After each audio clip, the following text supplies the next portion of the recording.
こんにちは、森です。旅をチコ投資ということで、今回は一生に一度は行ってほしい青森グルメ温泉旅行をお届けいたします。自分の中の国内旅行ランキング上位に入るほどの素晴らしいグルメと温泉に感動が止まらない最高の旅になりました。教えたくない。いやでもこっそり教えたい。そんな一生に一度は行くべき大人の穴場旅行先、スペシャル動画になります。ぜひ大画面でゆっくりご覧くださいませ。それではどうぞ。青森県は日本の本州の一番北にある県。広い海や山に囲まれ、自然がとても豊かで人口は約120万人います。青森の歴史はとても古く、縄文時代の人々が暮らしていたことでも有名です。特に三内丸山遺跡は日本最大級の縄文時代の遺跡で、約5500年前の人々の生活を知ることができます。また江戸時代には津軽藩や南部藩があり、今でも弘前城などの歴史的な建物を見ることができます。青森のグルメといえば有名なのはリンゴです。青森のリンゴは日本で一番多く作られていて、とても甘くて美味しく、青森のリンゴを使ったアップルパイは感動の美味しさです。また寒い海で育った新鮮な魚も絶品で、特に大間のマグロは有名で高級な寿司ネタとして人気がありますが、実は青森の各地で採れるマグロは名前こそ有名ではありませんが、個体としては大間のマグロと同じマグロで比較的リーズナブルに食べることができます。そして青森は温泉も素晴らしく、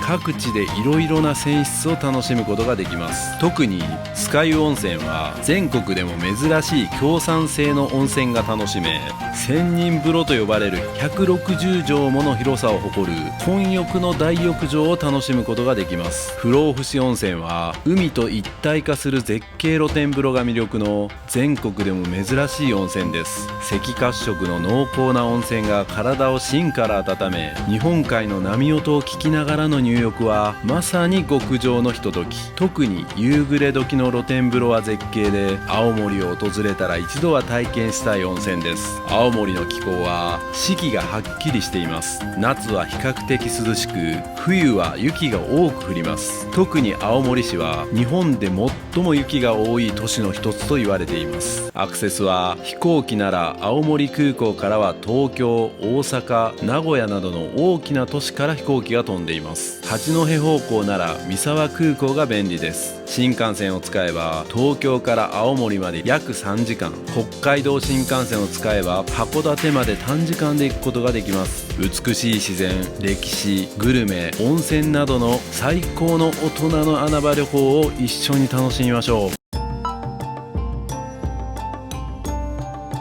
はい、おはようございます。今11時40分ですね。私は今神戸空港におります。今日からですね、青森の方に旅に行きたいと思います。で、僕もね、行ってよかった国内旅行ランキングで上位に上げさせてもらった青森なんですけど、もうちょっとね深掘りしたいなと思って、で、前は三沢空港から八戸の方へ行きましたけども、今回は青森空港から行けるところいろいろ回りたいと思います。青森駅周辺の飲み歩き、そしてそこから車を借りていろんな温泉巡りなんかもしたいと思います。ちょっと温泉の詳細の方はサブチャンネルにしようかなと思ってますけど、このメインチャンネルの方では飲み歩きとその周辺の温泉をひとまとめにしてお届けしようかなというふうに考えております。で、言いながら全然違うかもしれません。今のところはどうなるか分かりませんが、行ってみたいと思います。で、今12月1日ですね。ということでだいぶ寒くなってきまして、念のために雪男なんでね、僕秋田の旅行でも過去の青森の旅行でも北海道でも大雪に見舞われるというね僕なので、スノーブーツ履いてきました。ちょっと心配ですけど現地調達もしながら頑張って撮影したいと思います。楽しみです。うまいもん食いまくりたいと思います。今日行ってきます。今日はね JAL で申し込んだんですけど、 FDA さんとの共同運航みたいなので富士ドリームエアラインズの方に行きたいと思います。で、帰りは青森から伊丹空港に帰るというちょっと変則的な感じになっております。初めて使います。富士ドリームエアラインズ JAL で取った場合は窓口で受付になるみたいですね。あ、わかりました。2点で10キロしかダメで結局預けることになります。はい、こちらラウンジ利用します。こんな機械なんですよ。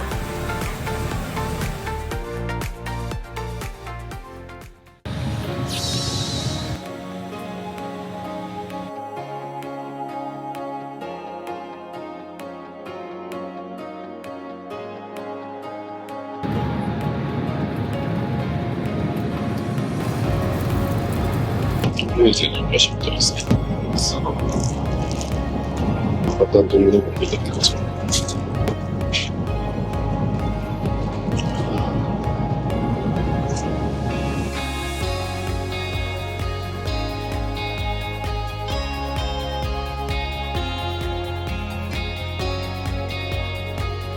お控えくださいますようお願いいたします。座席の上の天井は低い位置にございます。お立ちの際には十分お気をつけください。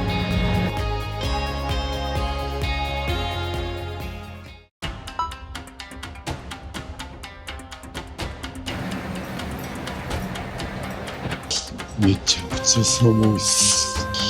やばい、めっちゃ寒い。先週僕沖縄で水着で泳いだところですよ。全然違うよ。日本ってすごいっすね。はい、初めての青森空港ですね。僕が前行ったのは三沢空港なんで、青森空港とまた違うところですね。ねぶと漬け。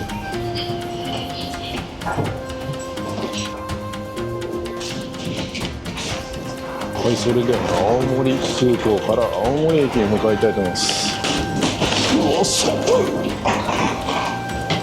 うわ、めっちゃ寒いよ、これ。くそ寒い。なめてたな。やべえ、これ。青森駅まで行きバス乗り場探そう。1時間に1本ぐらい行きますね。今2時1分なんで2時25分か。ちょっと先や。交通系 IC も使えるんですね。来ましたね。青森駅にこれで行きます。自分で入れるスタイルですね。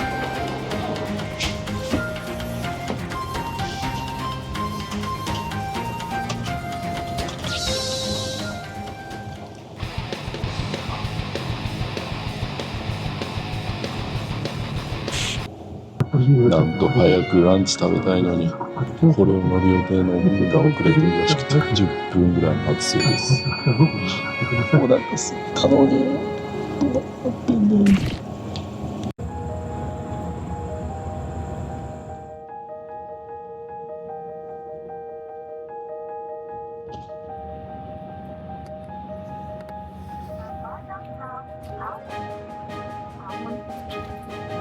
そろそろ着きますね。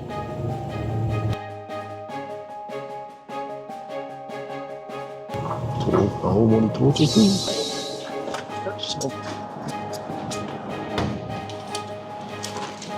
青森駅に到着しましたね。めっちゃ都会やん。めちゃめちゃ発展してる。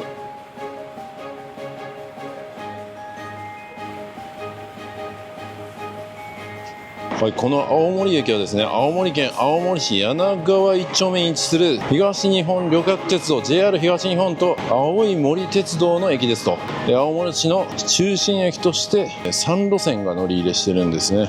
もともとはね、1891年9月1日に日本鉄道の駅として開業して、かつては東京から続く東北本線および奥羽本線の終着駅であり、青函連絡船との接続駅として重要な役割を果たしていましたと。1988年青函トンネル開通に伴い青函連絡船は廃止されましたと。その後2010年の東北新幹線新青森開業に伴い、東北本線の一部区間が第三セクター化されましたと。さらに2016年の北海道新幹線開業により、北海道への玄関口としての役割は新青森駅に引き継がれましたということですね。いろんな歴史があるんですね。もともと青函トンネルができる前に青函連絡船というのがあったみたいですね。でそれの青函連絡船の飾ってるところが確かあるはずなんですよ。あの辺か、あれかな、あそこに船があると思うんですけど、あれが多分青函連絡船のものかな。今6度なんですけど、体感温度はマイナス3度ということでめちゃくちゃ寒いですよね。そしてあさってぐらいが雨マークになって、多分これ雨とかで言ってるけど多分雪になると思うんですよ。やばいっすね。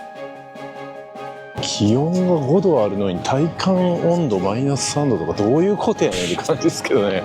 マイナス3度じゃないのそれってどういうこと。風もでもそんなめっちゃ吹いてるわけじゃないですからね。いやー、まだまだ知らないこといっぱいですね。で僕はね、青森に関しては前にね八戸行ったのと奥入瀬渓流ホテルとかその辺行きましたけど、いやもう最高な思い出しかないんで、今回も楽しみです。今回は前に行かなかった方面にね行ってますけど、これも高公園もなんかちょっとやっぱ雪が降ったような跡がありますね。でも今見てる限りでは都会っすね、思ったより。で、青森の僕がいいなって思うのは、北海道ってまあ間違いなくいいじゃないですか。で、北海道はまあ確かにいいんですけど、やっぱり観光地化が進んで結構お値段も高くなってるし、でも青森ってまだそこまでね、北海道に比べると観光地化が進んでないので、同じクオリティの食事が安く楽しめるみたいなところがあるんですよ。だからなんかいろいろ調べてると、ジンギスカンを食べれるような店も青森もあるし、スープカレーとかもね、札幌とか有名ですけど、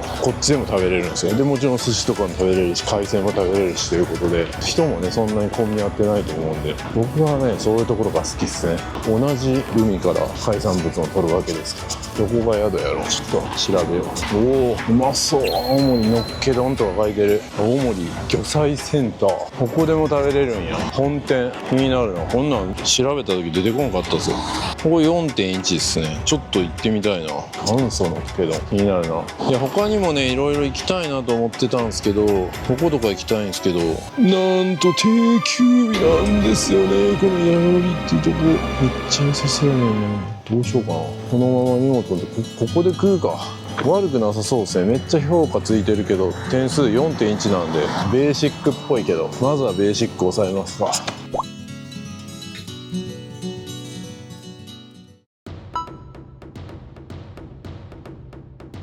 前も八戸行った時に発色センターでいうところから行きましたんで、面白そう。余ってるとかでどういうことやろう。目の角のインフォメーションコードで。わかりました。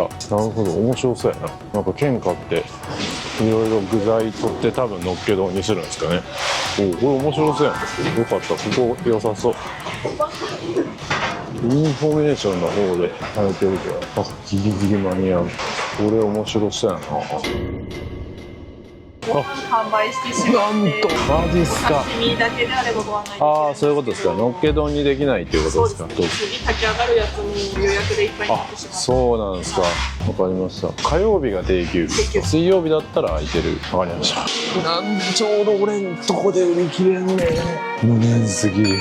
水曜日に行こう。ちゃんと覚えましたよ。定休日火曜日やからな。ちょうど火曜日からまたここに来るんですけど、とりあえず荷物をこう。無念すぎる。今回は定休日とか取れるかなとかって不安になって、どういうことやねん。やっぱあった方がみんな喜んでくれるんで思ったけど、奇跡が起こるんですね。僕より前の人は買ってたのにな。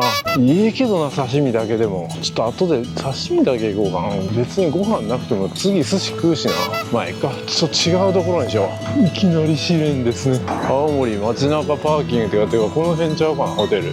駐車料金は昼間が660円最大で、夜が420円なんで、まあ良心的っすね。俺か、青森街中温泉来た。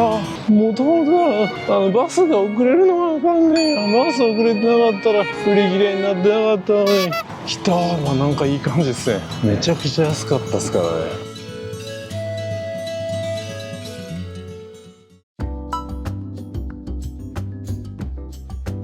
今日の多分夜の飲み会より安いみたいな。レストランがある。ここか。あれもしかしてなんかホテルじゃない？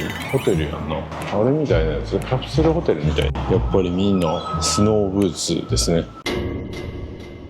なんとここはやっぱり温泉でした。隣にあるらしい。これか、ホテル利用のお客様は2回連絡通路をお勧めくださいって書いてたわ。騙されるとか言った。早くしてくれ。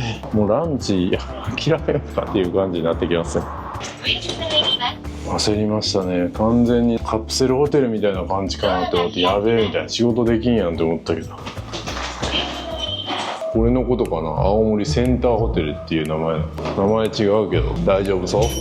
予約したホテルの名前と違うけど大丈夫そう。お風呂はお風呂で多分別に入りに行けるんですよ。ここか。激安の宿どんな感じでしょうか。よいしょ。嘘でしょ。4000円のホテルにしては素晴らしいじゃないですか。ただちょっとね、間違えて喫煙の部屋取っちゃったみたいで、匂い結構しますね。これ喫煙じゃなかったらめっちゃいいっす。テレビも大画面ついてるし、デスクでもめっちゃ仕事できる感じやし、温泉ついて、朝食ついて、結構普通に仕事できるやん。これはありがてえ。ドライヤーもあるし、冷蔵庫内無料の水もついてる。でこれ全然いいですね。今日はここに泊まって飲み歩きします。よかったらちょっと僕あさってとかまだ宿取ってないんでここ取ろうかな。ここよかったら全然いいじゃないですか。普通にクローゼットもあるし、防音性がどうかなとかって思ってるけど、なんか全然アフレコとかできそうですね。これはありがたいな。一応シャワーも浴びれるんや。こんな感じのユニットバスがあるんで、ここでシャワーも浴びることもできるし、温泉に行くこともできるんですね。いいっすね。よかった。それではちょっとランチ。ランチといってももう3時40分ですけどね。あるかどうかわかんないですけど、行ってみたいと思います。荷物置いてね。それでは気になる Wi-Fi の速度は？いやー、遅いですね。11メガか。これはちょっとまずいっすね。ちょっとこのホテルはあさって選べないな。コスパはいいけど仕事にならないっすね。これは街中温泉ホテルで僕は予約したんですけど、おそらくこの青森センターホテルっていうのとなんか一緒になってるみたいですね。で今ちょっと出てきまして、4時5分なんで、さすがに今からご飯とかどうなんやろな、あるんかな。すぐ夜に寿司食べるから、なんか喫茶店とかで軽く食べるみたいな感じでもいい気がしてきたな。じゃあちょっと仕事もしたいの。アンプレッシオンっていう喫茶店が近くにあるんで、そこでグリーンアラモードとか食べれるみたいで、それでちょっと小腹満たすか。ここがコーヒーって書いてる。自家焙煎。キャッシュオンリー。ここじゃないな。ここもなんか良さそうやけど。ご飯屋っぽいけど、生姜焼き定食350円。安っ。金曜日は感謝デー、シーフードカレー200円、300円で書いてる。僕が考えてる喫茶店もどこ？この角やな。ここ？完全にここやけどな。どないなってんねん。ここかな。ここっぽい。あったあったあった。インプレッション。ちょっと軽く食べれるやん。青森っぽくないかもしれんけど。なんか素敵な感じ。大人の穴場感あるな。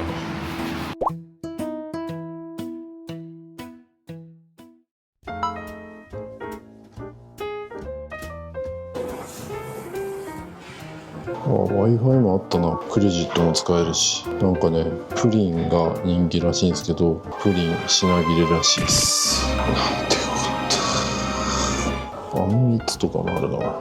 このお店の Wi-Fi めちゃくちゃ早いです。ありがたい。これは結構なボリュームやな。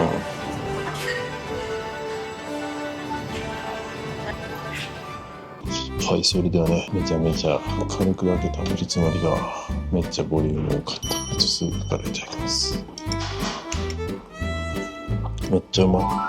昭和の喫茶店の味やな。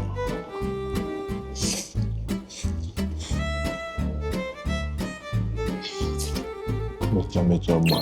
なんで青森まで来ていきなりナポリタンねって感じはするけど、でもめっちゃうまい。これはレベル高い。トマトがしっかり効いてて、ソーセージもうまいし、パスタのもちもち具合もちょうどいいな。これは絶妙にうまいぞ。これプリンも食べたかったな。いきなりクリアにならないように次への楽しみをね残してくれてますね。ありがたい。Wi-Fi 早いからはかどりますね。ただこのカップ指が通らん。俺の指のサイズ。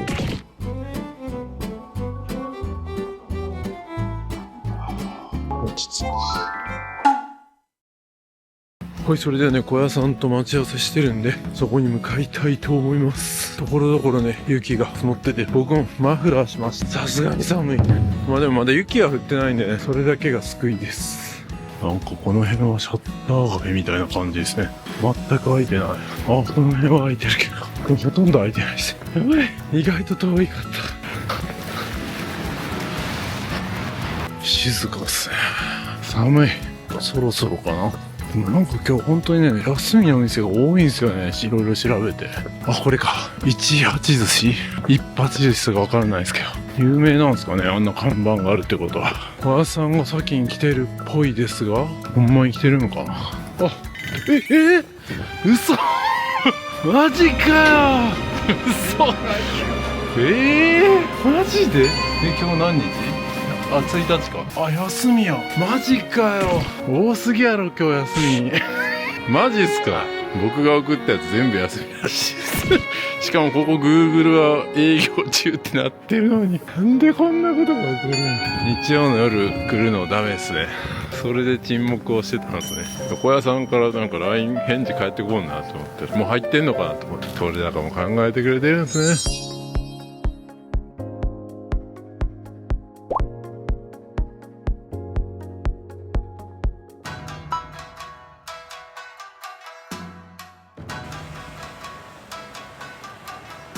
あ、イカうまそうやな。あ、しじみもこれ有名なんですか。あ、人気ナンバーワン。山の幸のやつが。焼け黄身の天ぷら、これが頼まなあかんですね。人気ナンバーワン。あ、ランキングがあるということか。セットもいいですね。ちょっとビールだけ頼もうと決めてた。あ、逆にあさってやったら定休日でしたね、ここ。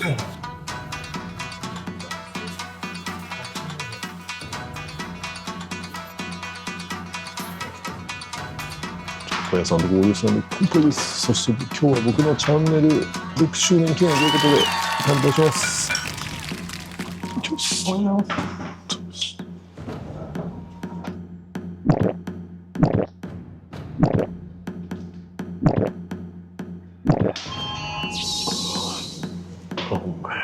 ナポリタン食べて2時間も経ってませんけど、これで胃袋膨らませます。でぐずぐずいったらお箸でかき混ぜて、その後こちらで卵とじ。グズ言ったら僕がグズグズ言ってもダメですね。グツグツじゃないですね。グズグズって言うんですよ、こっちは。はい、これが青森平舘産の鈴木握りです。やってあげる。ヒラメサーモン、サバ、青森三種盛り、だけ黄身の天ぷら。銀座っぽい感じです。絶対混ぜて。はい、お願いしましょで真ん中開けてください。う。真ん中開ける。そこに卵。入れるんだ。真ん中に半分入れて。はい。こんな創作も楽しめるんですね。二度美味しいですね。これはうまいやろな。まっすぐないからしじみ汁からいただきます。塩の。レベルだけやっぱ。でもずく、これもね、沖縄とかのもずくと違うな。なんか線が細い。とろろみたいな感じやな。味はもずくなんですけど、線が細い。沖縄のもずくが僕だとしたら、この青森のもずくは小屋さんみたいな。細いかどうかです。そうそう。じゃあこれホタテのなんか味噌焼きみたいな。いただきます。ナポリタン食った後でもめちゃくちゃうまいわ。鈴木いただこう。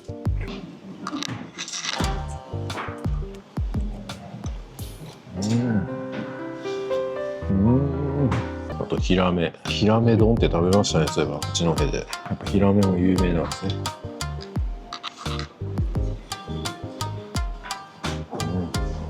こんなのが有名なのだとやっぱ電子とか。どれですか？電子。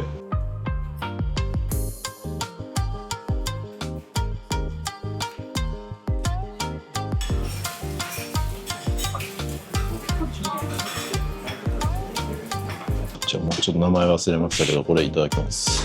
天ぷらに。だけ黄身の天ぷら。さすが覚えてる。美味しい。めちゃめちゃ甘い。トウモロコシだけどトウモロコシじゃないみたいな。さすが人気ナンバーワン。そして電子。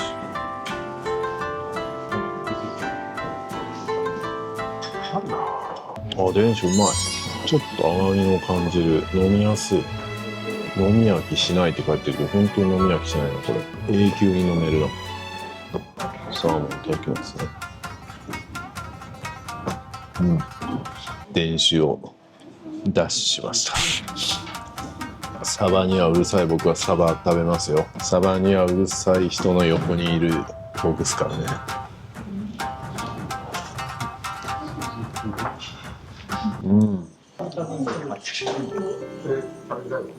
レベル高いですね、青森県産のイカいただきます。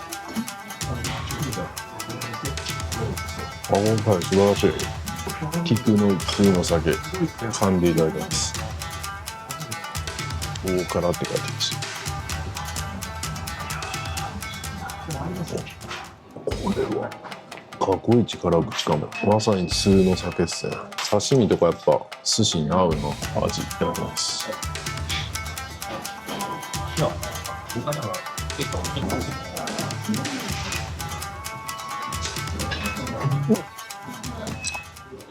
鮎もはい、それでは小林さんとお別れしました。今10時9分で、普通だったらねまだ飲んでもいいんですけど、明日朝早く8時から朝ラーするっていうことなんで、今日はちょっと早めに戻って寝たいと思います。朝ラーって文化がなんかあるって言ってましたけどね。ラーメンというかなんか牛乳ラーメンみたいな食べてほしいってね、視聴者さんからありましたけど、朝からやってるとこなさそうですね。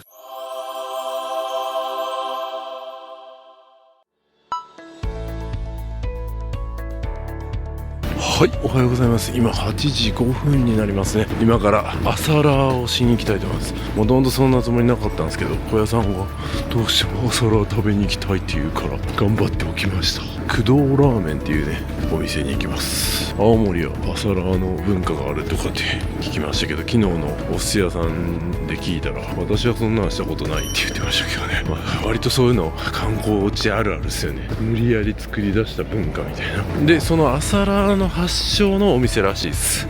今晴れてますね。信号の変わり方も歩行者と車が別みたいな感じですね。小屋さんいた。撮影してるわ。多分朝ラーの文化とかを撮ってるし、コーヒー屋さんもありますね。これ朝ラーじゃないですね。休業日ってなってます休業日ですマジかよ。マジっすか。わざわざ起きたのに早く。モーリーさんと来たらいつもこの展開になるんですよ。してないのに。マジですか。なんで休業日なんですか。 Google で空いてたんですよね。結構不定期ですね、これ見るから。月曜休みが意外と多い感じです。マジかよ。休業日大王やな。マジかよ。信じられんな。いや天気いいっすね。あの橋が映える。朝5時から開くってすごいな。しかもこんな駅前のビルみたいな感じですよね。これも出た。昨日食べたやつですね。人気ナンバーワンや。ここでもこれぞ神食べれるな。こういうの困るな。青森といえばこれとか、これぞ神とか、なんか人気ナンバーワンとか、どれにしたらええねん。新鮮市場行きます。じゃあこの朝からはしごできるってことか。ラーメン食べた後に海鮮丼とか、すげえな青森。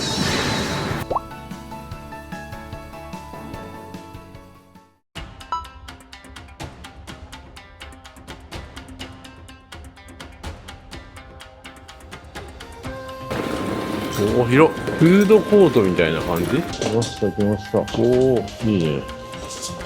これはいいな。駅前でこんなの楽しめるって。お魚とかいろいろ売ってますね。僕の朝のテンションの低さを解消してくれるぐらいテンションが上がりそうな場所ですね。青森はなんかところどころ聞こえる方言心地いいですね。なんか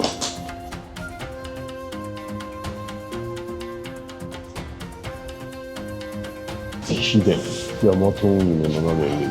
なんか迷路になりそうなぐらいたくさんお店があるんですよね。ほとんど海鮮売ってるお店なんで、そうですね、ラーメン屋。大間のマグロ売ってたの。北秘伝。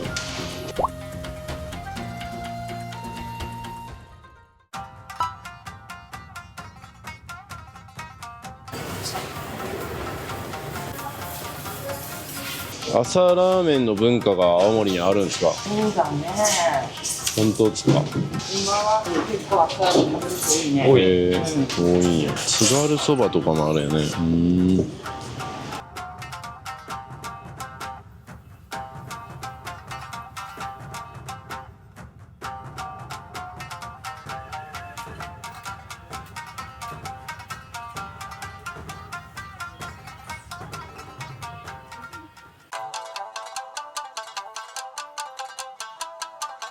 朝ラー文化がねあるって聞いて、青森でも朝ラーメンする人増えてるって聞いてますけど、今僕らだけです。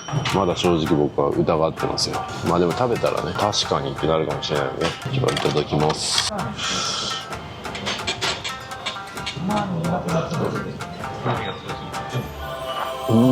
朝食べても嫌じゃないぐらいあっさりしてる。いや、このスープだけ飲めるわ。朝このスープで目覚めたい。これなんか麺も変わってます。麺だから粉末練り込んでる。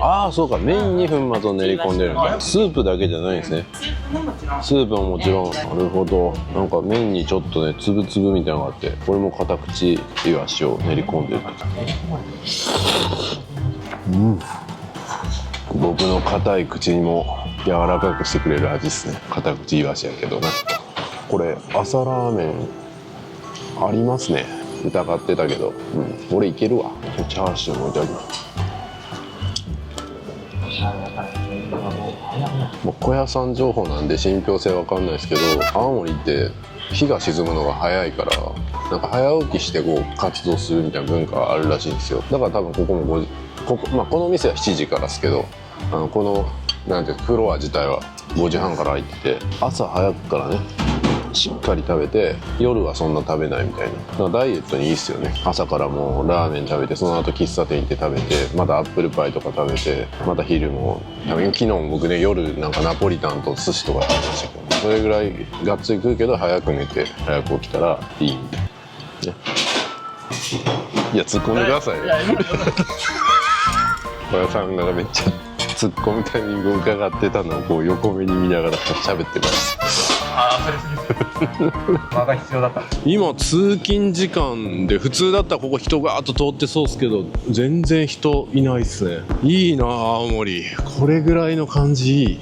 バスがめっちゃ多いっすね。なんか観光バスなんかな。はい、奥に見えるちょっと三角屋根のとこが物産館アスパムってとこで、その手前が最高線、ボーリングのピンが立ってて昭和やな。最高やな。これは永久に残しといてほしい。この橋も素晴らしいな。徳島みたいやな。はい、レンタカーこちらで行きます。スタッドレスは当然履いてるんで、雪が降っても小屋さんの運転で大丈夫です。なんとこんなアイテムまであるじゃないですか。これで雪がめっちゃ降った時楽しめますね。逆にこれないと絶対ダメですよ。前僕八戸借りた時こんなアイテムついてなかった。それ安いレンタカー屋さんだからね。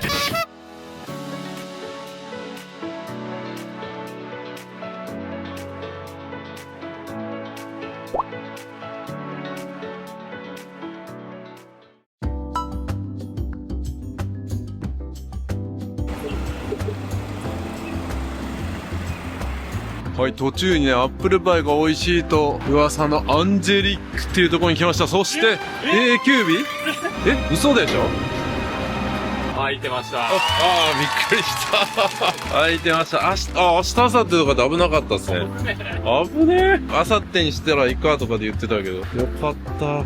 で今開店15分前なんで、めっちゃここのファンみたいになってますけど誰もいません。はい、視聴者さんにお勧めいただいたアップルパイとか他のお菓子も美味しいって言われるアンジェリックに来ました。僕の視聴者さんがお勧めしてくれたのに、小屋さんがなんか視聴者さんにお勧めいただいたって言って嘘ついてますね。他もうまそう。昨日食べ損ねたプリンもあります。すごい。これがアップルパイ。めっちゃうまそう。うまそう。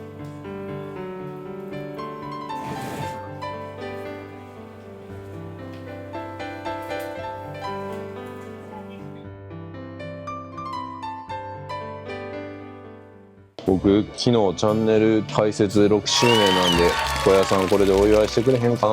アップルパイ買おうと思ってるんですけど、他にも絶対外せないやつありますか？シュークリーム。シュークリームあります。パリパリシュー。どっちですか？このクロワッサンアラクレームもシュークリームみたいな。中に同じクリーム。これもいい感じ。どっちが人気ですか？シュークリームの方がいい。パリパリシュー。それします。普通は王道は小屋さんなんですけど、今回は僕は王道いきます。だからシュークリームとアップルパイ、1個ずついただきます。こっちではシュークリームのことをシュークリームって言うんですね。いいっすね、青森弁。こっちではシュークリームっていう発音なんですか？そうですね。シュークリームじゃなくてシュークリーム。勉強になります。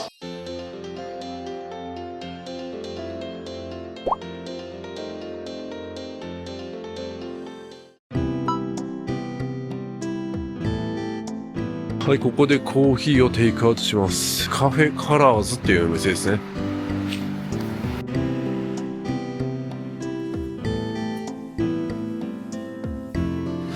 豆を選ばないといけないですね。選ばないといけないです。選べるんですね。メリットです。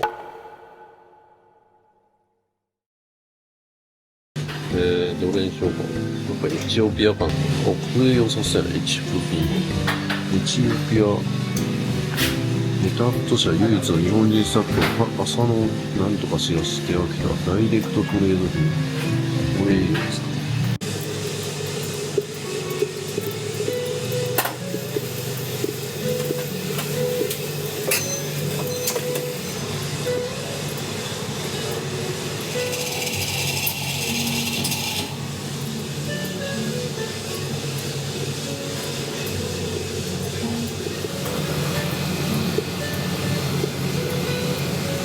ありがとうございます。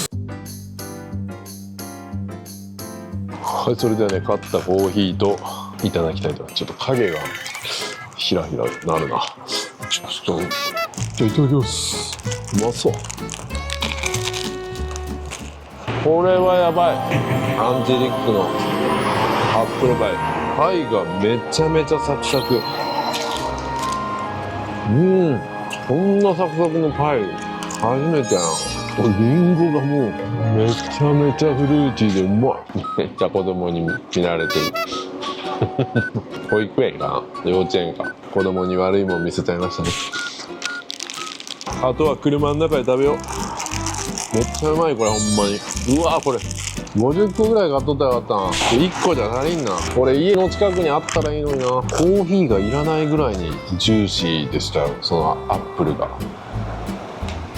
あ、コーヒーうまっ。なんやこのフルーティーなコーヒーは。これシュークリーム、シュークリームじゃない、シュークリームいただきますね。シュークリームいただきます。こ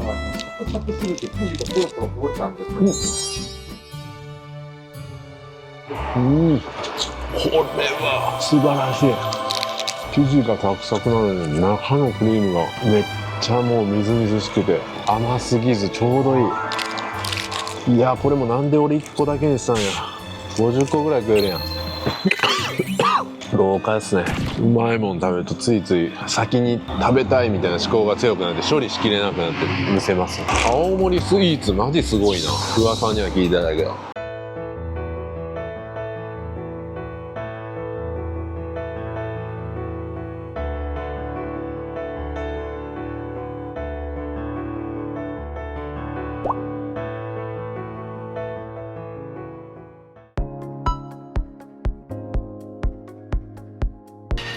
青森というお店に来ました。あれ？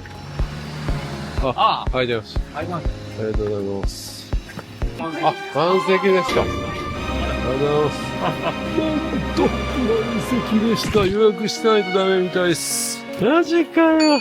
はい、それではね、次もう一つポルトブランがあります。で、こちらもフランス料理店になりまして、なんでフランス料理やねんみたいなね、弘前まで来て、感じを持って僕もチャット GP で調べました。なんでフランス料理多いんやねみたいなね。そしたらですね、やっぱ意味があったんですね。さすがチャット GPT。弘前市はですね、人口比でフランス料理店の数が日本一とも言われるほどフレンチ文化が根付いていますと。その背景には以下の要因が考えられると。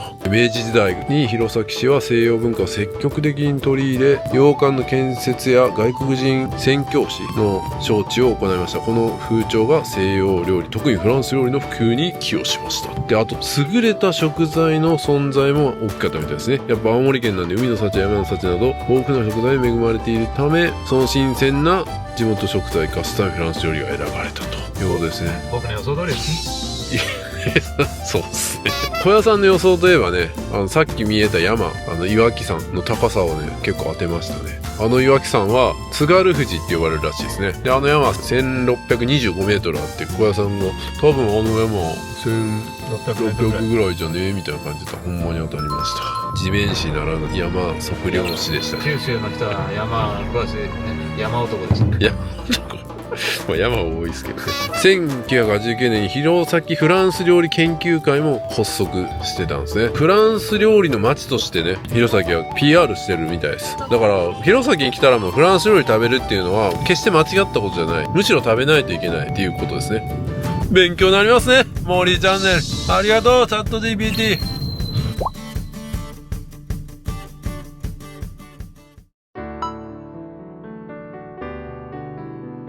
ポルトブラン来ました。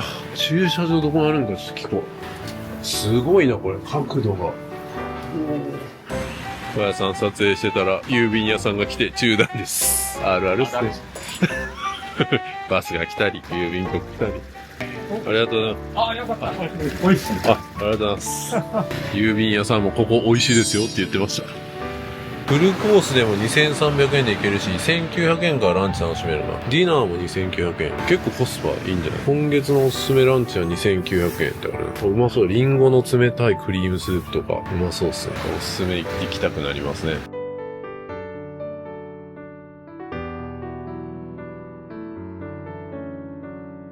B のフルコースの方がいろいろ選べてハーフポーションになるからいいっすね。いろいろ楽しめる。これ何品でも頼めるのかな。こっちはどういう感じなの？こっちはハーフじゃないからこのデザートがつくってこと？お魚と肉両方つきますけど半分ずつでちょこちょこといろんなものレディースコースみたいな感じですか。そうですね、どのぐらいお腹空いてるかにもよりますけど、こっちはまあ一般的な量のですね、コース料理みたいな。とスープが B コースの場合はあるので、これの2で。スープは温かいかぼちゃのクリームスープかリンゴの冷たいクリームスープ。やっぱこれが青森ですか？リンゴの。青森というか弘前。弘前。ね。すいません。いや、県内全部では出してないとなるほど思うので。ね。じゃあこれお願いします。青森市でもないって言ってたんで。ああ、そうなんですか。はそれは楽しみですね。僕もこれで。ノンアルコールスパークリングワインミニボトル。ミニボトルで。はい。はい。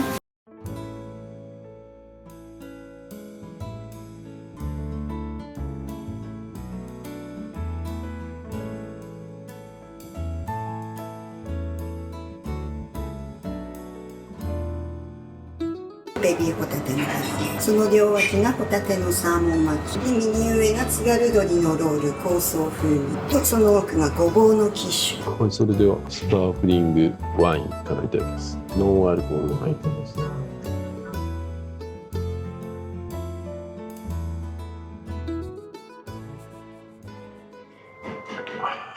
外側から使えって言っ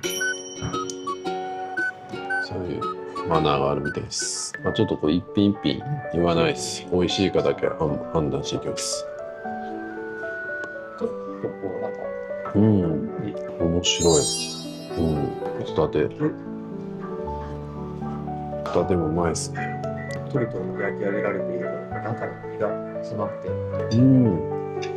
津軽海苔うまい。ごぼうのチップスあったらキッシュ。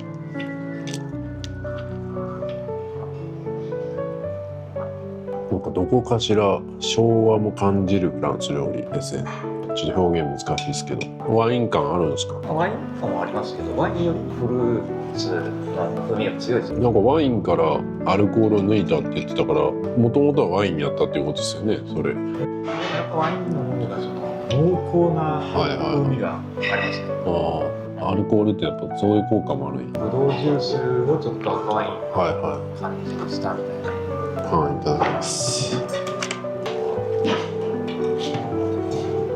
日本一のフランス料理の街でフランス料理をいただく。青森幅広いですね。冷たいリンゴのスープ。はい、これがね、青森ではなく弘前で食べれるリンゴのスープです。弘前でこれザリンです。これが同じこと言ってる人いますね。いただきます。そこ重要ですからね。青森なのか弘前。弘前と青森仲悪いんですか？神戸の人が兵庫のって言われたらなんかちょっと違和感あるみたいな感じと一緒なんか。神戸です。神戸の人が兵庫のって言われたらなんかちょっとそれは神戸です。神戸のいやなんかわかんない。そういう感覚っていうことですね。言ってみれば。北九州のものなのに福岡のって言ったら北九州の人は多分怒ります。なるほどなるほど。プライドがあるんですね。助さんが福岡だよねって言われたら、はいはい。北九州やそんなプライドはね捨てていきましょう。これはうまい。これはうまい。こうなんか近くに山あったかな。山彦の山彦の山。これうまいですよ。うん。これはなんかこれはうまいわ。すごい。この組み合わせはこれめっちゃうまい。発想になかった。クリームスープなんですけど、クリーミーな感じとリンゴのさっぱり感が本当にめちゃめちゃバランスいい。同じこと言ってて。いや言ってないです。同じこと言おうと思ったけど、結構やっぱ食レポのこやトラベルなんでちょっと覚えきれなかったですね。流暢すぎて。リンゴのチップもうまい。リンゴの美味しさが別格っすね。なんかスーパーとかでも青森のリンゴって買えるけど、なんか違うな。何が違うの？新鮮さ？本当に美味しいやつはこっちにある。いや、なんか別にスーパーで青森のリンゴ買えるし、そこで買えばええやんとか思ってたけど、アップルパイにしてもそうだし、違うな。うん。あれだな、山もね、岩木さん。おかわりしたいこれ。弘前のお店では出してるところが、ね、山崎さん、シアンジュさん、シモアさん出してます。で、味付けは違うんですね。味付けというか最後仕上げが違う。うちは生の刻んだりスプリームが入ってるところもありますし、それぞれ違うので食べ比べして。面白い。ありっすね。飲み比べ、リンゴスープ飲み比べ。絶対再生されへんけど、個人的にはしたいっす。お酒飲めないぐらいな感じに体が弱ったらリンゴのスープ飲み比べの旅やります。だから僕が85歳とかぐらいになったらやります。リンゴスープ飲み比べ旅。もう私はお酒もう医者に止められてるんでみたいな。青森に住むこと、弘前に住むこと確定住まなあかんのか、移動ができんから。いや、その頃だったら自動運転でね来れるんじゃないかな。移動は多分誰でもできるようになるけど、お酒はやっぱちょっと自動運転とかで解決できんから楽しみにしといてくださいね。僕が85歳になった時やから、あと39年とか38年もお願いしますよ。100歳超えてる人いるじゃないですか。だってドスコイさんもなんか自分の100歳の誕生日とかカレンダーに入れてたじゃないですか。面白いですね。リンゴジュース飲み歩きの旅してる途中になくなるみたいな感じがいいですね。それやったら動画出せへんけど、動画リリースできんけど、島旅いいっすね。島旅で崖登ってて落ちて死亡みたいな。ニンニクを食べて育ったブランド豚のそんなにニンニク味はしないと思います。ガーリックを食べて育った。そうか。臭みの少ないなんて。青森はニンニクも有名ですよね。そうですね。臭みが少なくて柔らかい豚肉。そのニンニクは青森のっていうか十和田の方とかいろんなところで買ってるっていうか、生産されていて、ガーリックポークっていうブランド豚でそれを食べたらめっちゃ匂うとかそういうことではないっていう。ないです。はい、これがガーリックポークのリンゴジュース煮ということでめちゃくちゃ面白いですね。かぼしぶりみたいな感じ。かぼすなんでかぼしぶり。そうですね。すだちぶりとかもありますよね。でこのガーリックポークっていうのはポークをガーリックでなんかこうやったとかじゃなくて、青森ってねニンニクもめっちゃ有名じゃないですか。青森産のニンニク高いっすよね、スーパーで。それぐらい高品質なニンニクをその豚が食べて育ったと。だからめちゃめちゃスタミナを持った豚がガーリックポークなんですよ。だから食べても別にニンニク臭がするとかはないです。それをリンゴジュースに煮て一体どんな味なんや。ちょっといただきます。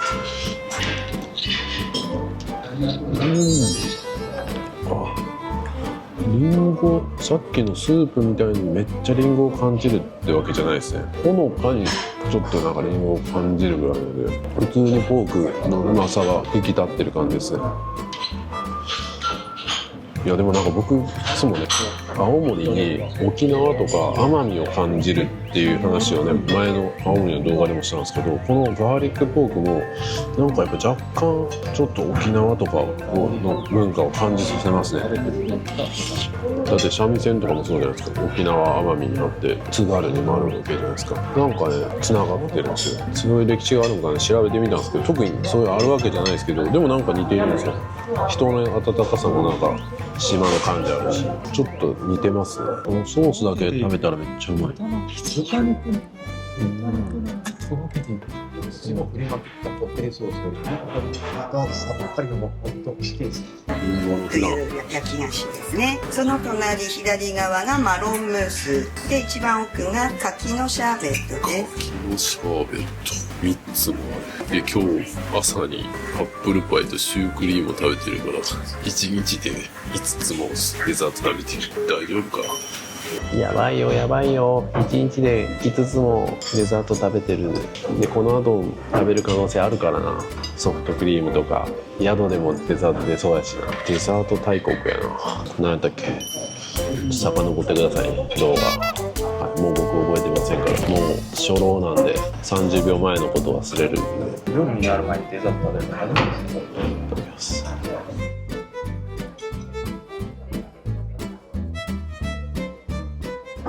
いや、青森ちょっとデザートやばいな。いちいち美味しい。1時間無理が広がってた。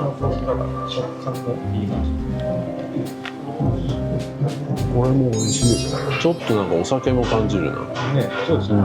で、最後に聞いたんで最後だけ覚えてます。牡蠣のシャーベットですね。こうやってね、上書きしていくともう過去のこと忘れますからね。でもいいんですよ、過去なんて忘れたら。未来だけ見ていこうっていうことですね。そんなことも教えてくれるんですね。もう過去のことどうでもいい。過去にこだわっててもしょうがない。今と前だけ見ていきよう。デザイン旅立ち言葉しですね。牡蠣のシャーベット。話聞いてなかっただけですよね。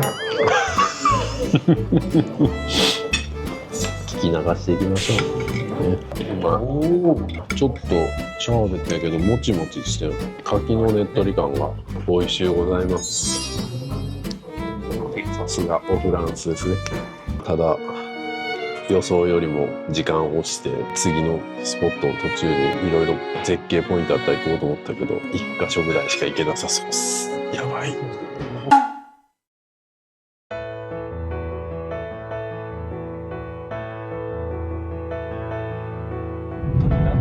手のこの景色は美しい。景色最高。いやー、雪男やから雪降りまくると思ったけど、こういう晴れた方がいいシーンはちゃんと晴れてくれるんですね。ありがたいですね。津軽富士も見えてる。これリンゴ畑なんかな、ちなみに。じゃないですか。多分そうですよね。この棒はあれですか、なんか雪積もった時にここ道路やでって分かるようにしてる。そうかそうか。これぐらいしかここら辺は積もらんっていうこと。まあ除雪するでしょうね。もう雪国は。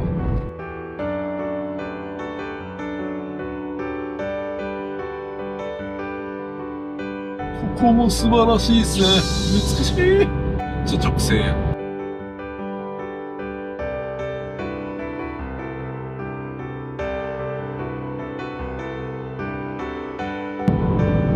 きっと海や。最高。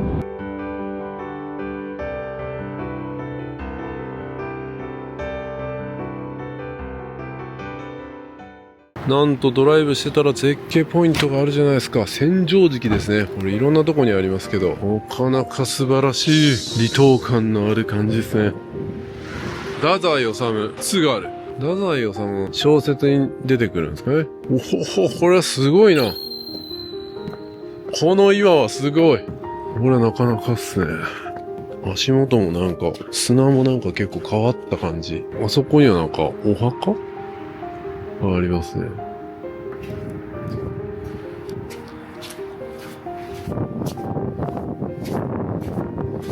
はい、ここを通ると特に何もないですね。おお、これは素晴らしい。画質をアップして時間がないんでサクッと撮ります。素晴らしい。おお、なんかしかもなんかちょっと緑っぽい石になってますね。これなんか、これどこだったかな。なんかどっかこの緑の石がここでしか取れんみたいなこと言ってたけど、青森ではないか。すごいなこれ。この波打った感じとか、これは絶景っすね。でやっぱ寒い地域やから空気が澄んでるな。でも波は結構荒々しいですね。あそこちょっと行ってみようかな。溝みたいのがあって、おお、すごい。これは迫力や。おお、これはなかなかっすね。おお、これは迫力。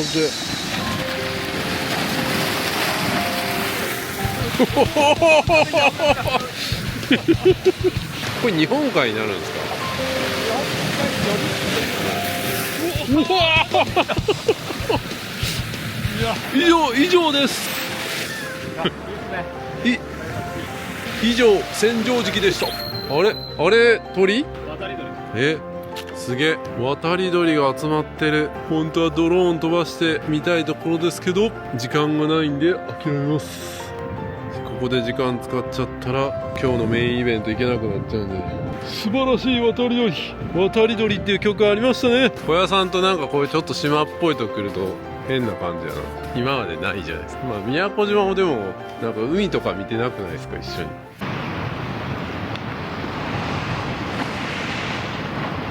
さっき千畳敷駅って JR であったんで、電車でも来れるんですね。 JR さん半端ないですね。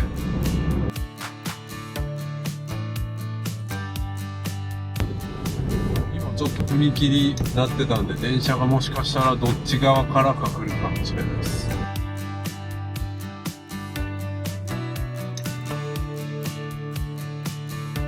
イカ焼き村行きたいけど時間ないんでスルーです。電車来てる。左上、左上見える。あー、通るかな。来たー、来た。しかもなんかいい色よ。鉄道オタクの人が好みそうな2両編成のやつですね。あー、取れ高のために一緒に走ってくれてる。結構いい景色望めそうですね。そうですね。海沿いの。うわこれ電車旅も楽しそうやな。ー、いいね。冬でも電車で来れるんだったら。そうですね。黒潮温泉。電車ちょっと新しいですね。確かに。山手線みたいな。おお、しかもクロスする。おお、いいぞ。この絶妙なタイミングすごい。なかなかいい。まだ昼の2時半っすからね。やばい。夕方みたいな感じ。あ、早い。あ、電車早い。あれどっかの駅に止まった来ないな。もういいか。つって。待てないっす。そらこんなとこ撮り鉄とか来そうやもんな。あそこで横寄せしていいんだよ。あ、来た来た来た来た。オッケーです。これざましょう。オッケーオッケー。ストップストップストッ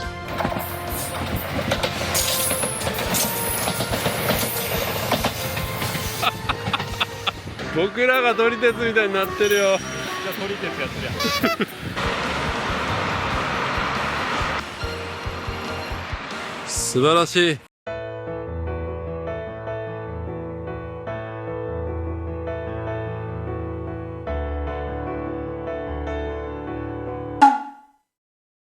不老不死温泉は不老不死になれますか？もちろん、どんな風に欲しいになりたいですか？もし具体的な目標や願望があるなら教えてください。不老不死。力になれる方法を一緒に考えあれますよ。これ途中で遮れ。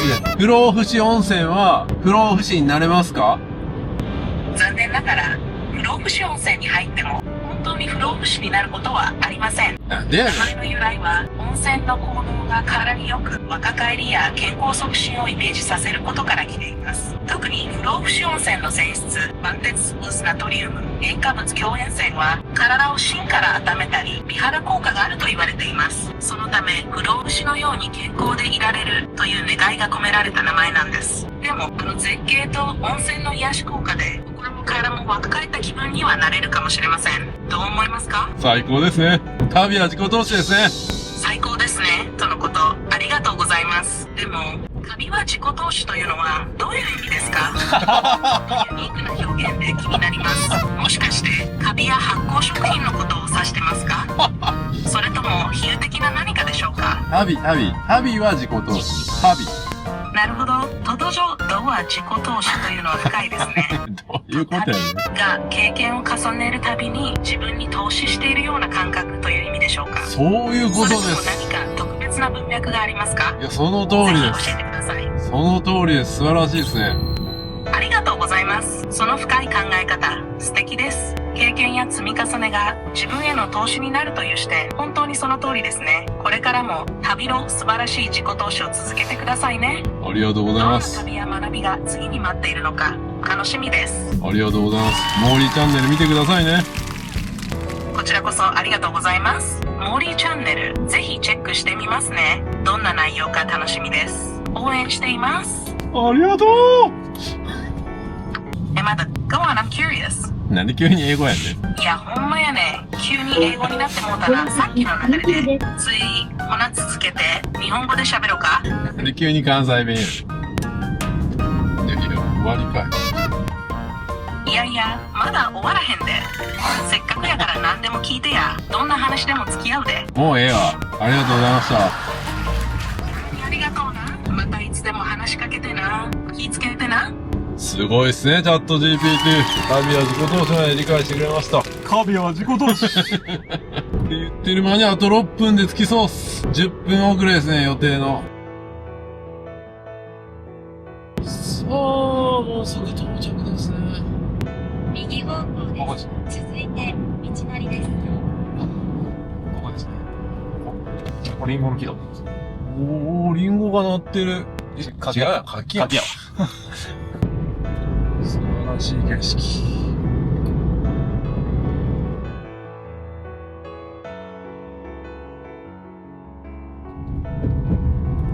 よいしょ。これ結構いるんじゃない？車結構止まってる。なんか元気になったでって感じのおばあちゃんが。ロープしよ不老不死の効果ね。う。来ましたね。駐車場じゃないとこに止めてたけど。それぐらいの思い切りがないと長く生きれないんじゃない？いいっすね。バス停。バス停目の前やん。不老不死温泉。あ、バスで来れるのね。そう。やっぱ雪道を運転できない人多いから、そうですねその辺、電車もバスも整備されてるんですよ。あー、着いた。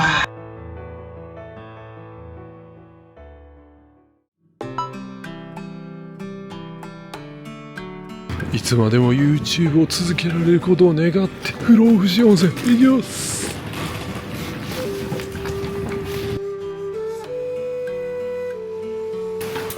今3時23分ですけど部屋の方に向かってます。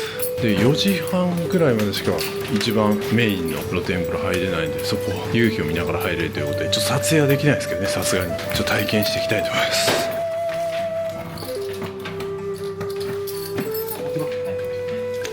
はい、それでは今日宿泊させていただく部屋を見ていきたいと思うんですけども、いい感じですね。なんかすごい和風でちょっと古風な感じもするけど、ちゃんと綺麗に整えられてる感じしますね。机とかは一新したような感じの跡が見受けられる気がしますね。いいですね。もう特にもうこの見た通りですっていう感じですね。でここ開けるとハンガーが6本あって館内着ですね、館内着がある感じですね。そしてテレビがあって電話もあってみたいな、ここでも寝れるやん。スペース違いますね。でやっぱ寒いところの暖房があるのと空気清浄機があって、はい、冷蔵庫レトロで大きなものがあります。そしてコップがありまして、ケトルですね、ケトルもある感じです。そしてこれなんていうのとか湯上がり菓子みたいななんかありますね。はい、不老不死温泉にお越しくださいましてありがとうございますと。旅の思い出をひとときを演出する心ばかりのおもてなしと大切な景観をご堪能くださいということで、はい、あります。でアンケートとかなんかパンフレットがあって、この中に湯飲みがありますね。この辺は本当に一般的な旅館のものがちゃんとあるって感じですね。はい、そしてやっぱりここで見逃せないのがこの景観ですね。今カーテンに閉ざされてますが、これを開けると素晴らしい二重窓になってますね。やっぱ寒いんでね。これ開けるとなんとこれは素晴らしい。これは絶景や。この景色見ながら泊まれるんですね。はい、そして入り口の方が、玄関も結構広めですね。そして洗面台がこんな感じになっています。トイレがこんな感じですね。はい、この辺はもうベーシックな温泉というか、ただ温泉入りに行くんで、そこでドライヤー当てたりとかするんで、ここじゃなくてもいいんかなっていう感じがしますね。はい、なんかザ・不老不死温泉殺人事件みたいな小説かなんかが置かれてますよ。なんすかねこれ読んでたらもうこの動画は10時間ぐらいになるんで読むのやめますが、皆さんもここに来て読んでみてください。はい、海辺の露天風呂は湯あみっていうのを着て入れるんですね。こっち側に今夕日が見えてますけど、どっかに露天風呂があるのかな。僕の方にちょっとつけてますね。あれは違うか。あんなとこなの？あの可能性あるな。あそこじゃない？あれやな。ほら、通路の窓の先にあるんだけど、あそこ右端に突き出たところが、あれが露天風呂じゃないかな。浴衣着てる人がたくさんいるから。あの辺ですね。クソ寒い。靴下履いてこうぜ。結構長距離。おお、あそこか。あそこやな。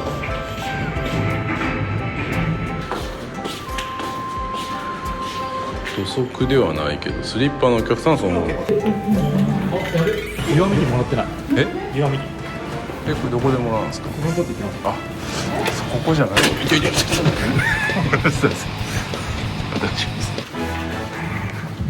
岩右もらうの忘れた。でさっきのね人が言ってたけど、女性の方だったんで、それは女性専用の方入るんですかって言ったら、混浴の方入るって言って、なんでですかって言ったら、女性専用の方が人が多いからゆっくり入れんと、混浴の方がゆっくり入れるからって言ってました。混浴いいですね。まあ言っても湯あみ着着て入るんでね、別にそこまで裸見せるわけじゃないんで。しかし小屋さん早いな。ちょっと待ってくれ。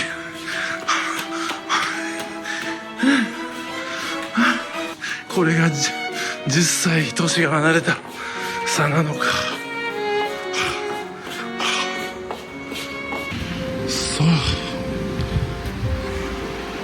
すごい。ここで温泉入れるね。ああ、夕日が落ちてきてる。おお、すごい。ここもなんか美しいですね。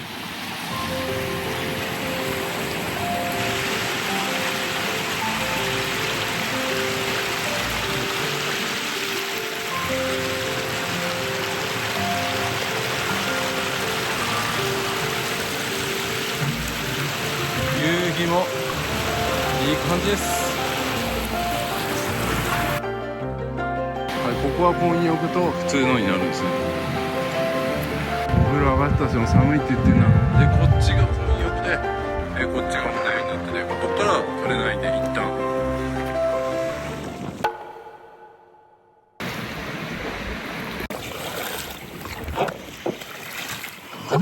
はい、ちょっと営業終了してちょっと撮らせてもらってます。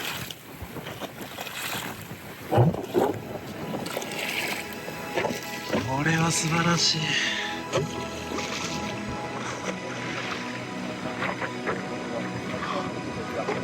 いや、女性の方も結構こっちに入ってきてましたね。こっちの方が夕日が見えるということでね。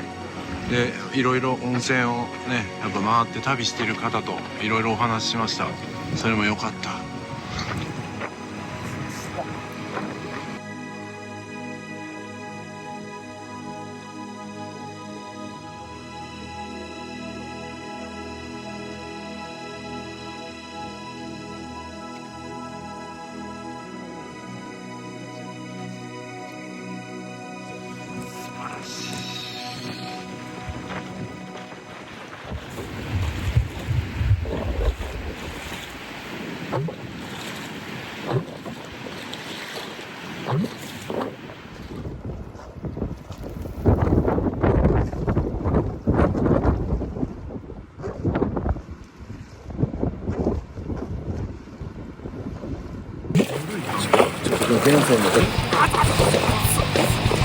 着替えるところはこんな感じになってます。もうめっちゃ寒いです。これ不老不死温泉ってなんか温まってこうなんか不老不死のパワーがつくんかと思ったら、この寒さに耐えて鍛えられてより強くなって不老不死になるっていうことやったんや。予想外やな。はい、女性用の方はこんな感じです。で、ここはですね、夕日が今の季節だと見えないんですけど、朝日が見える感じになってますね。僕らが入ってたところよりもちょっとやっぱこじんまりしてますね。まあ女性だけですからね。向こうは女性も入れるから、どういうことやねんって感じですけどね、この時代に。こういう休憩どころもあるんですね。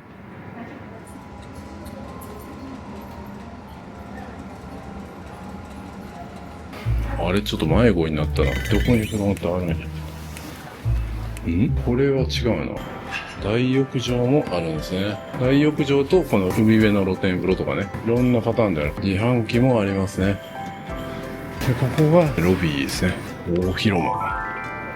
かなり広々とした感じになってますね。で、売店なんかもありますね。はい。不老不死温泉の T シャツとか売ってます。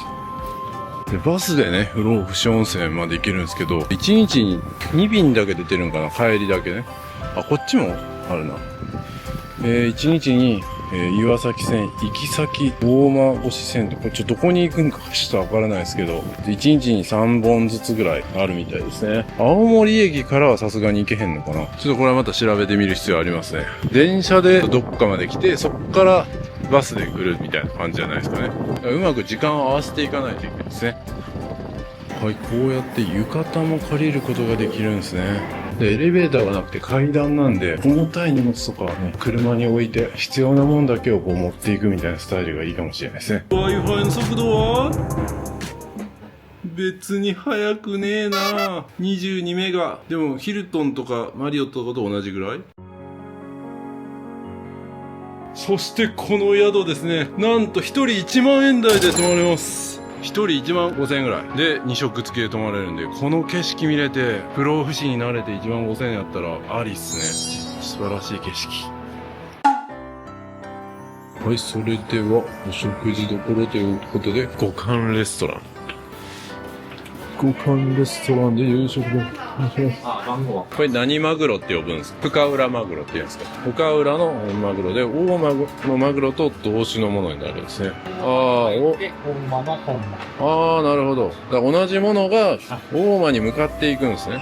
大間のマグロっていうのがすごい高品質なんですね。もっと大きい。油きつくなるんですね。より油が乗ってる感じなんですよ。こっちはさっぱりしてる、食べやすい。こ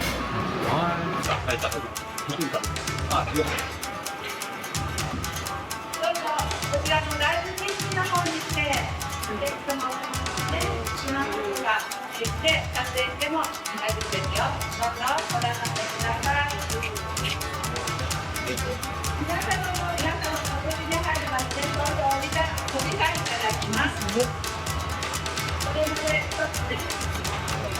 くれるか？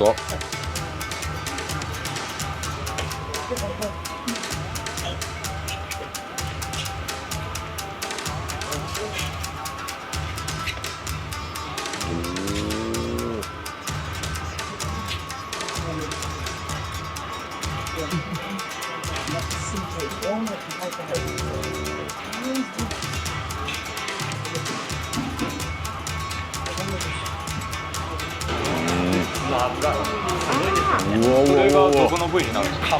釜ですね。釜。これが中トロ。中トロがこっち側が一番霜がやっぱお腹の部分が左手の部分が乗ってるんです。確かに全然色が違う。右側赤い。一匹で相当取れるな。1キロ4000円。1キロ4000円。35キロなんですよ。とんでもない額になります。素晴らしい。奥が赤にさばけるのすごいですね。すごい。魚さばけるだけで生きていきますか？いや、そうですね。いや、絶対。本当そうですね。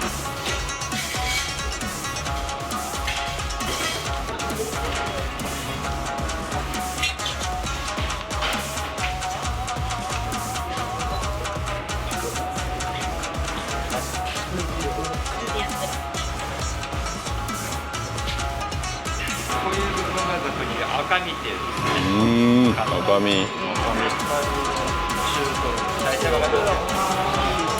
中トロ。大トロ。結構たくさんある。中トロの方が少ない。一番脂が大トロ。一緒ですね。僕らと一緒ですよ。何がですか？お腹の方に脂が乗ってる。一緒ですね。僕の脂の乗り方も綺麗かな。そんなことも考えさせられるんですね。考えなくていいです。うまそう。丸かぶりしたいな。超高速で。わお。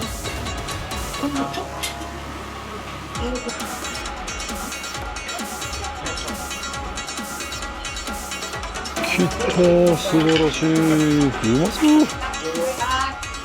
桜大鳥の香草焼き、氷エビ、鯛の天ぷら、和牛のバラ焼き、サザエのつぼ煮、いわき高原豚ロースト、もっことサーモンのくるみバター蒸し、あと、毛の汁とはこちらの方便でけんちん汁とのことです。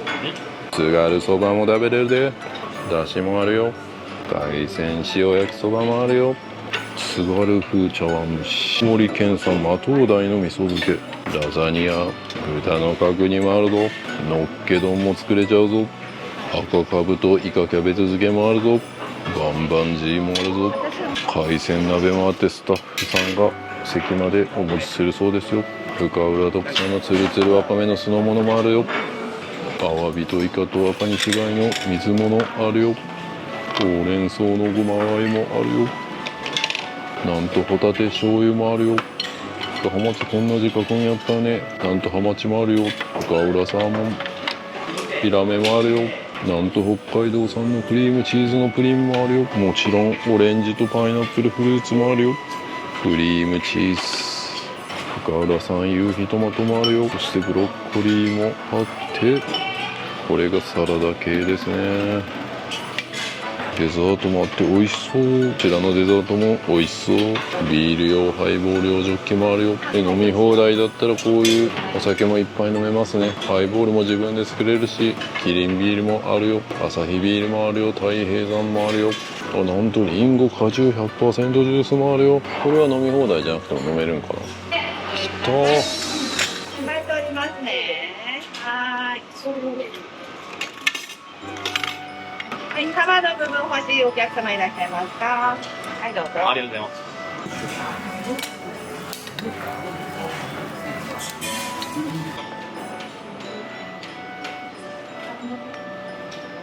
まあ、一つ一つはね取りましたし、詳しくは言いませんが、もう本当にドリンクも青森のね飲み物もあるし、サラダもあるし、デザートもあるし、マトウダイの味噌漬け焼きとかね、アワビとイカの赤身市街の水物、ヒラメもあります。そしてなんといっても深浦マグロもね食べれますからね、行列になりますね。黒毛和牛のバラ焼き、バラ焼きも有名ですからね、この辺でもありますね。そう、こんな感じでたくさん取ってきてしまいました。またビール頼まないと忘れた。で、メニューがこんな感じで、飲み放題を頼むことはできるんですけど、ビール単品で850円とか、日本酒頼んで、夕日海岸とかだったら結構高い。2200円とかする。でもバイキングプランはソフトドリンクは無料なんで、リンゴジュース無料です。で、90分間飲み放題1980円で生ビール、日本酒つけることができるんですね。で、日本酒の銘柄これだけありますけども、多分飲み放題の方は飲み放題の場所にあったやつだけなんで、不老不死オリジナルとかは飲めるんかな、あっちで。ウイスキー、ブランデー、ワインとかこうなって、シードルもやっぱありますね。クレイジーサイダーとかうまそうですね。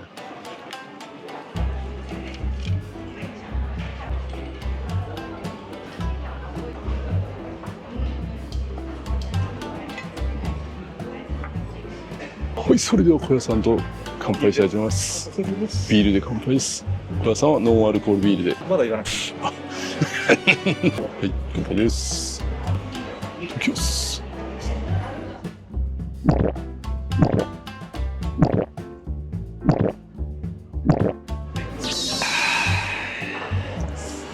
最後いや、ノンアルコールやっぱビールですね。いやー、温泉入った後やからうまい。じゃあ早速ちょっとね、いただきましょう。早速なのかどうかわからないけど。早く食べたくて仕方なかったから、ちょっとやっぱマグロからいっちゃいましょう。いきなりマグロからいっちゃいましょう。山びこみたいな赤身ですか。赤身いただきます。わさび好きないや、さっき本当にさばいたばっかりですから、これが大間のマグロになるはずの深浦マグロ。もしかしたら僕もそうですし、皆さんもそうかもしれないです。もしかしたら皆さんももう大間のマグロになるかもしれないけど、今はまだ深浦にいる状態かもしれないですね。そういうことですよね。だから僕ももしかしたら大間レベルになれるかもしれないのに、レベルが違うとかじゃないな。だから同じものなんですよ。まだ気が付いてる人がいて少ない。大間のマグロはみんな知ってて気が付いてるけど、この深浦マグロに気づいてない。だから僕のチャンネルもそういう状態、皆様もそういう状態です。そんなことも教えてくれるんですね。この不老不死温泉旅はね。いただきます。これ中トロか。これはうまいな。これ食べ放題で食べれるんや。これもっと取ってきたらよかった。ちょっと遠慮して2切れずつしか取らんかった。各部位を20切れぐらい取ったらよかった。もう多分ないかも。これ大トロ感。大間のマグロよりこの深浦マグロの方が脂がそんな乗ってないんですよ。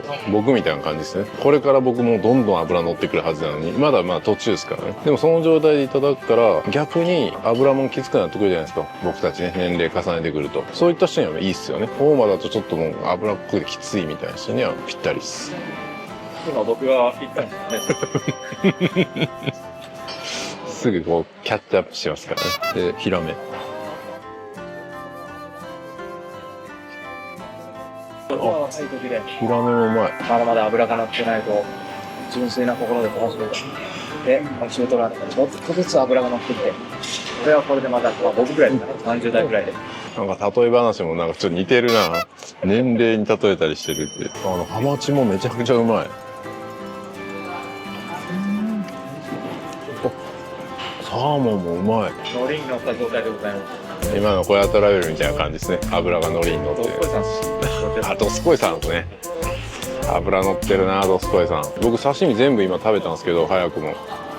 やばいっす。これちょっと食べ放題のレベルで違います。下手したら昨日行った寿司屋さんよりうまいんじゃない？それぐらいうまい。ちょっとやばいっすね、ここ。舐めてました。あ、そうや、日本酒あったから。ちょっとまだビール途中やけど、日本酒と合わせよう。もう大慌てですよ。予想外にうまかったから。大回ってみたいな。大間だけになって。いや、ここ大間じゃねえけど。このヒラメもうまいっすよ。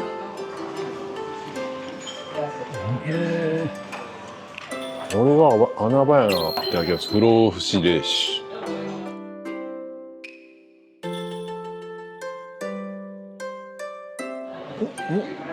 何これ。めっちゃキレがいいですね。お酒はね、寿命を縮めると言われてますけども、いや、これ僕すごく言いたいんですよ。今世の中ってお酒ダメな風潮になってきてるじゃないですか。このままだともうお酒が絶滅してしまうかもしれない。TikTok とかね、Instagram とかも飲酒してる動画はバンされたりとかもすると。で、YouTube も過激な飲酒をしてる YouTuber とかバンされてるっていう噂をね、最近聞くんですよ。となると僕もバンされる可能性があるけど、でもお酒ってね、もともと神聖なものなんですよ。僕たちはなんかお酒悪いものと思ってるけど、もともとは神棚になんかお酒をね、献上したりとか、お酒は本来神聖なものなんで、神聖な気持ちで味わわないといけない。だから不老不死なんです。ちょっと不老不死になっても、こんな風に何言ってるか分からへんなったら、ちょっと不老不死になるのもちょっと考えものですね。十和田のバラ肉みたいな。いや、今回ね、本当に案件でも何でもないんで、普通にちゃんとお金払ってきてるんで、僕たち忖度ないですから。いや、もともとないですけどね。もともとないですけど、よりないですね。だからもう、まずかったらまずいって言ったろうかなと思ったけど、うまいやん。青森すげえな。もともと僕ね、ランキング上位にしてたけど、穴場だわ。こんなうまいのに。鶏肉なんかありましたっけ？あ、なんかあったな。香草焼きみたいな。それ取るの忘れてました。鶏肉の忘れてました。鶏だけに。これもなんかサーモンのなんちゃら焼き。サーモンうまいな。サーモンはもうノルウェーだけだと思ったけど。柔らかくてうまいですね。いやでも僕はもう断固としてここはもう圧倒的に刺身がうまいですね。刺身これ無料やばいですね。ビールが進みますね。ノンアルコールやけ袋の部分ですね。これを蒸し焼きにした。天ぷらの深浦の文字をで食べるっていうね。またこれ頭の部分ですね。釜。これも焼きたてほやほやっす。いや、ツナの味やな。そうなんですよ。はい、完全。すごい。シーチキンの味になる。すごい。シーチキンってもしかしてそこから取ってるんですかね。頭から。貴重な部位やな、そう考えると。おにぎり作りたいな、これで。めっちゃうまい。ご飯が進む。ご飯も進むし。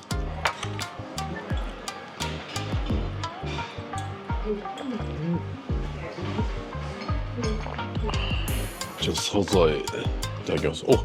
簡単に取れるようになってる。ありがてえ。これなかなか取れないとかあったからなって、伊東ホテルジュラクさんの時はね、なかなか取れなかったですけど、一瞬で取れるようにしてくれてる。いただきます。これはうまい。もうなくなってたんやった。それに入れて飲むってました。ほんまや。これはやったことないですね。カニはあるけど。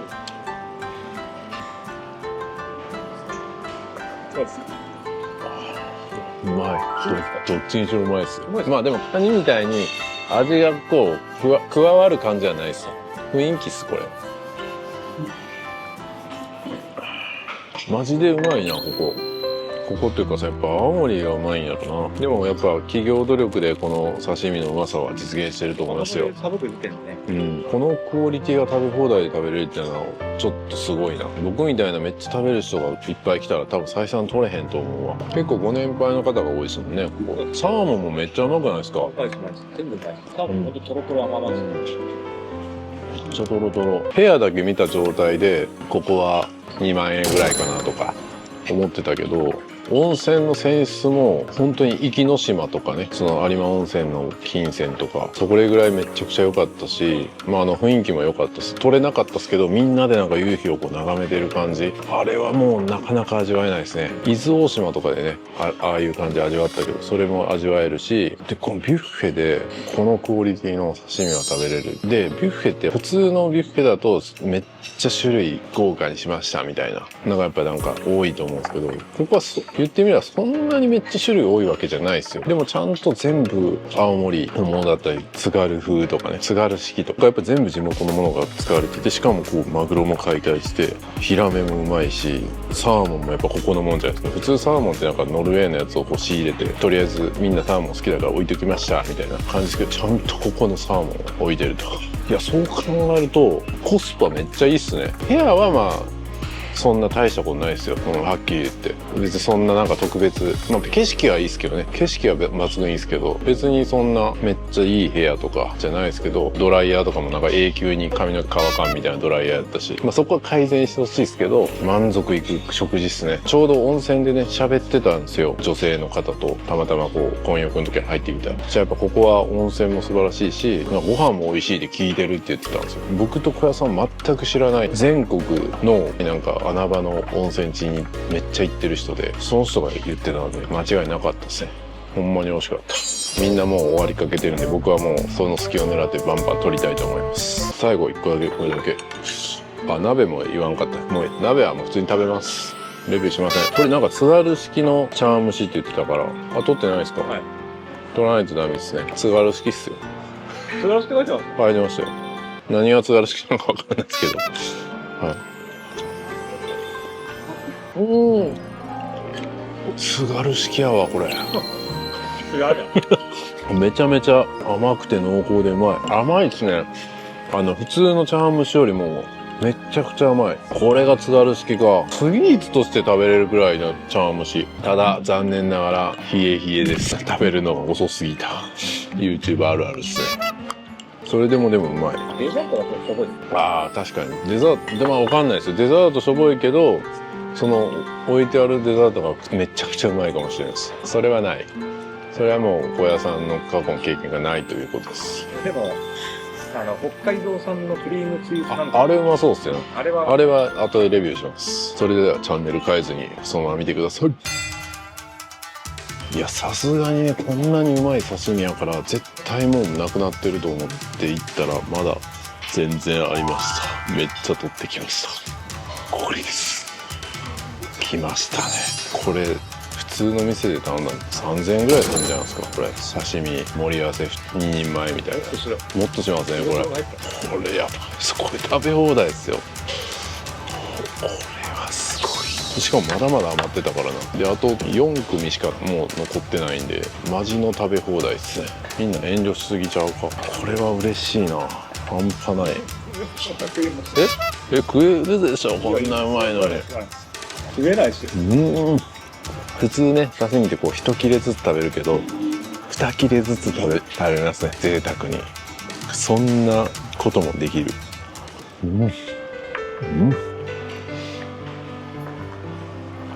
あとこれですね。なんていうかこれけんちん汁。けんちんだけなんか違うな呼び名です。これは本当郷土料理って感じですね。なるほどみたいな。こういう味をこっちの人は楽しんでるんだなって感じです。でもここありっすね。本当にコスパいいっすね。人はいいけど。いや、1万円台だったらいいと思います。いいですね。唯一無二っすね、ここ。リンゴジュース飲んでから気づきました。これはもうやっぱ間違いなくうまいですね。僕が普段スーパーで買う 100% オレンジジュースとは全然違う。なんかたまにめっちゃ高いリンゴジュースあるじゃないですか。1リットルもないのになんか600円とか700円する。それの味っすね。リンゴジュース僕結構好きなんですよ。でこれにちょっと炭酸水入れたりとかして飲んで、炭酸水だけだとちょっと味気ない時あるじゃないですか。その時にちょっとだけリンゴジュース混ぜたりとか、普通の飲み方です。いやうまいですね。なんかやっぱちょっとなんかリンゴの苦味も感じますね。はい、青森リンゴジュースもなんかよくあった。マジっすか。それっぽいなんかグリーンコープのその金持ちじゃないですか。色のリンゴジュースが結構冷蔵庫の中あった。マジっすか。富裕層じゃないですか。いや富裕層じゃないですよ。なんかそのグリーンコープがいいものをそういう多分仕入れてたと思うんですけど、それでなんか同じような味で結構飲み慣れた。こんなん飲み慣れてるとかもブルジョワっすね。それが美味しくて風呂上がりによく飲むんですよ。こんなん風呂上がり飲んだらリッチすぎるな。まあでもリンゴはね病気を防ぐのにもいいとかね言いますよね。不老不死ですよ。不老不死、まさに不老不死や。不老不死のお酒も飲んで、不老不死のリンゴ飲んで、不老不死のマグロ食べて。不老不死の修行しましたから。そうっすね。超浸水みたいな感じやな。ドラゴンボールのね。わかる人いるんか。知らないですか、超浸水。僕あんま漫画見ないんでわかんない。ああ、かりんとう登って。ホラに元気をぐらいしかわかんないです。元気玉もう僕らだけになってしまったこれでもまだまだ余ってるけどな、刺身っていうかまだ7時35分やで。今からじゃん飲みが深まるの早すぎる。マジ何時？早起きが大事。そもそも何時までだ？早寝早起きが大事ってそんなことも教えてくれるの？なるほど。僕はいつもね遅寝遅起きですけど、みんな早寝早起きしてる。それが大事だと先輩方に教えられてるんですね。素晴らしい。まさにカビは自己投資ですね。カビじゃないって。まさに旅は自己投資。いやこんな満足いくまで刺身食べれて幸せすぎる。なんと今からやと思ったら7時20分終了でもう終わりやん。それではもうほとんど終わりなんで、最後に北海道クリームチーズのプリンみたいな。いただきます。これがうまかったらもうすごいですね。これもめっちゃうまい。やばい。うわこれうまいな。いやほんまにここマジコスパいい。全然ねそういうことをなんかしっかりアピールしてないけどうまい。その後に刺身食べるっていうね、もったいないですからね。全部刺身も完食っすわ。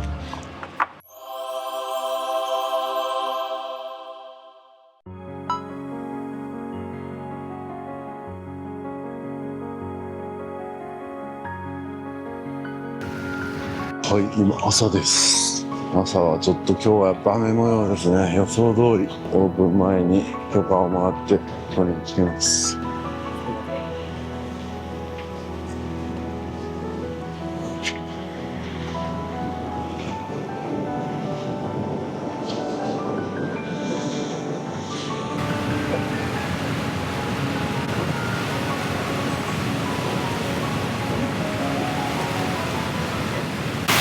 あんだけ清流やったのにこんなに多いぜ。おはようございます。今8時ですね。朝風呂入ってきて今から朝食向かいます。部屋の Wi-Fi なんか知らんけど全然接続できなくて緊急事態です。強制的にデジタルデトックスして不老不死になれってことか。有名な方も結構来てるんですね。もしもツアーズとか吉幾三さんとか石原良純さんとか来てるな。ラッシャー板前さんとか勝俣さんも来てる。はい、こっちも土曜ワイド劇場とか。モーリーチャンネルの踊ってほしいですよね。そうですね、サインないけどな。古谷一行さんも来てる。古谷一行さん。小屋さんじゃん。古谷さんの方ですね。小屋がありますけど。小屋僕じゃない。出川さんも来てますね。充電旅。モーリーチャンネルえんちゃんあっても。はい、そしたらこちらが朝食会場になります。もう一つ一つ説明しないですね。流れるように、はい、ナス揚げ浸し。イカの塩辛、筋子、たらこ、卵料理、ホッキ貝サラダ、ツナマヨ、昨日のやつかな。自家製豆腐、焼き魚、手書きがいい、キベーコン、ウインナー、麦飯もあるよ。なんとリンゴカレーもあるじゃないですか。うまそう。もちろん白米もあるよ。汁もあるね。朝なんで当然クロワッサンと香草パンもあるね。焼けるね。野菜もあるで。でもめっちゃシンプル。ブルガリアヨーグルトあるね。雪人参ソースヨーグルトおかけください。あるね。深浦産青トマトのジャムあるね。フルーツポンチも蜜リンゴもあるね。蜜リンゴうまそう。なんと朝からハマチが食べれるんだな。半端ない。おろいももあるね。そしてリンゴジュースと牛乳も飲めるね。海苔と納豆と梅干しもあるね。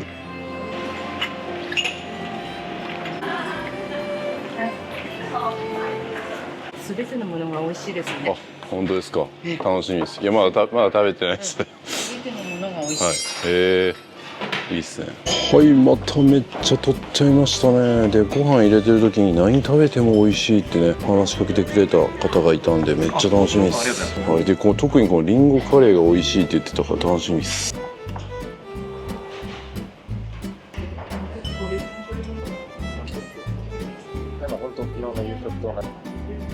はい、それではいただきます。朝目覚めの一杯から。う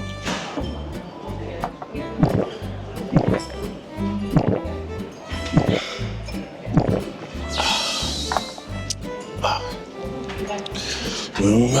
リンゴうまいな。そしてリンゴカレーね。おばちゃんがめっちゃうまいって言ってたね。言うてもそんなのね、カレーにリンゴ入れてどないなんねんって話ですか。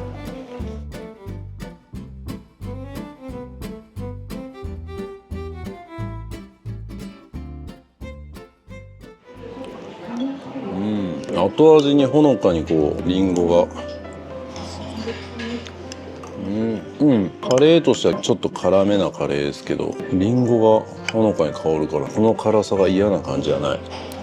だんだん美味しく感じてくるっていう感じで、最初の一口はそんななんかめっちゃインパクトがある感じじゃなかったけど、だんだんハマるな。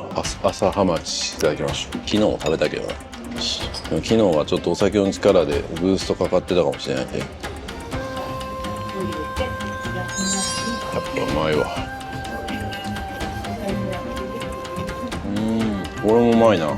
何か忘れたけど、昨日の夜もそうでしたけど、ここはそんなに数多くないんですよ。だから撮影的にもありがたいですね。めっちゃいっぱいあって撮影大変ですけど、そんなに種類ないし、サラダとかなんか逆にしょぼいぐらいですよね。レタスとトマトしかないんで、まあそこはもうちょっと欲しかったけど、でも他のものは厳選されてるけど一つ一つがうまいですね。1軍しか出してきてない。とりあえず頭数合わせて3軍選手と2軍選手も置いときましたみたいな、そういうのがない。全員1軍。森チャンネルと一緒ですね。そうですね。森チャンネルももう全部の動画が1軍ですからね。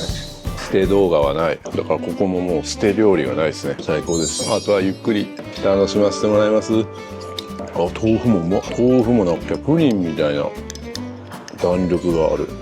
普通最後に食べるけど、あらかじめレビューさせてもらいます。蜜リンゴ、蜜リンっすよ。アマゾンっすね。言ってみれば。それは違う。もう。あ、なんかつまんですか。いやいや、適当に流されました。いただきます。みずみずしい。口の中がアマゾンのようにみずみずしくなる。あんま表現良くないか。ジメジメしてる感じやな、アマゾンやったら。うまっ。こんな美味しいリンゴ食べれたら毎日幸せやな。めっちゃうまいですね、このリンゴ。柔らかいやつかと思ったら、硬いやつやった。みずみずしすぎる。水リンゴっすね、これ。名前改名した方がいいわ。リンゴじゃない。水リンゴっすね。蜜リンゴならぬ水リンゴやな。以上です。昨日ここ行けなかったっすけど、ここ行きたかったな。晴れてたらめっちゃ綺麗や。はい、大浴場の方の露天風呂がこんな感じになりますね。なかなかこっちは温度もね管理されててよかったですよ。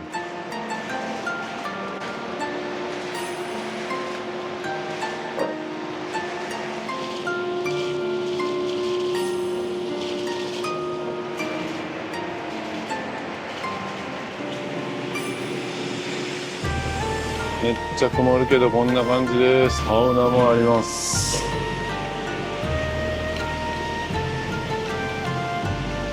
こんな感じでサウナも楽しめます。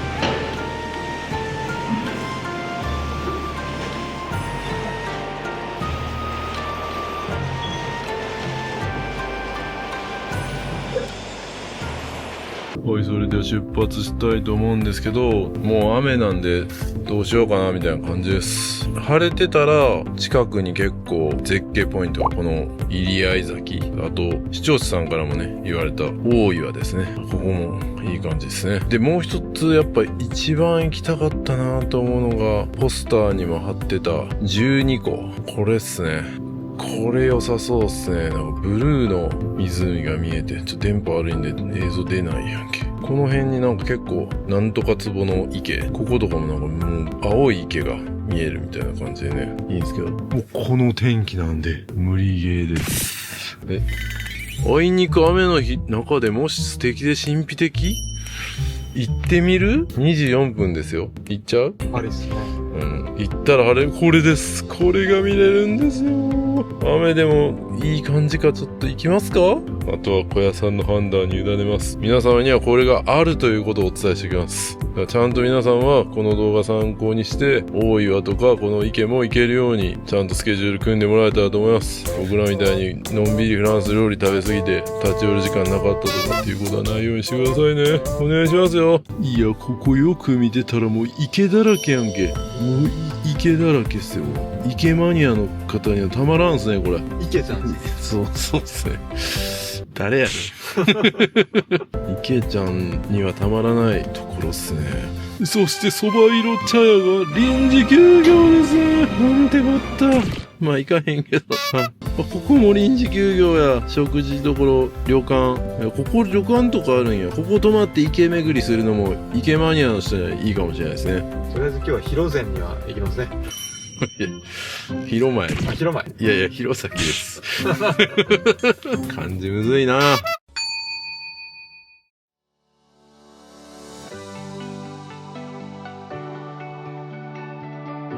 はい、昨日天気良かったんでね、気がついてたらよかったんですけど、昨日立ち寄ったファミリーマートのね、手前ですね、大岩っていうね、観光スポットがあったみたいで、ここめちゃくちゃ美しいみたいな感じで帰って、しまったなーみたいな、昨日撮っとけばよかったんですけど、不覚ですね。完全に見落としてました。今日は天気ね、そんな良くないんですけど、それでもポテンシャルを見に行きたいと思います。寒い。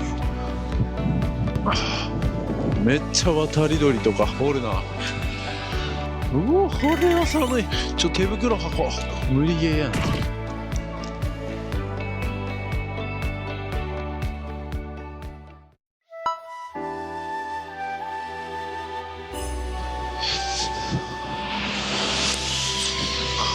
れは寒い。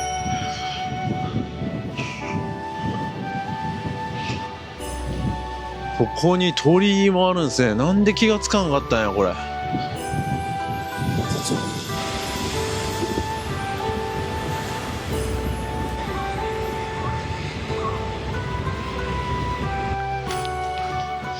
めちゃくちゃ寒いな今日。昨日行っときゃよかった。何やってんだよ。おいどないやってん。昨日夜中めっちゃ風吹いてたからな。これ全部流れてきたんかもしれん。あっちもえらいことなってるやん。やばい。いやこれぐらい昨日風吹いてたんですよ夜。雷もすごかったし。おお当たり鳥が。この数すごいよ。おい渡り鳥。おいこっち来るなよ。糞落ちるからやめて。うわこっち来た。やめてあかん。半端ないなこの数。全然昨日と違うな寒さが。一段階寒くなったな。うわでも水きれい。透明度高っ。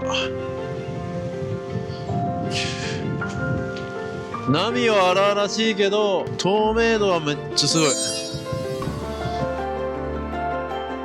いや青森やのになんかもう離島旅気分やな。これすごいっすね。近くに来ると相当迫力あるな。なかなかの迫力や。怖いなこれ。飲まれたら終わりやな。これはもう入ったら一瞬でやばい。うねりがすごい。さすがに僕もこんなので泳ぐような YouTuber じゃないっすね。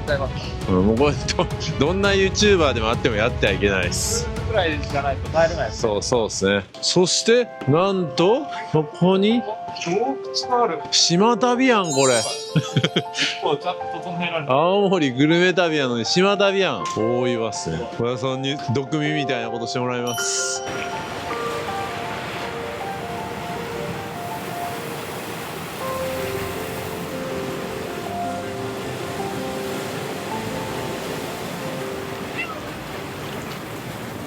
はい、それでは入っていきますか。おお、声も響くな。すごい。なかなかの感じですね。足元も結構。おお、これはなかなかや。これは素晴らしい。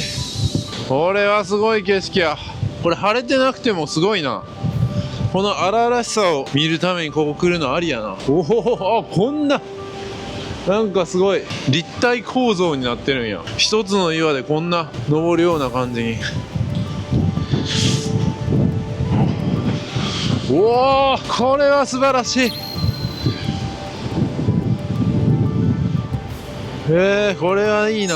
島旅感まで味わえる。もともとはここにも階段あったん？ここはもう防がれてるけど。そしてさらにまだ階段がある。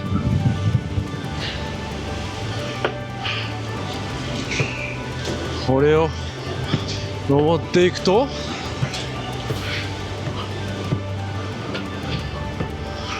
きたー。おお、トゥモローネバーノーズ感あるな。これはすごいわ。いや確かにここすごい。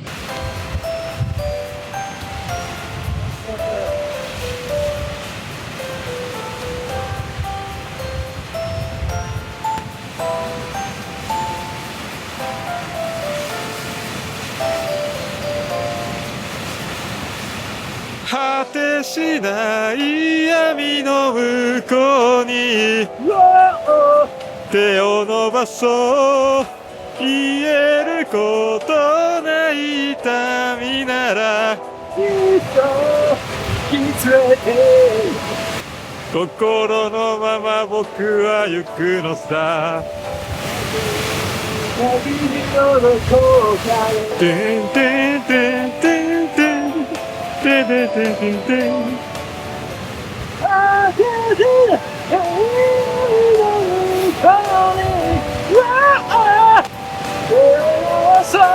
さあもうちょっと先に行ってみます。結構高く感じるな。レビューではなんか20分かかるって書いてるけど20分もかからないですから10分ぐらいで行ける気がします。でも写真撮りながらやったら20分かな。おお、これもすごいな。これも素晴らしい。おお、これは素晴らしいな。天気いい時もいいと思うけど天気悪くてもこの日本海の荒々しさ見えるんで悪くないっすよ。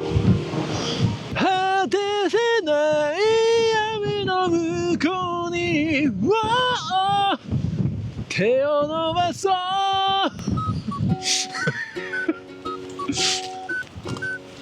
う今からチャンネル登録よろしくねー。青森県大岩からチャンネル登録よろしくねー。3秒自己投資。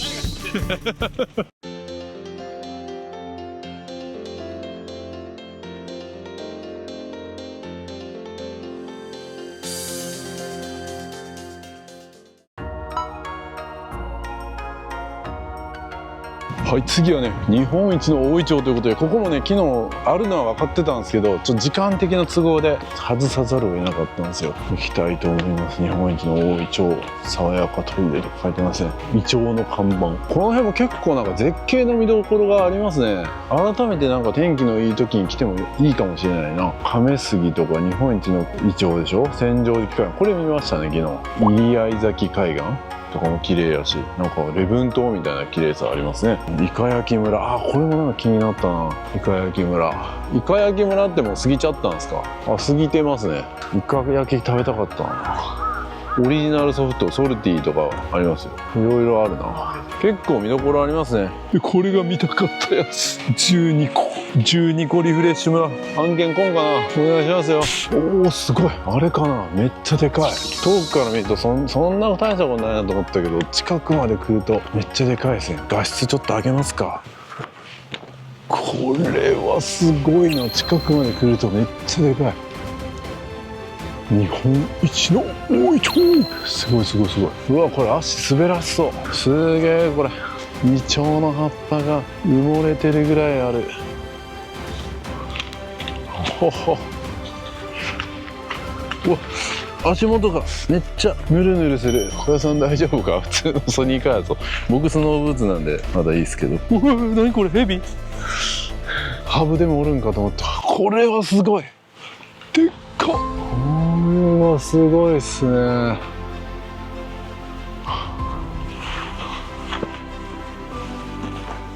小田さん、そこちょっとずるっとくるんで気をつけてください。大丈夫。北金沢の大イチョウっていうんですね。1000年以上も経ってると推定。31メートルの高さあって幹回りも22メートルですね。僕のお腹よりも大きいですよ。見どころは10月下旬から11月上旬なんですけど、多分今年夏が長い感じなんでまだ生き残ってるんかな。地元では長寿と繁栄を象徴する樹木として、ここでも不老不死がかぶさってくるんですね。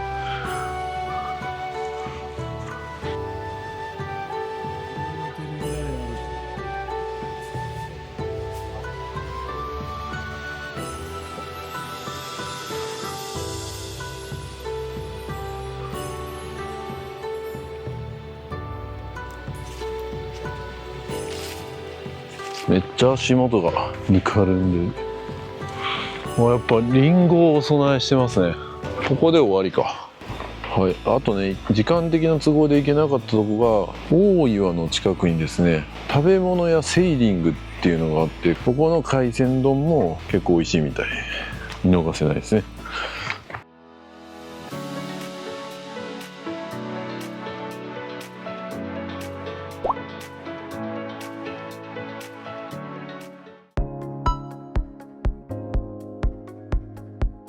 はい、また弘前の方に戻ってきて、評価高い創作そばみたいな。行きましょう。創作料理ワンオペ営業につき、なんか今日ワンオペ営業につきこちらの3種類のみの提供とかなんとしかもお支払い現金のみやな。でこの3つ、イタリアンローストマキアと違うとこにしますね。すごいね、はい。まあこんな感じの店でしたが、ちょっとワンオペでした。現金払いしてもいなかったんで、ちょっと別のとこ行きます。はい、次は蕎麦屋さんですね。まさかの旗当たってるけど、なんか暗いぞ。怪しい。いやいや、蕎麦屋さん、村中未中1セットとかあるな。なんか祭りの時しかね、津軽そばっていうのをやってないらしくて、で本店だとずっとやってるんですけど、本店がなんと定休日なんですよ。でちょっと教えてもらいました。食べれるとこ、津軽そば。虹のマートに近づいてきた。虹のマートなんすかそれ？新鮮市場ですか？虹のマート、いやだからどういう建物ですか？わかんないです。新鮮市場って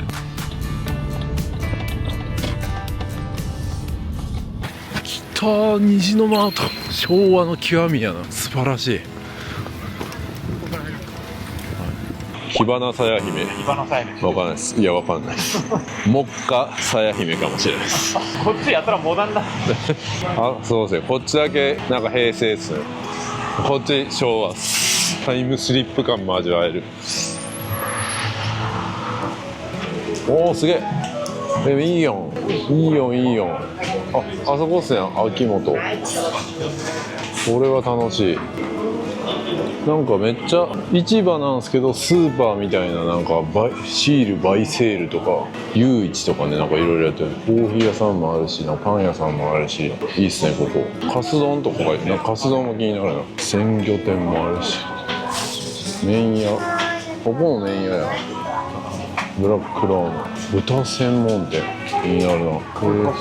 カス丼。カス丼ってなんなんやろ。こっちのもんなんですか。気になるな。もう食べました？まだカツ丼食べてないのみたいな。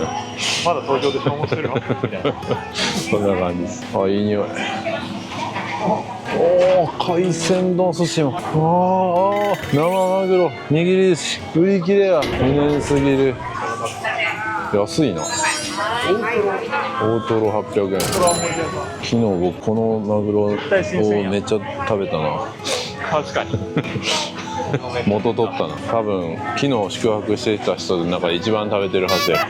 揚げたての天ぷら。すげえ。めっちゃうまそう。奥にあれ。めっちゃいい。揚げたてや。美味しそう。美味しそう。あ、それで天丼作れるんや。めっちゃいい。うまそう。ホタテ串とか。面白いね、ここも。マグロってこんな高いんですね。僕この5倍ぐらい食べた気がするけどね、昨日。いいっすね。うまそう。この辺なんか買って飲んでもいいな。ここもいい。イクラ、北海道産。海の幸がめちゃくちゃ売ってるじゃないですか。牡蠣とか伊勢エビまで。はあ、これはすごいわ。すごいすごいすごい。テンション上がるなこれ。焼き魚まで売ってる。これ何？芋クリーム。つぶ貝とか串うなぎ。うまそう。串うなぎ。アワビも600円で売ってる。芋クリーム。芋ようかん。芋ようかん。あ、美味しい。コロッケなんかもあるし、弁当もある。でここはもう基本的にやっぱ地元の方が多いみたいですね。津軽そば。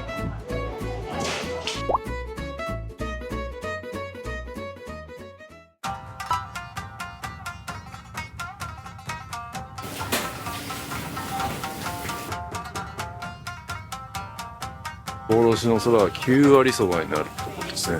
真ん中の幻のそば頼みます。トッピングもこんな感じでいろいろつけることができます。ニシンそば。いただきます。気になるそうな。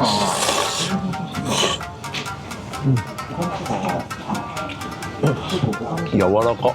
柔らかいです。作るのに3日かかるんですか。おそばですか。はいそうですね。あ、書いてる。あ、ほんまや、書いてた。お湯にそば粉を溶かし、ある程度の硬さになりました。冷たい水に入れます。その状態で一晩寝かせます。これを弊社ではそばの素と呼びます。このそばの素にそば粉をまぶしながら練っていくそばにして、一晩寝かせます。一晩寝かせたそばを茹で、一人前の玉にし、さらに一晩寝かせます。湯通しをして熱いスープをかけて食します。このように食べられるので3日寝かせて作るそばを津軽そばといい、温水用で作ったそばになければ津軽そばと呼びません。幻のそばは最高級のそば粉を9割使用し、津軽そばの製法で作った至高のそばです。どうぞご賞味ください。なぜ津軽そばは幻のそばと言われるのか。昔冬に津軽地方から東京方面に出稼ぎに行く人が多くいて、津軽そばの美味しさを他の人に自慢していました。それなら食べてみたいので持ってきてくださいと言われることが多かったようですが、現代のように保存技術が発達しているわけではありませんでした。夜行列車に乗って持って行っても東京へ着く頃には腐ってしまい食べられなかったことから幻のそばと言われたそうです。勉強になりますね。勉強になりますね。まあだから今では別に幻ではないけど、当時は幻だったということね。食べるのに相当苦労したと。もうこっちまで来ないと食べれないんで、来るのも大変ですね。美味しい。イワシに焼き干しとったしね。むしろうまっ。だし何で取ってるんですかこれ？イワシ？イワシ？イワシで取ってる。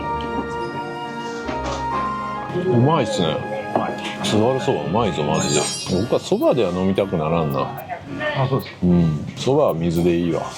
日本酒じゃないですか。いやならないっすね。ああ、ダメですね。やっぱお酒通とは違いますね。そんなシーン見たことないけど。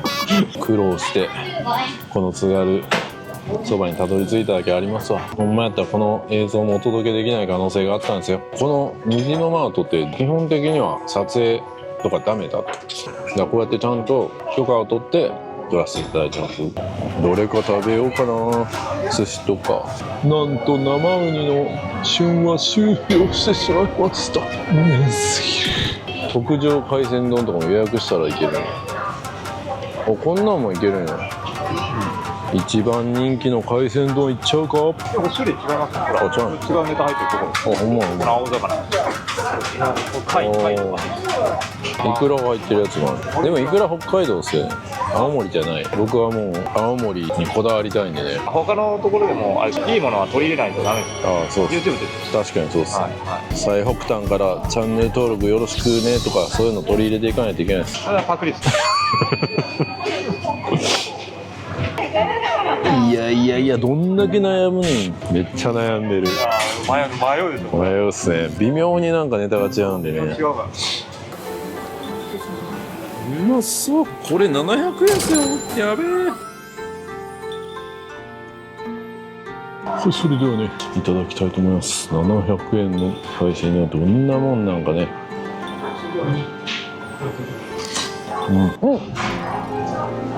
うわ、これはすごい。これは多分東京とかで食べたら2000円とか1500円はするな。なんか半額っすね。しかもこれ時間遅くなったらさらに半額とかなるんですかね。サーモンもご飯も秋田小町ですかね。貝もうまそう。ホタテも入ってる。これはお得や。いやー、満足ですね。青森やっぱいいな。素晴らしいわ。無限に食べれるな。本当はね、ビール飲みたいですけど、この後僕が運転って言っちゃったんでね。いいやつ。これ特選って書いてて3万3000円とか書いてるから1個かなと思ったら箱の値段でした。まあ、それでもすごいな。芸術みたいなリンゴやな。これ別格のリンゴっぽいな。だってこっち380円や。これちょっと丸かぶりしょ。男が黙ってリンゴ丸かぶりでしょ。あ、すいません。この品評会リンゴ一つください。はい。ありがとうございます。はい、一つずつ。小屋さんも。あ、じゃあもらいます。はい。はい、ありがとうございます。これはうまそうやな。どれがええとか言われても、全部良さそうやけど。うまいな。いい線いってます。本当ですか。本当ですか。何を見たらいいんですかこれ。こうさ。ね、いい線いってると思いますよ。あ、いい線。ね。濃いのがいいんですか。これはどうですか。あ、ダメですね。これダメですね。僕が選んだやつがあるね。これとこれ。どこ見たらええの。これは。むしろ選んでください。はい。やっぱ見る目があるな。いいやつ選ん。何で八百屋さんになりますよ。本当ですか。食感が素晴らしいですね。マジですか。どうですか森さん。どうでしょう。いやもう選んでいただいたんでそれでいいです。あ、これそれでいいです。僕は任せていくスタイルなんで。何を見たんですか。もう直感でいったんですか。この軸のまず太さですね。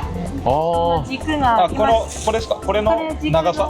あ、やっぱり僕これだと思ったんですよ。マジですか。言った太さだとこれ細いじゃない。軸が太いと栄養が行き届いてるからうまいってこと。あ、島が出てる。ああ、なるほど。このオレンジがってる方がいいです。あ、へえ、そう。浅いよりも深い方が。やっぱ人間もやっぱ軸が太い方がいいですもんね。そうですね。そういうことですね。一緒ですね。そんなことも教えてくれるんですね。島もあった方がいいですね、人間は。島もあった方がいい。島はどうなんや。勉強になりましたね。スーパーマーケットでいいの選べるようになる。お客さんのね、農家さんに教えてもらってですから。ありがとうございます。はい。はい。わかります。これ500円ですね。はい。これ500円。500円になりますね。勉強料はサービスでいいですよ。先ほどの勉強代ただですね。いや、授業料ね、チップあげた方がいいんじゃないですか。はい、この動画を見た皆さんの勉強代も0円です。ありがとうございます。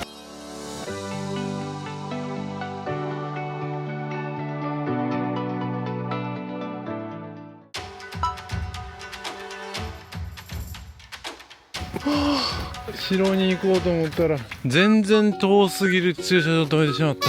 もっといい駐車場が多分あったはず。地図がある。今こっか。どっから行ったらよかったの。ここ止めてしまったからな。市役所にめっちゃ歩く。多分どっかの入り口の近くに駐車場あるんじゃないかなと思うんですけど、駐車場とか書いてないな。これ市役所のとかこの大手門入って行けたのに、なんかわざわざ外周通って歩いてきてしまった。なんか出没、クマかなあ、猿か。あそこにもでかい蝶ありますね。どっから入るんかわからん。さすが城や。攻められてもどっから入るんかわからんようになってんねん。だから攻められないから分かりやすくていかないと困るんだけど。永久に入れん。あっちか。なんかね、この弘前城のことを調べても桜のことしか出てこないんですよ。でも一応紅葉も楽しめるみたいですね。秋に咲く桜とかもあるんや。10月桜とか書いてますよ。桜で有名なんです。あれがハス？あれもう枯れちゃってるんかな。夏とかだったらもっと綺麗にハスが。今もなんかちょっと無残な感じになってる。そう。絶対にパンフレットとかには載らない姿になってますね。でも YouTube では真実をとしてまいります。これが弘前城の真実。サムネにしますよ。弘前城だけにやっぱ広いですね。めっちゃ歩く。広前ですね。いや、広前です。いやいや、弘前です。この階段もなんかちょっと違う。なんかこのシーン見たぞ、どっかで。函館や。階段の幅が小さい。待ってくれ。10年後はこうやからな。ほんまの入り口ここやった。無念すぎる。めちゃくちゃ遠回りした。人生と一緒やな。遠回りしたけど結局たどり着いたらいいんすよ。そんなこと教えてくれるんですね。ああやって工事するんや。昔はあんな感じじゃなかったでしょうからね。広さは広大ですけど天守閣は正直小さいな。姫路城とか見慣れてるから。地元マウントそういうのやめて。事実です真実です。島原城よりも小さいじゃないですか。まあでもやっぱ歴史感じますね。弘前城どんな歴史があるんか調べるか。はい、この弘前城のことを調べます。青森県弘前市に位置する歴史的な城で江戸時代初期に建てられた日本の名城の一つです。現在弘前公園として知られ、日本有数の桜の名所としても有名ですと。弘前城は江戸時代初期1603年頃に青森県一帯を治めていて津軽氏によって築かれましたと。1610年に築城開始、完成が1611年。築城からわずか16年後、天守は落雷によって消失しました。昨日の夜も落雷すごかったもんな。その後長らく天守は再建されることはありませんでした。で、現在の天守は1810年に建てられ、江戸時代後期に再建されたため長所のよりも小規模で3層3階の構造となって、あ、だから小さいんか。もともとはもっと大きかったんですね。で、1868年の明治維新後に弘前城は廃城となり津軽藩の支配を終わりましたと。城跡は1871年に陸軍省の管轄となり一部の建物が解体されましたと。1895年に弘前公園として整備され一般公開されるようになって、で同時に桜が植えられ桜の名所として形が形成されたということなんですね。だから結局今は作り上げられた場所になっているということで、だから桜いっぱい植えられてますね。1932年に弘前城は国の史跡に指定されて、2014年には石垣の修復工事が開始され、今もやってましたね。天守が引き屋工法で一時的に移動されました。この工事は現在も続いていますということですね。だから桜の時期に来るのが一番いいんでしょうね、今はね。歴史はもうそんなに深い歴史はない。だから今の時期はもう本当は来るべき時じゃないけど、城のマニアとか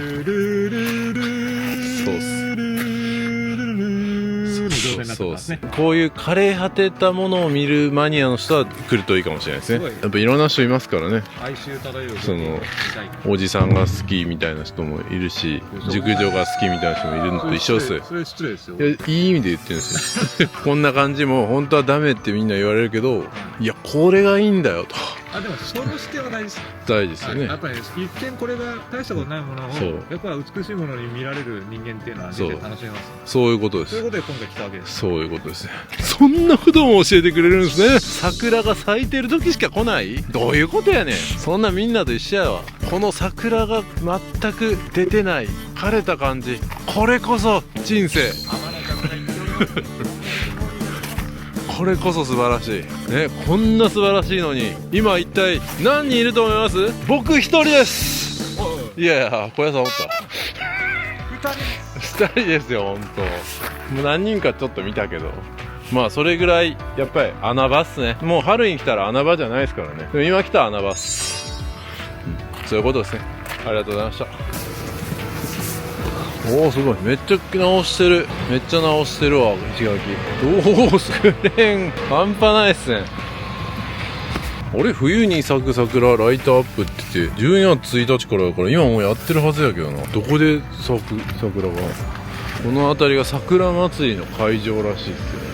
今年はあれかな、あったかいからまだ冬に咲く桜も咲いてないんかな。いやだからここって桜もめっちゃいいし、紅葉もいいし、雪が降った雪景色もいいと思うんですよ。今一番なんもない時に来てしまった。胸緩すぎる。閉店よりもきつい。ここが本当の入り口やったんか。いや、そう綺麗やな。ここも綺麗にしてるわ、やっぱほんまの入り口やから。市役所からすぐそこが入り口やってんけ。そしてなんとカモもいるじゃないですか。めっちゃ潜るな、カモ。めっちゃ潜るやん。どっかで見たな、この光景。めっちゃ潜るやん。市役所の横にはなんとスターバックスもありますね。これが国指定文具、たまにありますね、そういうスタバが。これですね、登録有形文化財、趣のある建物。はい、それではね、もう歩き疲れたんで、そろそろちょっとお茶飲みたいなと思って、この大正ロマン喫茶室っていうのがね、あるんで、ただ間もなく閉店であるんで、急がないといけない。さあ、行きます。やばいな、これ大丈夫か。でも今日混み合ってないでしょ。全然人おらんから。大正ロマン喫茶室。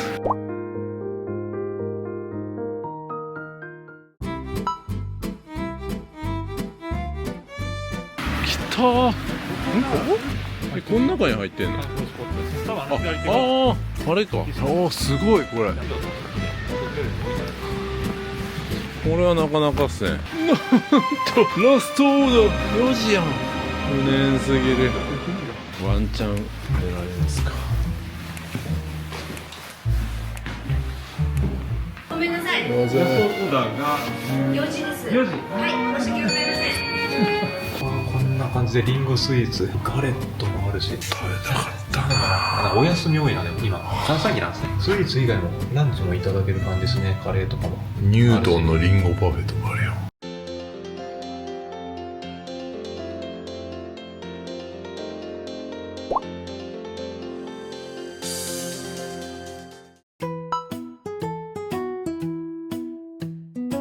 昔ながらのカランカランアイス。流しとかで見たことありますね。よし、じゃあ、あれ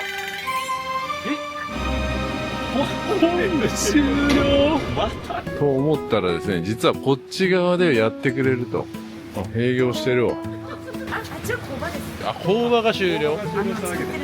ああ、そういうこと。全然いけるんだ。大丈夫。あ、すごい。あこれが人気なんですあ、どれがリンゴ？どれがまあ、人気で名物が、まあ、主にリンゴとリンゴのやつ。バナナ。バナナもなんですか？あ、バナナもある。通常はね、私桜祭りになるとリンゴが大体出てるんですよ。なるほど。で通常であればバナナ。観光客が多いから。そうなんですね。青森の人はリンゴを食べない。バナナを食べたい。うん、食べますよ。あ、食べれるんですか？でも人気があるんですね、バナナ。そうですね。ちょこっと果肉が乗っかってるんですけど、これがはい王林ちゃんがあ、オーレンジ。あ、今日出た。あ、オーレンジだ。いや、知らないって言うんですよ。リンゴのする。いや、芸能人が僕はあんま分かんない。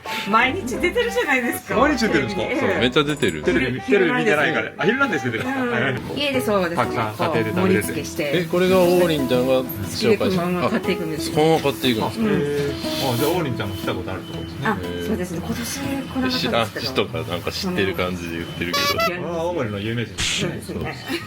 ど。リンゴ食べたいです。僕はリンゴそんなにこう季ついリンゴ味、バナナ味っていう感じではない。さっぱりした感じ。そうですね。一人二つでも食べれるぐらい。そうですね。ちょっと初めは硬いですけど、ちょっと差し歯の方は気をつけないと。それぐらいの感じですか。簡単に新幹線で食べるアイスみたいな感じ。飛行機。じゃあ僕ちょっと両方。僕沖縄先週行ってここ来た。沖縄出してるんですか。自分でこう盛り付けして。あ、ここから送ってるんですね、沖縄。このぐらいの一斗缶で送ってるんです。すごい。でお店出してくれて。だからチリンチリンアイスってなんか長崎も有名です。いやそうですよ。長崎はチリンチリン。あと秋田もなんか呼び方が違う。あ、そういうことですか。長崎では名前、商標登録。秋田かどっかにもありますよね、似たような。ババヘラアイス。ババヘラアイス。やっぱ一緒なんですね。秋田のこのアイスは甘いですよ。秋田甘い。ちょっと甘い。こっちはさっぱり。どこが一番最初にこの形やったんですか。発祥？この青森ではうちの店。カランカランが一番最初ですか。そうです。チリンチリン真似してるんですか。長崎の。同じくらいなのかな。同じくらいですか。でもどっちかが先のはずですよね。そうなんだ。面白いですね。面白いですよね。勉強になる。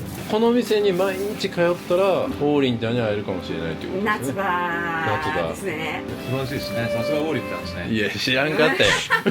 身長高くて。高いんですか。高いですか。そんな高いですか、身長。それは知らんかった。175ぐらいですかね。170ちょいぐらいある。そんな大きいの。そんな大きいの。それはちょっと意外。ありがとうございました。ありがとうございます。素晴らしいですね。ここにずっと来れば王林ちゃんに会えると。五島列島福江島でもずっと喫茶店に行ったら川口春奈さんに会えるみたいな話しましたけど、ここに来れば王林さんに会える。橋本春。いや誰やねん。誰じゃない。行かない旅の人ですね。まだ僕出てないですから。僕は今から取材受けるから。おー来てるね王林ちゃん。いいっすよね。訛りがあっていいっすね。モーリーです。モーリー、これです。王林チャンネルではないです。モーリーです。これですね。音はいはいはい。これはトラベル。これですね。そうです。これです。はいそうです。ありがとうございます。いつか王林ちゃんとコラボできるように頑張りたいと思います。はい頑張りたいと思います。ありがとうございます。カランカランアイス。カランアイス。カランカランアイス。じゃあそれではね、まずリンゴ味いただきます。ほんまにこれ2つもいけるんかな。そうだね。俺みたいになってるでスタートが。いいっすね。これ懐かしい感じ。いいっすね。この懐かしい感じ。山びこみたいになってるんですどうやって取り出した？確かに硬い。どうやって取り出した？それはもうカップにこうやってですよ。そういう時代生きてないですか？そうですね。ちょっと硬いですねやっぱ最初。でもうまっ、シンプルな味。芸能人の王林さんが多分。いや知らんかったよさっきまで。そしてこのコーンがなんかもう小学校の時に食べた新幹線のグランクラス乗った時に。グランクラスじゃないでしょ。違うんです。新幹線でスジャータのアイス買えるんですけど、新幹線スジャータのアイス食べた時みたいな。食べたことない。うまいっすねこれ。めっちゃ軽い。これは確かにウォーリンちゃんが持って帰るジャンボサイズ食べれるの分かるな。しかし寒いな。めっちゃすっきりしてうまいですね。めっちゃすっきりしてうまいですね。いや同じこと言ってるよ。長崎のチリンチリンアイスとちょっと違いますね。チリンチリンは柔らかいからね。チリンチリンアイスあれバニラっすよね。いやでも僕らの世代はこれ食べるとなんかこれが自分たちが小学校の時とか一番うまかったみたいな。懐かしの味なんです。懐かしい味。これねこうやって声出すみたいな。これもやりましたね。昭和な人は覚えてますよね。小屋さんはねもうやっぱやったことないみたいです。平成ですね。平成生まれ？昭和63。昭和63です。平成かぶれ。ギリ昭和。同学年平成元年。そういうことか。じゃあいただきます。これバナナね。これが青森の人に人気。あと王林ちゃんも食べてる味。はい。王林ちゃんを思い浮かべながら食べます。ちょっと気持ち悪いです。王林ちゃんはこのバナナ味食べてるやな。うまい。確かに全然そのバナナって言ってもなんかねっとりしたそのバナナの感じじゃなくてほんまにあっさりしてるからこれはうまいな。まあどっちもうまいっすね。でも個人的には王林ちゃんにはリンゴの方食べといてほしかったな。リンゴのキャラだけに。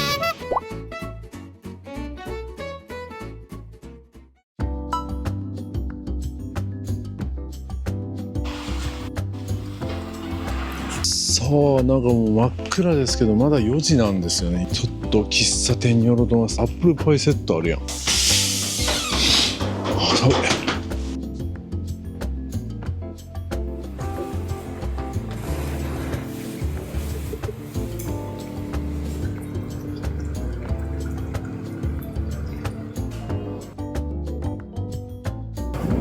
まそう。富士のアップルパイうまそう。いろんなアップルパイのなんかスタイルがあるんですね。お店によって全然違いますね。マップがあるんですか？マップってあるんです。マジですか。もう今から弘前出ようと思った。アップルパイマップってこういうのがあって、うちこれもあるの。これちょっとメインなんですけども。これ今日売り切れですか？そう売り切れちゃう。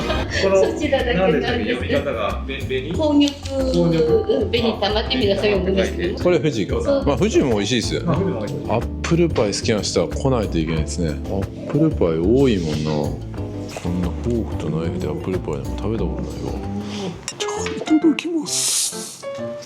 アップルパイ。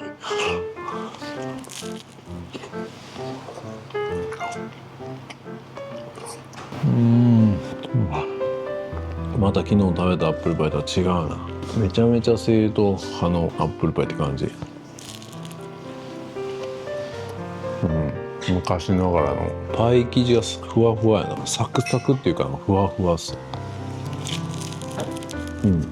クサクな部分もあるか。誰がアップルパイを一番最初に考えたんや。気になるな。聞いてみるか。気になりますよね。チャット GPT に聞きます。アップルパイの起源は非常に古く、ヨーロッパにおける食文化の中で長い歴史を持っています。1381年にイギリスで書かれたレシピに見られると。このレシピではリンゴ、イチジク、レーズン、洋梨を詰めたパイが紹介されていますと。いろんな国でアップルパイも進化をしてきたんですね。で日本は甘さが控えめでパイ生地がサクサクのものが多いみたい。フランスはタルトタタンね、ひっくり返して焼くスタイルで、イギリスが生地をパリッと焼き上げ濃厚なカスタードやクリームを添える。あれなんですね。ホテルとかで食べるアップルパイはクリームが添えられたりしますね。勉強になりますね。奥深い歴史ある食べ物っていうことですね。これなんですけども、ちょっと見てみたので、よかったらサービスです。ありがとうございます。サービスでまた全然違う良さが。いやそれがまたいい。いやそれがいいんです。紅玉ですね。コーヒーもねいただいとけ。アップルパイです。見栄えがいいですね。これやっぱ熱いんで真ん中が落ち着くな。アイス食べた後やつな。2つも右下これわざとつけてるんですか？ついてます。アップルパイのあるあるですね。パイがついてくるっていうね。紅玉のアップルパイいただきます。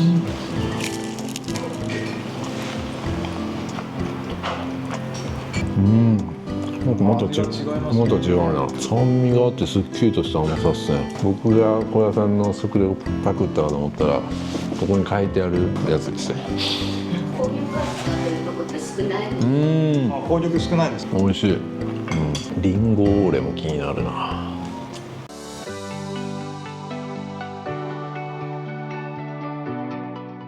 はい、それではね、小屋さんと一旦お別れしまして、ちょっと泊まるホテルが違うんで、夜ご飯はまだ小屋さんと合流して、今日はジンギスカンいただきたいと思います。一昨日に小屋さんがすでに泊まってたところで Wi-Fi が早かったっていう情報を聞いたんで、僕はそこ通りました。レンタカーに関しては、ほぼほぼ2日間借りて、1万2、3000円かな。なので、安くはないけど、めちゃくちゃ高くもないって感じですね。でも快適でしたね。電車旅とかね、バス旅もいいと思いますけど、雪道が来ても大丈夫っていう方は、レンタカーは自由にね、いろいろ行けるからいいですよね。小屋さんは明日から奥入瀬渓流とか八甲田の方に行くみたいですね。で、僕は奥入瀬渓流とか、以前の奥入瀬渓流ホテルの動画とかで行きましたんで、僕はこの青森に残って飲み歩き、食べ歩きの日々を楽しみたいと思います。で、最後、菅湯温泉っていうところにね、また小屋さんと行きました。それでこの青森の旅を締めくくりたいと思います。いや、もうすでにね、取れ高えらいことになってるから、ちょっとどうしようかなって感じですけどね。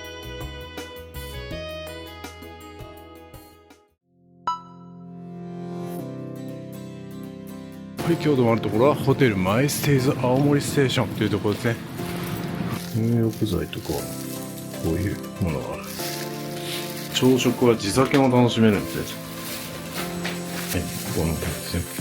1015はい、こんな感じのシンプルな。入り口に入った瞬間はなんかめっちゃ狭いんかなって思ったけど、ダブルベッドがあって、こちら側見るとちょっとスペース広めにありました。入り口のところにそのままスペースがあるみたいな感じになってるんですね。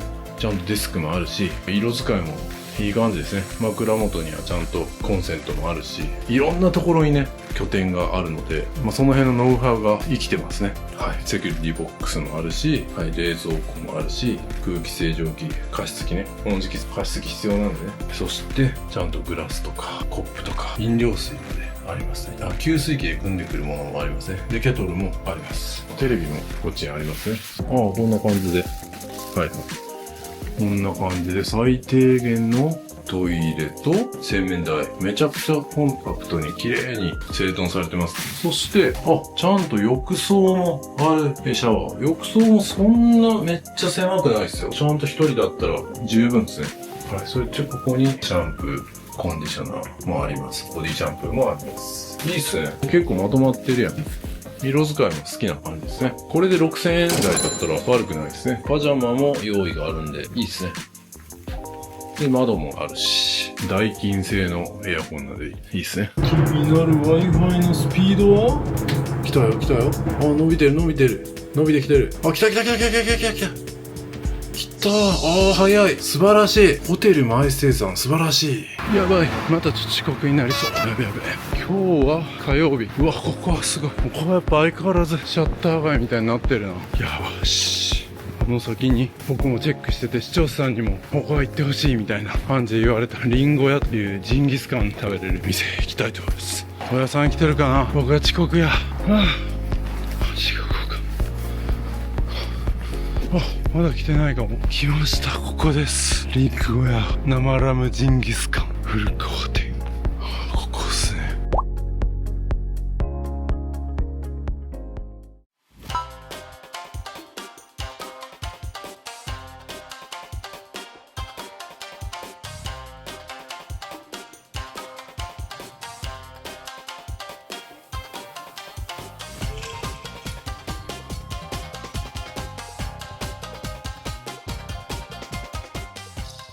オールフリーと生ビールで。はい。いたしました。ありがとうございます。なんか僕が予約の電話した時に、撮影するんだったら化粧直しますって言って、本当に化粧直したみたいです。半端ないですね。青森の人ノリがいいですね。人優しいですよね。結構話しかけたら親切にどこ行っても教えてくれたりしてますよね。で肩ロースがおすすめで、なんかここはそのニュージーランドのねラムを使ってると。でラムは厳密に言うとなんか乳脂が落ちるまでがラムらしいですね。それを超えるとマトンになるらしいです。でニュージーランド産のラムの美味しさについても小安さんがね、もう散々車で僕に言ってたの。ニュージーランドのラムがうますぎるから食べてほしいみたいな。だからちょっと撮影しとけばよかったんですけど、うちのなんか肉はニュージーランド産ですって言った瞬間に小屋さんがめっちゃ微笑んだんです。だからニュージーランドは間違いないということで、品質管理したいですね。はいはいはい、厳しいこと言って、はい、ここがどんだけの品質管理してるかっていうことですね。それは僕が人生で一番美味しかったラム肉はニュージーランドでスーパーマーケットで買って僕が自分で調理したラム肉。なるほど。それが一番うまいです。それはちょっとなんか自分の料理がうまいっていう。いや自分は料理全然もう初心者でしかないんですよ。それでもうまいっていう。うまいっていう。ちなみにニュージーランドのお店で食べたラム肉より僕が焼いてた方が美味しかったです。マジですか。急にマウンテン。つまり何が言いたいかというと、日本人のやっぱ舌、料理の腕、なるほど、こういうのがいいんだと。焼き方ももう自然に身についてるみたいな。楽しみですね。僕は Google で検索して焼き方をそれ真似してやっただけです。ああ、なるほど。今はもうそれでいけるっていうことですね。五島列島でもね YouTube で学んでお店やってる方いましたもんね。七色っていうお店のね。楽しみですね。こちらすごく多いです。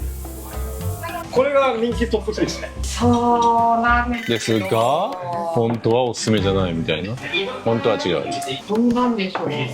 私の中では14年こういうこと言っちゃいけないんですけど、ロースっていうのはわさび醤油と塩コショウで召し上がっていただくんですよ。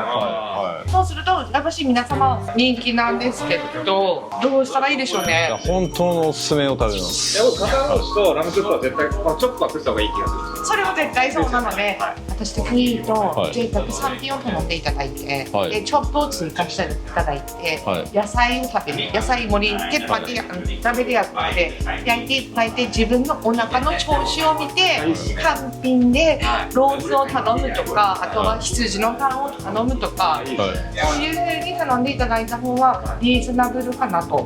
なるほど。それでいきます。それでいきます。じゃあ多分贅沢3品とロースチョップはこれ1本なので、1 1本追加していただいてお野菜持ってきて、はい食べてみてからの、はいこっちの方がいいかなと思うんですよ。なるほど、じゃあそれでいきます。なんだろう、私誰に隠してる経営者の方がいいからいやいやこっちの方が安いかなと思って。ライスですかこれ。ライですね、はい。ライスあった方がいいですか？でもライスもありますが、ライス焼き飯も美味しいんですよ。あ、焼き飯。はい、今召し上がっていただくようなカレーでのチャーハンを作るので、それも美味しい。これそれします。ありがとうございます。素晴らしいですね。本当のおすすめを教えていただいたので皆さん真似してくださいよ。はい、いろんなメニューありますね。ラムギョプサルとかね、厚切り、これも後で頼みたいですね。タン、サフォーク、お肉、はい、いろいろあります。はい、焼き野菜もサラダもありますね。そして焼き飯美味しいって言ってたので焼き飯頼みました。まあいろいろありますね。しゃぶしゃぶとかもあるんよ。はい、飲み放題のプランとかもあります。ただ今回おすすめの食べ方を教えるんで、これはもう見る必要ありません。でデザートなんかもありますね。まあそれもおすすめ聞いて頼みますね。リンゴの半分アップルとかねあります。でお酒はプレミアムモルツとかレモンサワー、これうまそうやな。生果肉、リンゴのサワーうまそう。日本酒もあるけど、でここはなんかリンゴのサワーが良さそうやな。ハイボールもなんか生搾りハイボールでリンゴってあるな。マッコリとかクレイジーサイダーとかねありますね。はい。じゃあ飲んでいいですか？すいません。ジンギスカンって感じしません？すると。はい。ひるんでるって言うんですか？あれ気分が出るのって言うんですか？あ、気分ね。気分。都会の方ですね。いやいや、都会ではない。お願いします。北海道とかお鍋って溝は開いております。なんですが、うちの店の鍋はここに穴が開いております。なかなか穴が開いてるお鍋ってなくて、じゃあ下に流れてしまわないって感じですか？油が。逆に流れることによって、ラム自体がヘルシーなお肉なので、こちらオンガの炭を使っております。なのでこの穴が開いてることによって炭からの遠赤外線でラムの肉って柔らかいんですけども、より一層柔らかくなります。余分な脂が落ちます。豚とか鶏とか牛とかのお肉に比べて一番カルニチンの多いお肉です。ニュージーランドは人間よりも羊の方が多いですからね。多いかなって言って美味しいのかって言われると私も定かではございません。ちょっと私もニュージーランドに行ってないんでわかんないんですけど、すごい全部焼いてください。韓国スタイルですね。なんていうんですか、一番美味しい感じで一番最初に召し上がっていただきたいので、レクチャーはさせていただきます。31の店で今用意してくれたんですかGoogle でいいなと思ってチェックしてて、どうしようかなって思ってたら視聴者さんから同じ店が出てきて、ここの店が出てきて、あ、ちょうど僕もチェックしてました。なんていうんだろう、青森っていうとやっぱり海鮮のものが召し上がる方々が多いじゃないですか。僕のチャンネルが大人の穴場旅行っていうテーマなんですよ。まあそのベーシックな海鮮を楽しむっていうのもいいけど、青森にしたらあえてこのジンギスカンでいいんですかみたいな。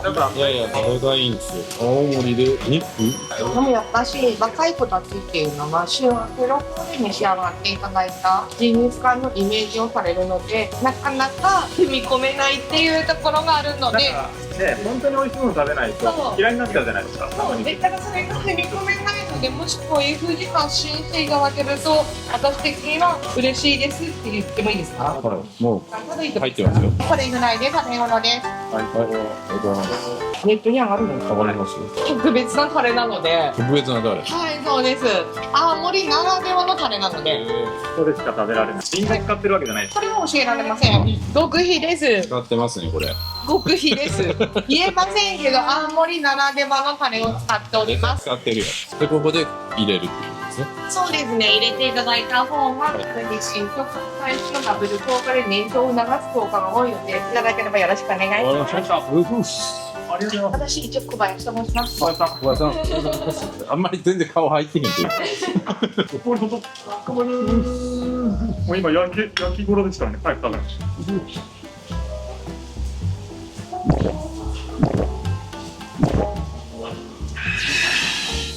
男はビールしなかった。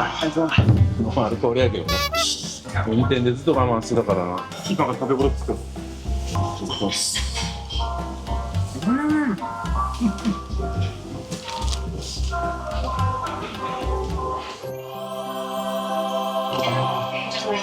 これは本当うまいですね。普通のね、なんかジンギスカンの店だと、やっぱ癖が出てくるんですよ。今回はね、全然臭みないですね。だからこれラムがなんか結構苦手みたいな人でも絶対楽しめるんじゃないかな。ここ一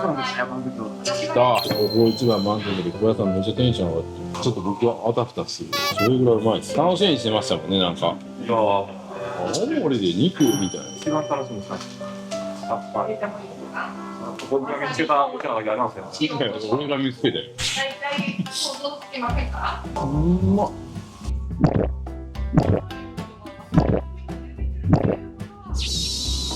3ヶ月入ってるけど、絶対名物メニューみたいになってるから、小林さん。電話越しからちょっと全然ノリが違ってた。多分リンゴ入ってるな、このカレー。めっちゃうまい。めっちゃうまい。臭みが全然ないじゃない。全くない。普通は臭みが出るじゃないですか。そう目がいいっていう方もいらっしゃる、そうですね。いらっしゃるんですが、やっぱし今の生ラムっていう文化にこの頃なってきてるので、まあ僕どっちも好きですよね、臭みあっても。そうです、マトンの方がいいっていう方も今いらっしゃいますし、ちょっと私の中では何とも語弊があるので言えません。当たり前じゃないですか。今なんかそういう世の中になってきてるから言葉を発してますよ。どっちかみたいなことは言えへん。ジェンダーレスみたいな。コンプライアンス。コンプライアンス。そこコンプライアンスかな。骨付きのお肉になります。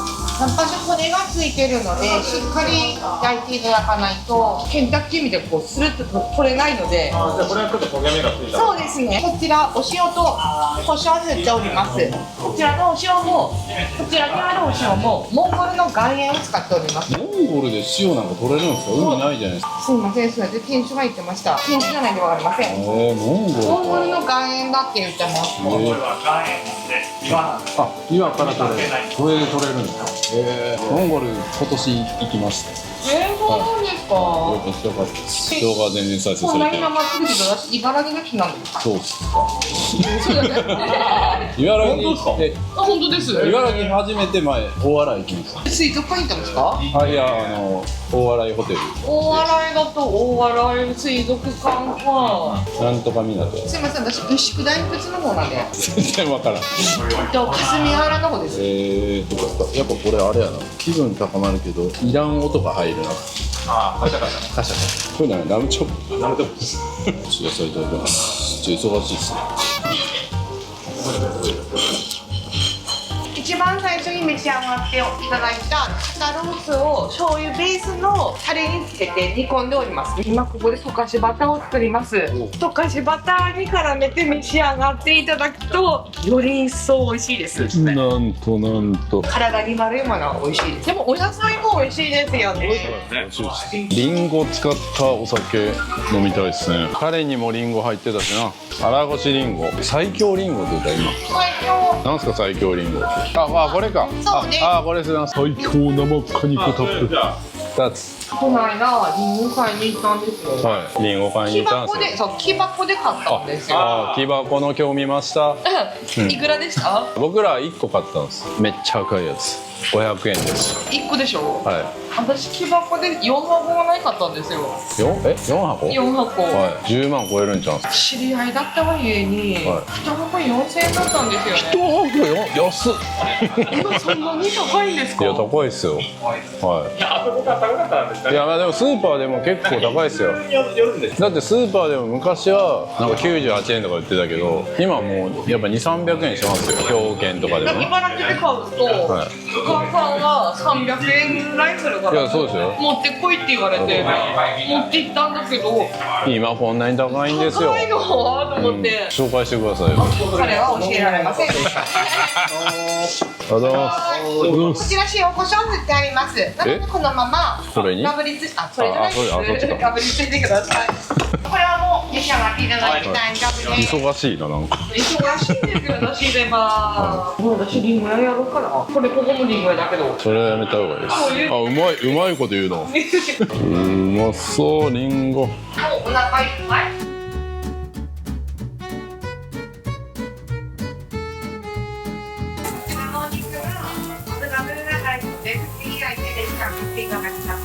チャーハンいただきます。焼き飯か。絶妙な味付けやん。うまいここ。じゃあラムチョップいただきます。ラムチョップ。あ、ビール好きますねこれ。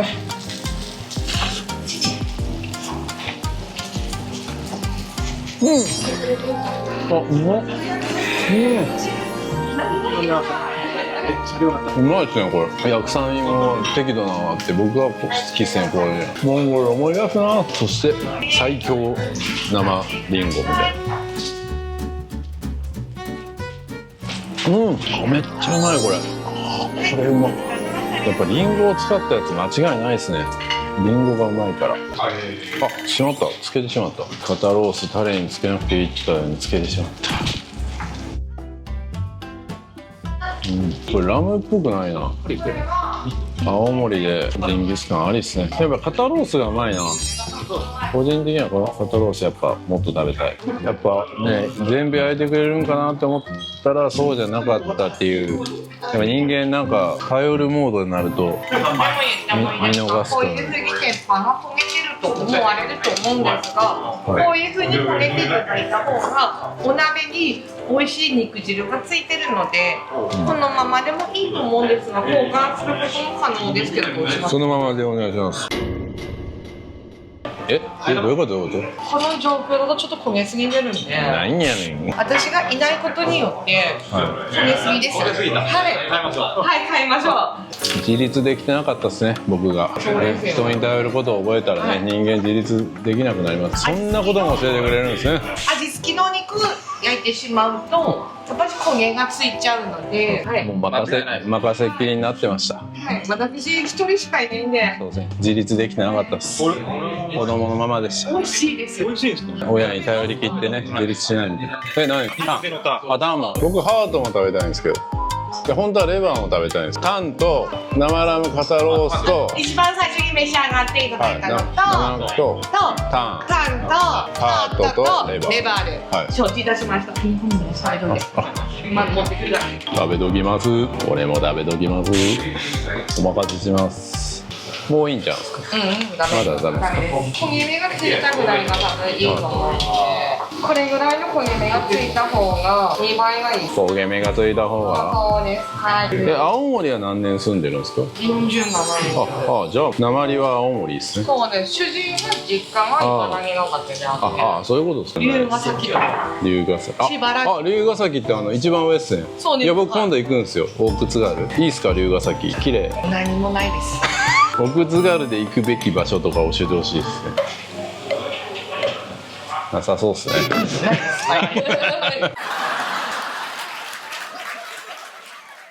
食べ物ですね。青森何年いるかっていうのに普通に年数言ったんで年齢言ったみたいなもんですね。僕より多分ちょっとお姉さんぐらい。羊のタンになります。こちらのハツになります。レバーはしっとりしております。あんまり焼きすぎない方がいいと思うんですが、プライン的にしっかり焼いてください。でも本当は美味しいのはもうちょっと違う焼き方の方が美味しいんじゃない？でも私はちょっとそれ言えません。僕も言えません。YouTube 的に言えません。そうなんですよ。そこはもう自己責任で皆さんの判断で自己責任でっていうしかないので、結局原点に帰ってきたって感じやん。う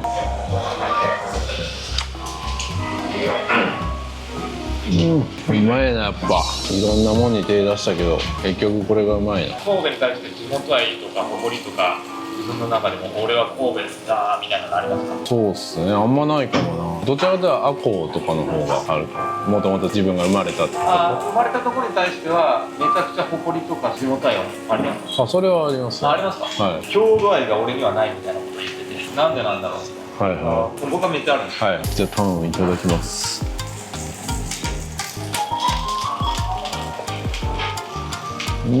でも青森来てからなんかほんまにいろんなうまいもん食べれてるな、なんだかんだで。あと青森駅で何食べたんやろな。スープカレー。はい、小屋さんがトイレ行ってる間にハートいただきます。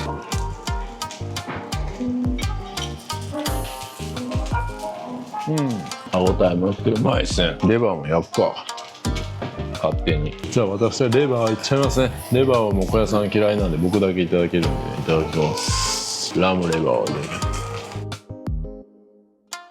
これはいい。これはうまいな。うまいじゃんこれ。あんまり焼きすぎない方がうまいかもしれない。やっぱネギ塩こそビール飲みたいですけどね。ちょっと飲みすぎだと思ってね。いやいやノンアルコールで飲みすぎもこともない。まあ水分取りすぎとかぐらいです。レバーうまいな。豚のレバーに近い味やな。リンゴのハイボール。おーいただきますリンゴのハイボール。うまい。これうまいな。ハイボールにちょっとこうリンゴの風味が。これはいいな。これは肉にぴったりや。レバーにぴったり。青森産ニンニクきた。これ焼くよ。いっちゃうか。ニンニク。塩でいただくって言ったら塩。モンゴルの塩でいただこう。これ塩？これ塩なの？モンゴルの塩。岩塩。岩から取れる塩。岩塩で。あ、しまった。ネギだれもついてもだやん。いただきます。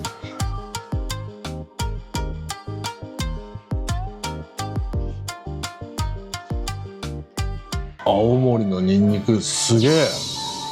やっぱ違うな。皆さんスーパー行ってる人だと分かりますよね。青森のニンニクがどんだけ高いか。泣く泣く中国のニンニク選んだりとかしてますよね。スペインとかね。いや違うな。なんかギューッとしまってる。もう他のニンニクが10個分ぐらいが1個にギューッてしまってる感じですね。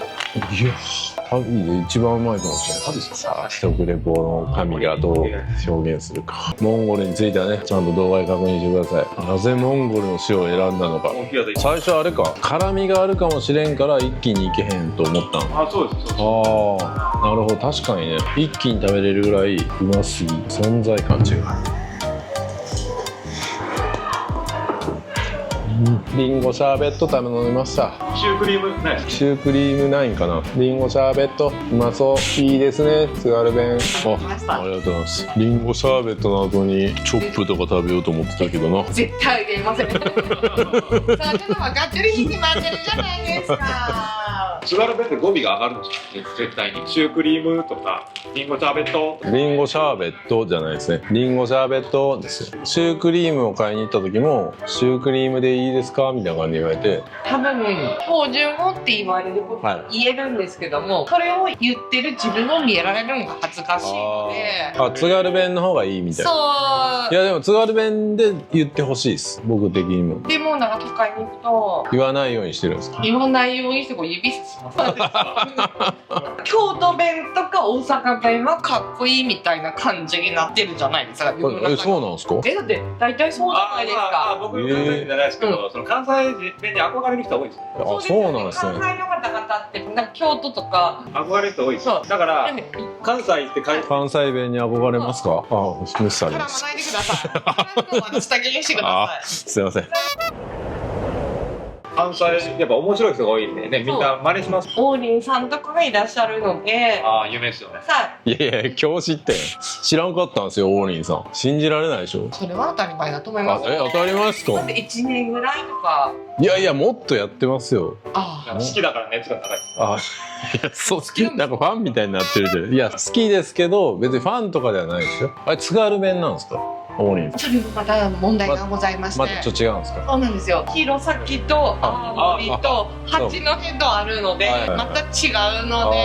なんか八戸とこっちは違うのは何となく分かるんですけど弘前と青森でも違うんですか。ちょっと違います。ちょっと違うんや。どっかで怒られたもんな。なんかこれ青森ですかって言ったらいや弘前ですみたいな。そうなんですよ。ライバル関係みたいな感じですか。いやライバルではございません。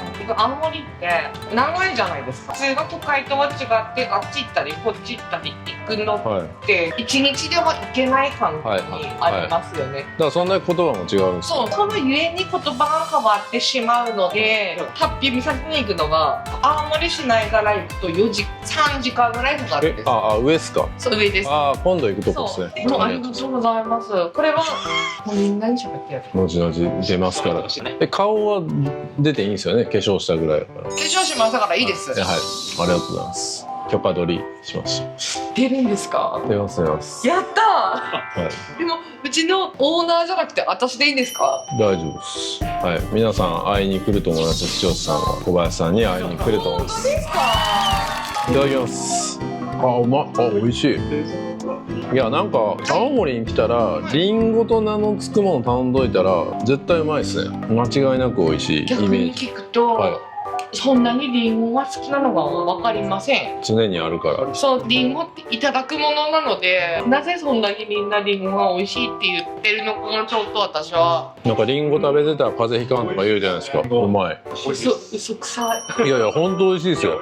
やっぱ地元の名産ってやっぱ美味しいっすよ。いやでもなんかこれシャーベットでそこまで濃厚な甘みがちゃんと出てるリンゴシャーベット初めて食べたもん。めっちゃうまいっす。最高。全然違うです。アップルパイにしてもそうやし、他なんかありましたっけ？リンゴカレーとか食べたね。地元だとそれが当たり前だと気づかないし、気づかない。だから僕も大分行った時に、なんか魚が美味しいじゃないですか。大分出身なんですか？子供の時はこれが普通みたいな。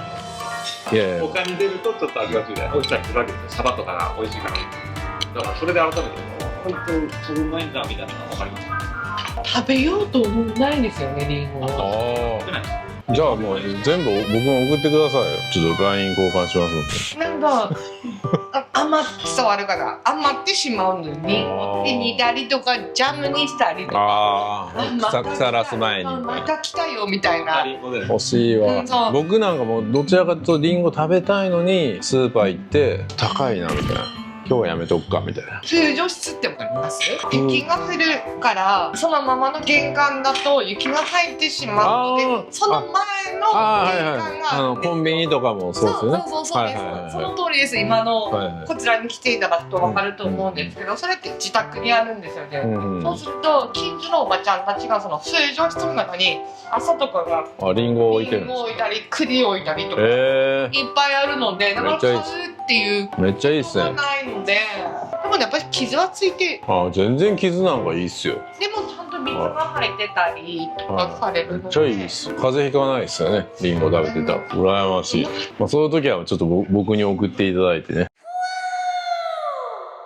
送れないんですよ。送れないんですか？傷やから？段ボールでちゃんと詰めないと送れないっていう規則があるらしくて、木箱で送るとかいただいてもそれは送れないので。いや結構長持ちです。お金払うんで。どうですか？今私結構持ってますけど。木箱で。木箱で。はい。欲しいなマジで。で、アップルヒル行きました、浪岡の。行ってない行ってない。アップルヒルっていう浪岡の道の駅があるんですけど、そこでがアップルヒル。はい、17000円でした。それをタダにもらったんですか？知り合いから買ってるので、そんな要請です。これかレストラン。そう。浪岡。見に行ったら、ここで木箱見たら、小屋さん明日行けるんじゃないですか？アップルヒル、浪岡。僕は行けないですよ、もう。僕はもうしばらくこっちにいる。ここ違います。違うんです。これだって弘前に行く途中です。今日行くべきやったんです。そうですね、多分。はい、最高でしたね。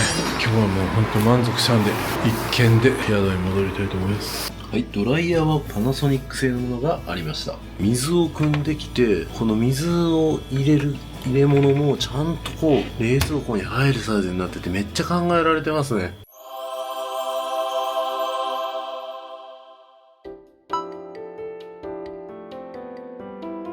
はい、おはようございます。今9時半ですね。今からのっけ丼食べに行こうと思うんですけど、ついに来ましたね。雪男の僕が青森に来たんで、当然のように雪が降ってきましたね。これは積もるな。明日には真っ白になりそう。いやー、これは積もるんでしょうね。あっという間に。はい、今日からですね、明日までは小屋さんと別行動で、僕はいろいろここでお店を探したいと思います。おー、サビー。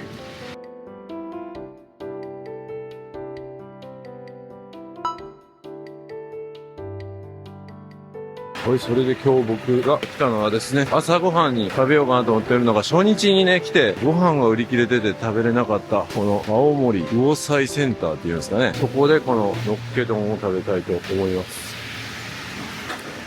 はい、本日のお味噌汁ということで、なんかどれでも1枚ですってか、でお休みのとこもあるじゃないですか。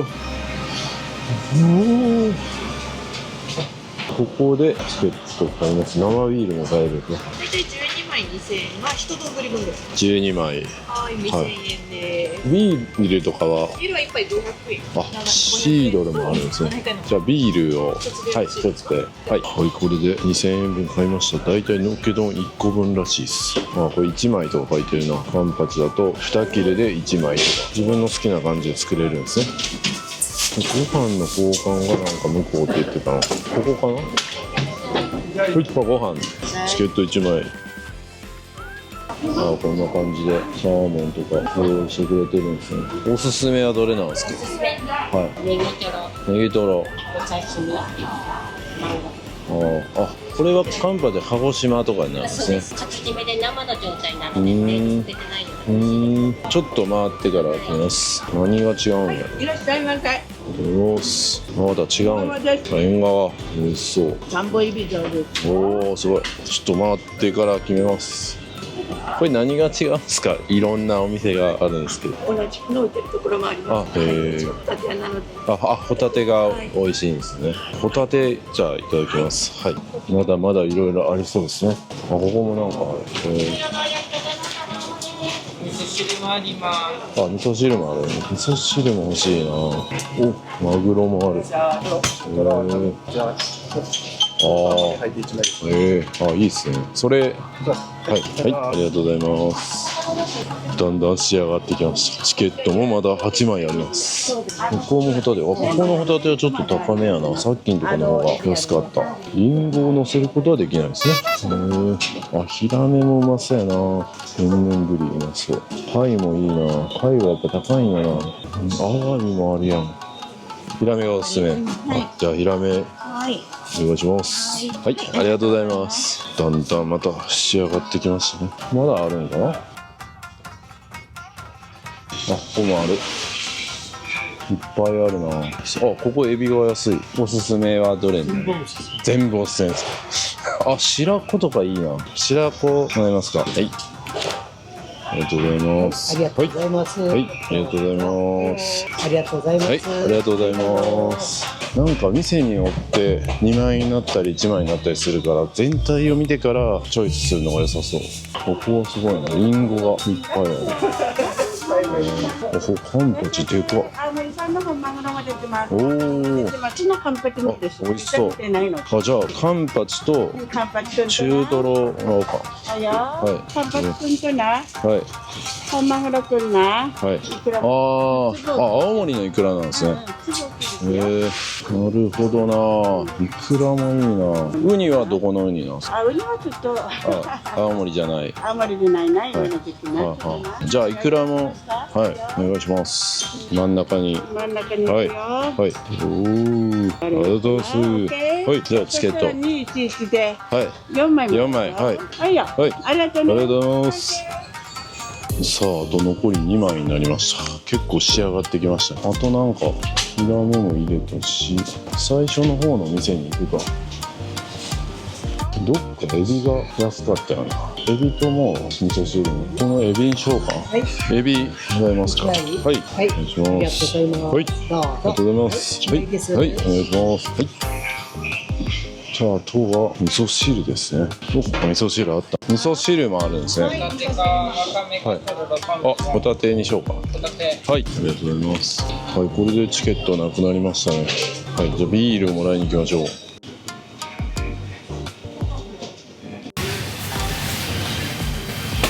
ありがとうございます。来ました。これが今日の朝ごはん。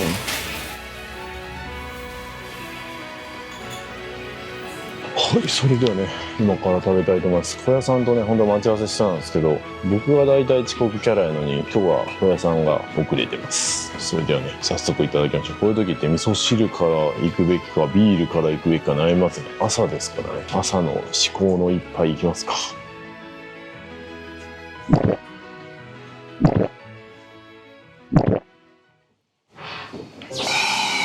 最高っすね。本当はね、今10時3分ですけど、11時から打ち合わせあるんですけどね、別にお酒入ってもできますから。パンとかビール一気っすね。アルコール？いやいや、アルコールっす。はい、打ち合わせがあろうがお酒入れます。小屋さん到着です。ペイペイ使えます。で実際海鮮丼がめっちゃ売りのお店とか行ったらこれよりも多分豪華なもう食べれるんじゃないかなと思うんですけど、いろんなお店を見て回って自分の好きなものをチョイスするってやっぱエンタメ性ですね。それを含めて考えたらありっすね。来る価値あります。味はまだ確かめてないんで、味わい任せてます。味噌汁前ホタテ入ってるやん。それ移すの忘れた。贅沢さホタテの味噌汁か。じゃあそれではいただきます。こっからいただこうかな。ホタテいただくか。うまそう。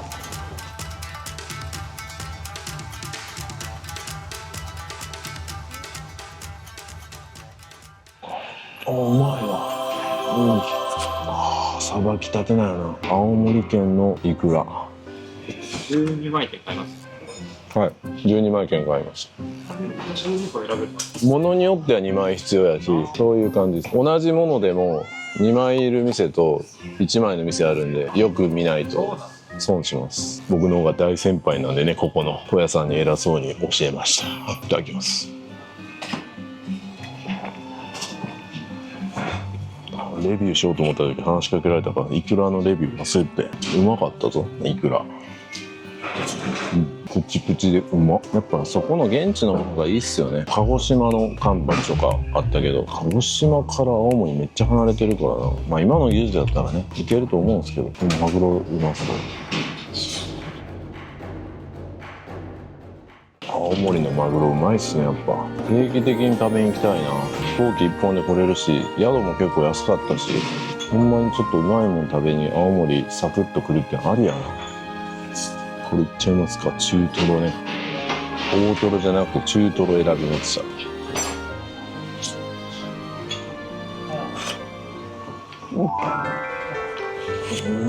いいチョイスしたんちゃう今回。ここ始まって以来のめっちゃいいチョイスしてるんちゃう。これカンパチうまそうな。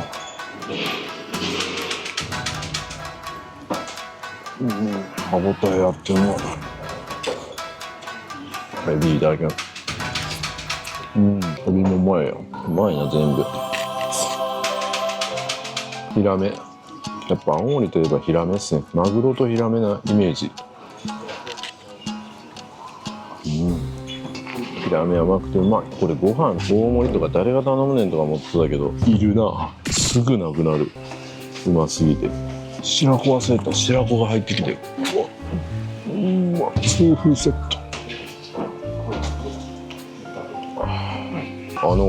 のっけ丼のなんかポスターに大葉が載ってるけど、大葉なんかどこにあったんや。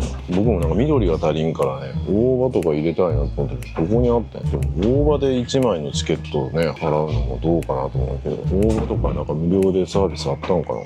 映えないっすよね。ご飯に対して具がめっちゃ多かったな。いきなりビール朝飲んだからちょっと酔っ払うな。打ち合わせ大丈夫なのか。今からねする打ち合わせも実は青森の打ち合わせでしてね、来月もまた僕青森来ることになってます。案件で今度はね、今回取らなかった奥津軽の地域を取ってほしいと案件いただきまして嬉しいですね。青森に縁がありますね。それでは小屋さんと別れまして、今からもうホテルに戻ってちょっと打ち合わせしたいと思います。ちょっと酔っ払ったけど大丈夫か。急げ開かないって思って。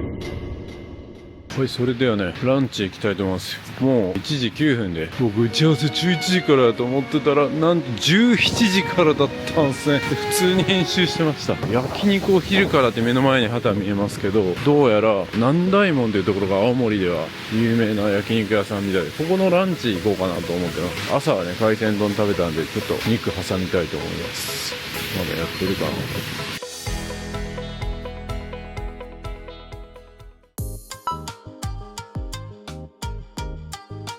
本日の日替わりランチとか出ますね。こんな感じのメニューになりますね。1時に来たけど5分待ちでした。いろいろランチあるけど特選ランチもさせない。ランチじゃなかったらもっとなんか南大門名物めっちゃいろいろありますけど、津軽豆腐と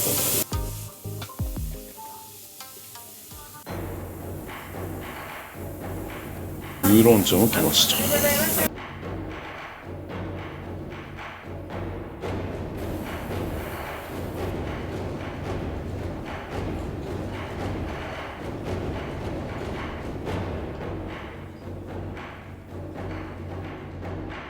あとございます。はい、それではね、特選ランチを頼みました。特選ランチってなんかボリュームが結構あるのかなと思ったら、まあいい肉がちょこちょこある感じなんで、もしかしたらお腹を満たしたいだけだったら本当に普通に日替わりランチで良かったかもしれない。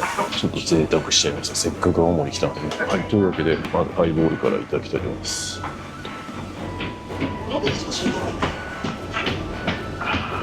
じゃあ早速焼いていくか。タンからいいよ。でその間にちょっとキムチとかで色整えておきましょうよ。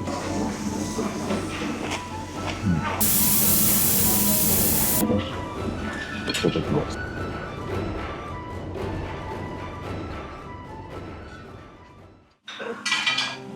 水は口でめっちゃうまい。超うま。お酒もご飯も進むな。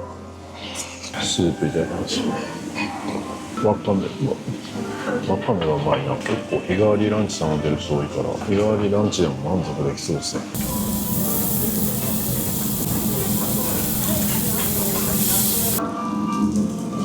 良質な油が乗っててもうまい。どれがどれかわからんけど。おお、めっちゃ雪降ってるやん。いや、美味しかったですね。普通のランチでも良かったんじゃないかなって感じでしたね。昼からあそこまで美味しいもの食べなくてもよかったかなみたいな気分でした。この後どうしようかな。ちょっと観光行こうかなと思ってた。観光というかちょっと駅前の船を見に行こうかなと思ってたけど、この雪やもんな。寒いな。これかウィーン菓子シュトラウスっていうところが日本一のチョコレートケーキが食べれるということで、そこを行こうかなと思ってるんですが、まあちょっと行ってみるか。いや、駅前まで来たからやっぱ寒すぎるわ。ケーキ、チョコレートケーキにしよう。今回飲み歩きの旅やしな。シ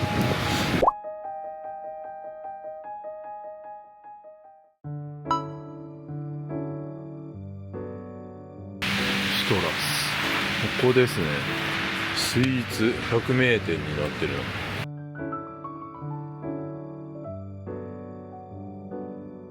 1階はケーキとかが売ってるんですね。2階はカフェになってるの。いっぱいいるのかな。チンとしてるからあんまり人いなさそうだけど、クリスマスケーキなのか。あ、これかな。代表のザ・ハトルでうまそうやな。青森ってやっぱすごいですね。スイーツがすごい。ここはあれか、オーストリアのウィーンがテーマになってるんですかね。ウィーン僕一人旅で行ったことがありますね。やっぱこれかな。ウィーンのコーヒー、ウィーンのザッハトルテと、これシュトーレンかな。これいいっすね。なんかいろいろあります。紅茶とかおすすめ品、コーヒーゼリーか。これも気になるな。メランジュセットとかあるな。はい、来ましたね。ザッハトルテ、うまそう。そしてこれが飲み温泉。ちょっとメニューがもうないんで何かわかりませんが、セット頼みました。は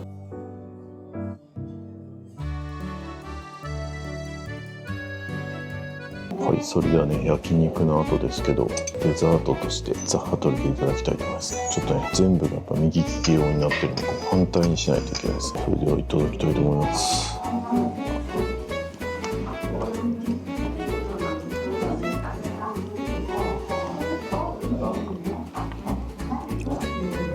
これはすごい。僕チョコレートケーキって正直あんまり好きじゃないんですよ、チョコレートが。でもこれはチョコレートの部分がすごいザラザラした感じで、舌触りが。でも味はなんか甘すぎず上品な感じで、これはうまいわ。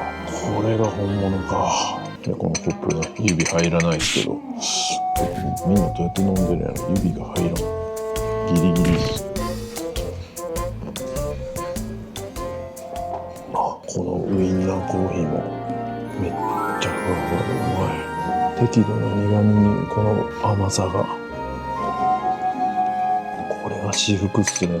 正直ちょっと驚いてます。そしてこの雰囲気でしょ。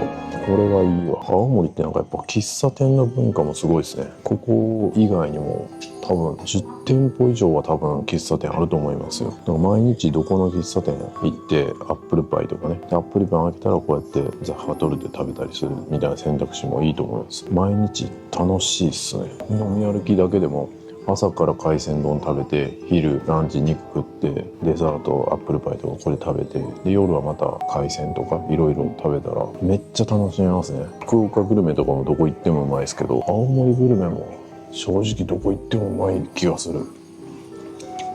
しかもなんかちょっと田舎感も味わえるし、会話も楽しめるしね。これは穴場やわ。こんなにうまいのに結構ガラガラっすね今日。平日やからか。こんな持ち方せんと安定せん。指が入らん。もしかしてクリーム混ぜなあかんかったか。あ、飲みやすくなった。あ、めっちゃまろやか。うまっ。これはすごい落ち着くわ。はい、今8時11分でね、そろそろご飯行こうかなとも思ったんですけど、ちょっと編集がね、終わらないんで、今日はゆっくりしようかなと思います。このね、新海商店っていうところも評価高くて、なんか結構立ち飲み屋さんでこう面白かったりするらしいんですけど、こうワイワイみんなでね、常連さんがいて楽しそうなんですけど、これ最終日に行こうかな。ちょっと編集がね、終わらんとなんとも言えないので、最終日も本当編集終わってんのかなって話ですけど、まあ紹介だけしときますね。結構他の YouTuber も行ってるところなんで、まあここは多分知ってる人も多いんじゃないかなと思うんで、あと本当にいっぱい店がありますよ。僕チェックめっちゃしてますけど、良さそうな店はいっぱいありますね。こういうところも結構いいし、ここは牛乳ラーメンみたいな、まだ食べてないですけどね。本当にステーキハウスとかもあるし、ちょっと様子だけ見に行ってみるか。歩いて4分、まだまだあるもんな。リンゴ茶屋とか、ここもめっちゃ評価高いな。ここも気になるな。あ、津軽三味線の演奏が聴ける居酒屋さんなんや。19時から20時におよそ1時間演奏してくださいました。やっぱここ最終日行きたいな。そしたら津軽三味線聴きたいな。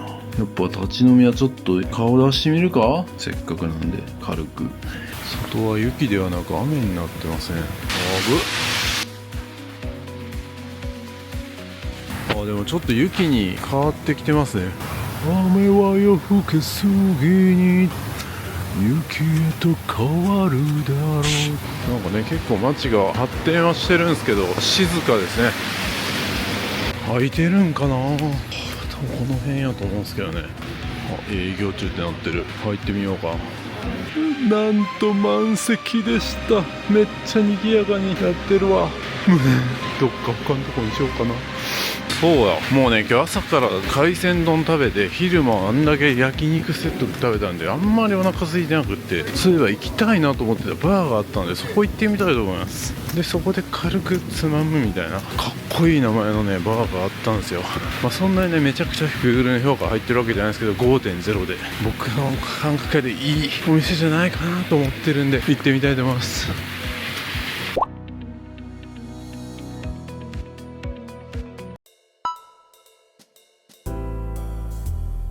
ここですね、1階バー時さえ知らずってとこ、ここ行ってみたいな。誰も来てないかもしれない。僕まだずっとさっきまで編集してて、軽めに行こうかなって思って、で、まあちょうどなんか通り明かりに気になってたんで、青森っぽいものってあったりするんですけど、農家さんからいただいてて、シャシス使ったような。カシスも青森で、そうですね。カシスで。ジントニックとかありますね。ああ、全然飲めます。ちょっと香ってみていただければ。あ、香りがいいんですか。本格的な。ああ、いい香りっすね。カシスもでもめっちゃ気になるけどな。最初ジントニックでもらって、後でカシスを足すと。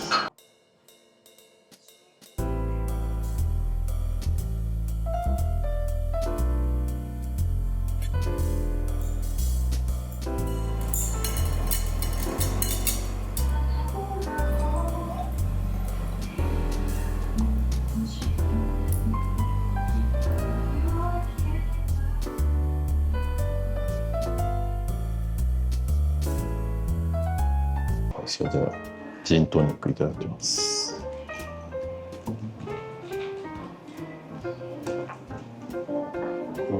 めっちゃ香りがいいですね。美味しいこれ。急にお客さんが増えてきた。僕が来た時は僕しかいなかった。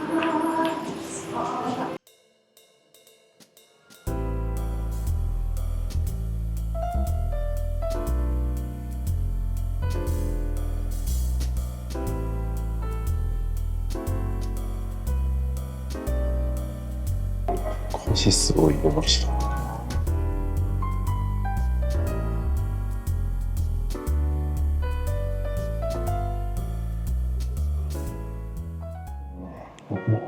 なんかこれボトル見てて全然青森違うやんと思ったらそうボトルは関係ないみたいです。入れてるだけらしいです。中が青森のものなんですね。飛ばされたところでした。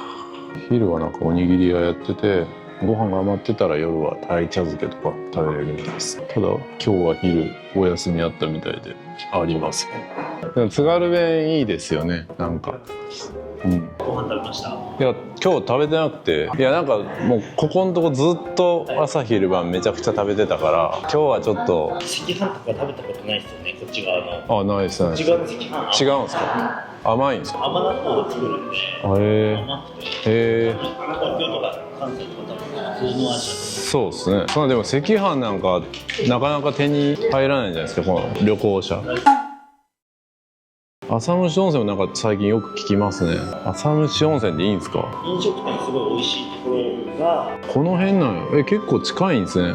こっから日帰りで行けるぐらいですか？なるほどな。ここに星野リゾートできるんや。いやー、ご飯はなかったですが、なんかいろいろと話できてよかったです。なんか浅虫温泉っていうのもね、こっから日帰りで行けるそうで、行きたかったな。今日行けてたな。ちょっと今回無理そうなんでまた行きたいと思います。で、ここは凍らないように海水が流れてるみたいですね。海から海水引き込んで海水を流してるみたいです。エコですね。さっきのね、バーの系列でスープカレー屋さんもやってるみたいで、明日ちょっとそこ行きたいなみたいな感じで思ってます。はい、それではなんかちょっと軽くなんか買ったらよかったな。コンビニとかないんかな。軽く小腹が空いたな。あとはちょっとホテルで仕事頑張ろうかな。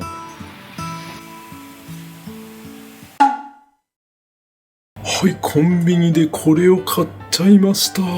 なんとまだ食べれてなかった青森味噌カレーミルクラーメンをなんとコンビニで食べるという、なんという YouTuber や。そして、王林シードルですね。弘前の王林生シードル。そして、青森県産リンゴ使用のストレート果汁、シャイニーアップルジュース、完熟まろやか版と、シャイニーアップルジュース、酸味すっきり。2つありました。金のねぶた、銀のねぶた。そして、津軽せんべいっていうのが売ってたんで、これも買いました。これで今日は過ごしたいと思います。なんか甘い感じの甘いカレーの匂いがする。牛乳とカレーと味噌。はい、それではですね、青森味噌カレーミルクラーメンいただきます。これは味噌カレー牛乳ラーメン普及会公認ということで公式のものになっております。青森の正直とバターの風味が美味しさの引き立て役と。いや、なんかバターの風味がしますね、匂いが。早速いただきたいと思います。食べに行きたいと思いながらね、定休日やったり閉店してたり一緒か。いただきます。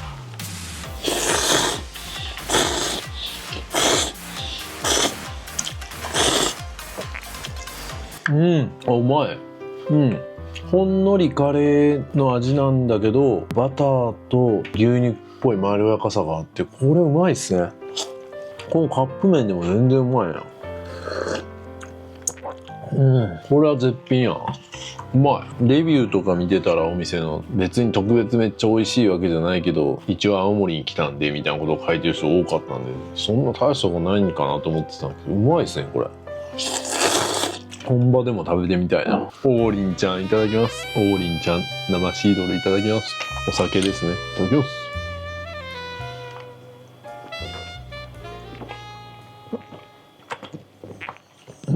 なんか若干こうスパークリングワインのリンゴ版みたいな、なんかそんな感じ。ワインはでもブドウか、リンゴでお酒を作ったって感じか。だからシードルか。うまい。アップルジュースを飲み歩き、飲み比べしたいですね。金のねぶたからいきますか。はい、金のねぶたいきます。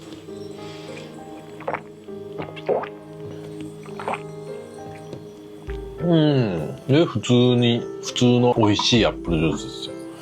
ちょっと比べてみよう。銀のねぶた。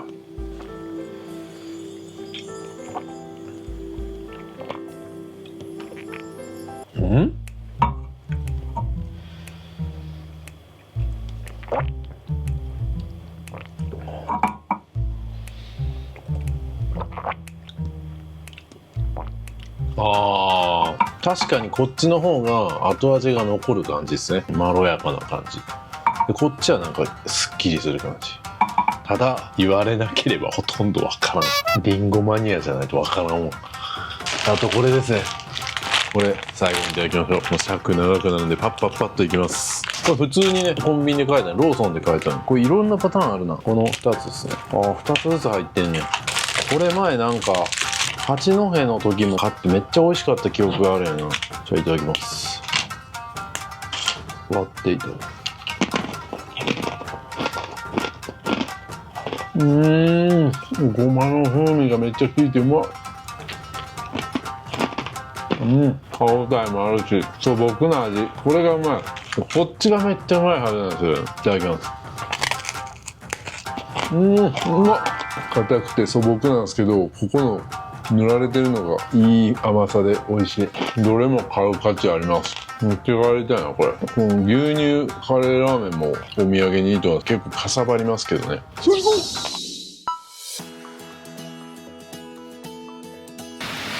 はい、おはようございます。今11時2分ぐらいですね。ゆっくり編集作業してゆっくり寝ました。本当はね、今日朝純喫茶に朝食食べに行こうかなとも思ってたんですけど、起きれませんでしたね。朝昼兼用でちょっとスープカレー食べに行って、2時にスカイ温泉行きのバス、送迎のバスがね、なんと送迎来てくれるんですよ。わざわざやっぱ雪の地域なんでね。それが2時に来るんで、それまでまた喫茶店で仕事したいなと思ってます。では行ってきます。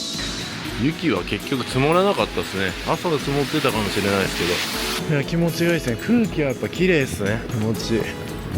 シャワー浴びたばっかりなんで、なんかめっちゃ寒いはずやけど気持ちいい。サウナーとみたいな感じ。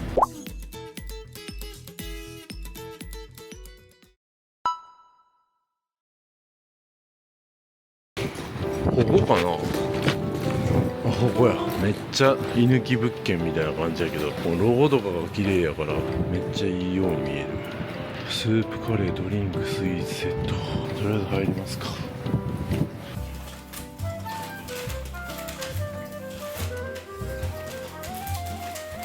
来ました、スープカレー。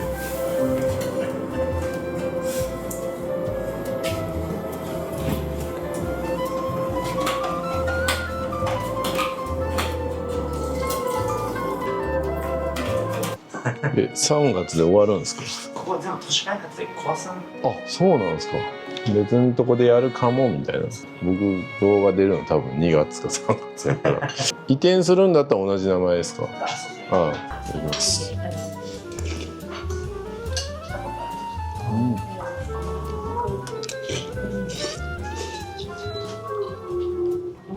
スープカレーだわ。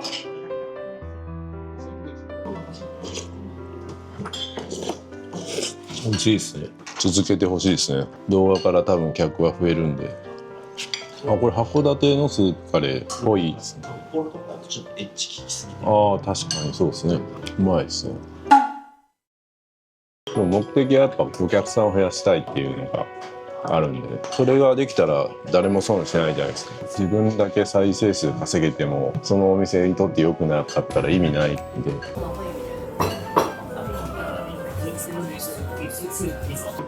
はい、それではいただきたいと思います。これすごい贅沢な感じなんで、この後喫茶店行けなくなっちゃいますね。それぐらいのレベルです。これ何でしたっけ？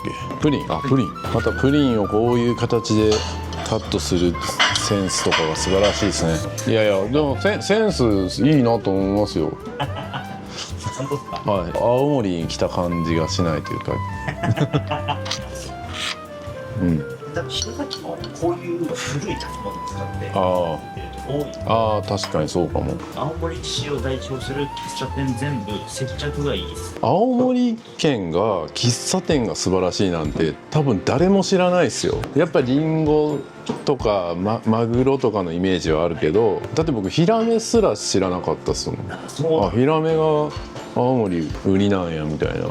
でうまいっすよね。まあリンゴはね当然だから、まあ、アップルパイもそれはうまいだろうっていうのは予想つくけど、ああいうなんか純喫茶みたいなのがいっぱいあるっていうのも、いや女性とか絶対いいと思いますけど、いやで結構視聴者さんでも初めて青森行ったらドハマりして毎年行ってるっていう人の声とかもやっぱ聞いたんですよ。めちゃくちゃいいみたいな。だからその自然楽しむにも楽しめるし、温泉楽しむには温泉楽しめるし、そういう食も楽しめるじゃないですか。だから都会したものがそんなに好きじゃなくて、いろんなものを見たいっていう人にはめちゃぴったりっすよね。三大朝市のとこですよね。行ったけどピラメ丼を食べてから朝市行ったらもうほぼ終わってたみたいな。4時からみんな並んでるんで。4時からっすか。こっからも行くんですか。そんなにいいんすか。めっちゃみんな行きますよ。何がいいんやろ。こっちでもなんかありそうやのにな、普通に。規模感がすごいし、そもそもめちゃめちゃ美味しいお店がいい。そうなんや。エンタメ系ですか。祭りっぽい感じね。いや知らないな。で温泉の泉質めちゃくちゃいいじゃないですか。八戸とここの間ぐらいとかめっちゃトロトロのスカイもいいんですか。今日っすからね、楽しみっす。これもう美味しい。これ何でしたっけ。紅茶のテリーです。紅茶のテリー。僕毎年行ってよかった国内旅行ランキングみたいに出すんですけど、青森2位にしました。1位は島にしました。青森は離島はないんですか。聞いたことないですね。ないっすね。行けないんかな、あったとしても激しすぎて。角っこやからありそうやのに聞いたことないですね。さあやってまいりました。おすすめいただいたコーヒー茶館麦わら帽子。ここの喫茶店評価高いんですよね。はい、こんな感じで定休日じゃなくて天休日。しかも今日木曜日っすよ。麦わら帽子定休日水曜日って書いてるのになんで木曜日休みなの。12月の麦わら帽子営業案内。今日は5やから、いやなんと休業日やんけ。臨時休業や。なんやねんこれ。青森はこういうのが多いですね。決まってる定休日とはまた違う休業日がある。うわー、プリンとか食べたかったな。これ最終日いけるかな。どうしよう。これがダメとなったらどこがあるかな。無念すぎる。もうなんやねん一体。はい、それではね、カフェマングッドという、まだここも評価の高い、ここは普通にカフェになるのかな。ここでちょっと作業したいと思います。店が小さすぎて満席でした。無念すぎる。はい、他にもねカフェいっぱいあるんで、カフェ難民になることはないんじゃないかと思うんですけど、まだこの先にもめっちゃ評価が高いカフェがあります。あそこかな。あそこも結構人入ってるけど大丈夫。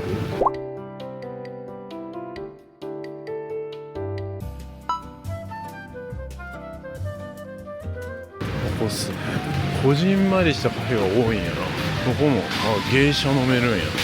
北東ラテとか青森県産ミルクと北東海猫ブレンドとか書いて山猫ブレンド。これはいいな。北東ラテがいいな。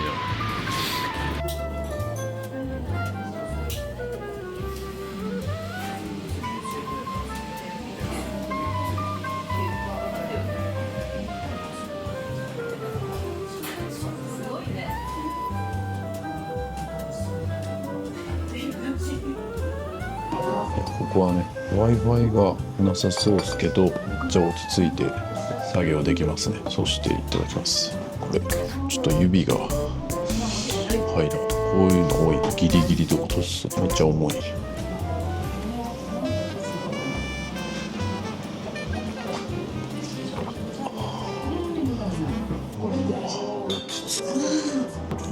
ほのかに黒糖が香る。めっちゃ落ち着くわ。まさか青森がねこんなカフェがいっぱいある場所だとは思ってなかったんで最高ですね。それでは仕事頑張りたいと思います。酸ヶ湯温泉のねお迎えが来る時間まで頑張りたいと思います。いやー素晴らしいカフェでした。 Wi-Fi ないですけど本当居心地よくて、すごいご夫婦でやられてるのかな。居心地めっちゃ良かったし美味しかったです。また山猫ブレンドとかも飲んでみたいですね。で今からね酸ヶ湯温泉行くんだって言ったらめちゃくちゃいいところですよみたいな感じで言ってくれたんで楽しみです。それでは商工会議所に迎えに来てくれるということなんで、商工会議所に今から向かいたいと思います。あれかな、なんかバス止まってるな。あれやな、セブンイレブンの前って言ってたからありがたいですよね。駅前から10分ぐらいの距離でホテルの人が送迎してくれるっていうのはよく他の地域ではありますけど、1時間以上かかりますからね。それを無料送迎してくれるとありがたい。あれやな、橙色のバスが止まってるけど多分あれや。バスで仕事をしながら行くことができます。超ありがたい。下手したら僕一人のために迎えに来てくれてる可能性すらありますからね。一人であのでかいバス貸し切りとかやったらやべえっすね。スカイユって書いてる。最初呼び方もわからなかったですけどね。スカイユなんですね。すいません、盛岡とはいはい、あ、ここ置いといたらいいです。席はどこでもいいんですか？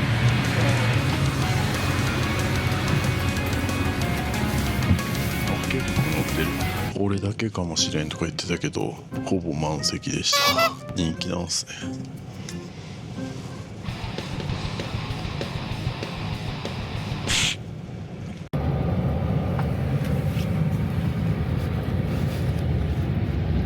今から滑るかもしれないんでシートベルトつけろって言われました。やっべえ。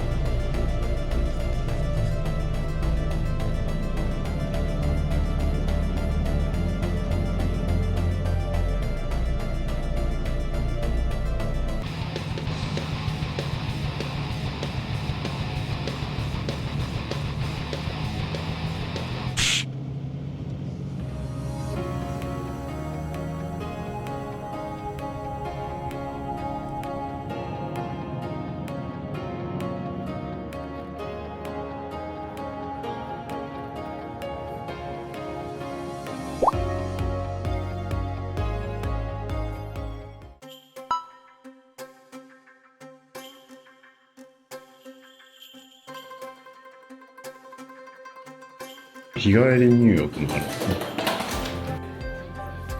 こんな感じになってあるんですね。ねぶたみたいなのがある。で、お風呂も混浴と通常の男性の浴場とあるみたいですね。体とか洗えるのはこの男性の浴場の方で、混浴の方は浸かるだけっていう風に言ってました。なんかすでに独特の空気感がありますね。これが浴衣コーナーか。ここで浴衣を選ぶと、後で選びます。これが2階って言ってた。こういうとこエレベーターないんで、重たいスーツケースとか持ってる方は気をつけてください。しまった、上がってきたけどここじゃなかった。3号館隣やった。こっちやった。間違えた。3号館ですね。3号館の2階ですね。こっちでした。2階スーツケース持って上がる羽目になりました。よいしょ。結構たくさんの人が泊まりに来てるな。ここですね。端っこの部屋。337号室。はい、こんな感じの部屋になってますね。こじんまりしてるけど、必要最低限のものは全部揃ってるような感じしますね。で、布団が引くタイプで2つあります。で、ここで小屋さんと2人で過ごすことになりますが、小屋さんは今観光してるんで、僕は待ちになります。こんな小さい部屋の中にも、ちゃんとこういうテーブルと椅子もあって、仕事もやろうと思えばできそうですね。こんなところで少数して普通はいないと思うんですけど、僕はやります。そしてテレビも、最低限ちっちゃいやつですけど、ありまして、レトロな電話もあって、そしてここ開けると、布団とか、ここはもう関係ないですね。ここにゴミ箱が入ってます。はい。こちら側がセキュリティボックスと冷蔵庫ですね。電源は入ってない状態になってますが。で、ケトルあって、ここ開けると、ハンガーとエアフレッシュナーと、こんな感じですね。バスタオルとか、館内着が置いてあります。そしてタオルを干すのもあります。開けるとトイレがある感じになってますね。シャワーとかはここで浴びれないんですね。お風呂に行かないといけないって感じですね。シンプルです。楽しみですね。どんな泉質なんでしょうか。はい、そしてもう一つ見ておきたいのが、なんか山塩羊羹っていうのが入ってますね。そして、この中にはお茶ですね。急須はないんか。こういうお湯だけでいける特上煎茶グリーンティーっていうのがありますね。混浴入るときに、裸じゃなくても入れるようなものが借りれるみたいですね。500円かかるんや。任意ですね。裸で入ってもいいと。ここまで来たらね、もう混浴でも裸でいいんじゃないかなって気がしますけどね。金曜土曜日限定ですが、夜泣きラーメンとかもやってるみたいですね。ボディケアメニューもありますね。で、ちょっともうくしゃくしゃになってますけど、すいません。温泉がですね、ヒバ千人風呂。これが混浴のところですね。これが24時間やってると。24時間やってるんや。女性専用時間っていうのが朝の8時から9時までと、夜の8時から9時までみたいですね。男性専用時間っていうのはないんですね。どういうことですかとは思います。いつも。ずるいよ。ね、このジェンダーレスな時代というか。で、男女別玉の湯、男は1回、女は2回っていうことですね。深夜1時から3時までの間は清掃時間ですということですね。で、チェックアウトは10時。Wi-Fi あるんですね。Wi-Fi ないんかと思ったらこういうとこやから。で、帰りのバスが8時50分から12時半であって、僕はまあ12時半にしました。でもチェックアウト10時なんですね。チェックアウト10時で帰りのバスは12時半ってどう過ごしたらええねんみたいな感じですけど、まあそこも含めて体験してみたいと思います。8時50分だともう本当に朝食が6時45分から8時半なんで、8時半食べてもすぐ帰るって感じですね。まあそれでもいいですけどね。まあでもなんかありそうなんで、夕食が時間選べるみたいですね。5時半から6時から6時半からと。ちょっとまあ小屋さん来るまで時間は決めずに待ってます。はい、あと景色気になりますね。はい、ここ開けてみると、雪景色を楽しむことができます。これ開けていいんかな。開けたらやばい。静か。しかもなんか綺麗。いいですね。これも素晴らしい。で、外は寒いんですが、多分これオイルヒーターかな。このヒーターがあってあったかいですね。で、コンセントはあまりないなと思ってたけど、この角にコンセントありますね。あとはどこにあるかな。あとあんまないんですよね。テレビの後ろに1個あるのと、ここもないんですよ。ここにあるんですよね。結構やっぱ古い作りなんで、コンセントは延長コードとかあった方がいいかもですね。気になる Wi-Fi の速度は遅えな。まあそらそうっすよね。逆にもう Wi-Fi なんかないと思ってたぐらいやから、まあこれだったらメッセージのやり取りとかできるぐらいですね。ありがたいと思いましょう。こんなね、雪山の中で Wi-Fi があるっていうことが奇跡。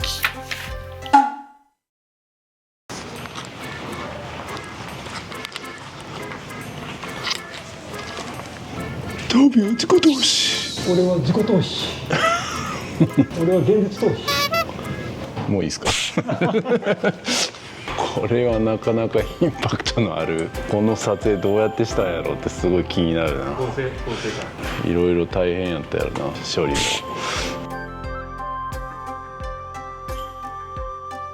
なんと箱田ロープウェイが運休。12月2日から12月6日、今12月5日です。マジかよ。青森駅に行く JR バスもあるんですね。いろんな温泉ある。はい、お土産屋さんもあります。湯あみぎとかも売ってますね。ソフトクリームは7時にて終了やから急がなあかん。サンフジも売ってる。いろいろこうお酒とかも売ってるんですね。それだけじゃなくて、なんか今日つまみたいものとか飲みたいものとかもここで買うことができますね。周り何もないですからね。もうここで買っとかないと飲めない感じですね。スカユのビールまであるじゃないですか。これは試さないといけない。あとのキャンプ系のものとか売ってる。T シャツもある。肉らしい豆ななんちゃらとか。このアップルスナック美味しいって視聴者さんからいただきましたね、メッセージ。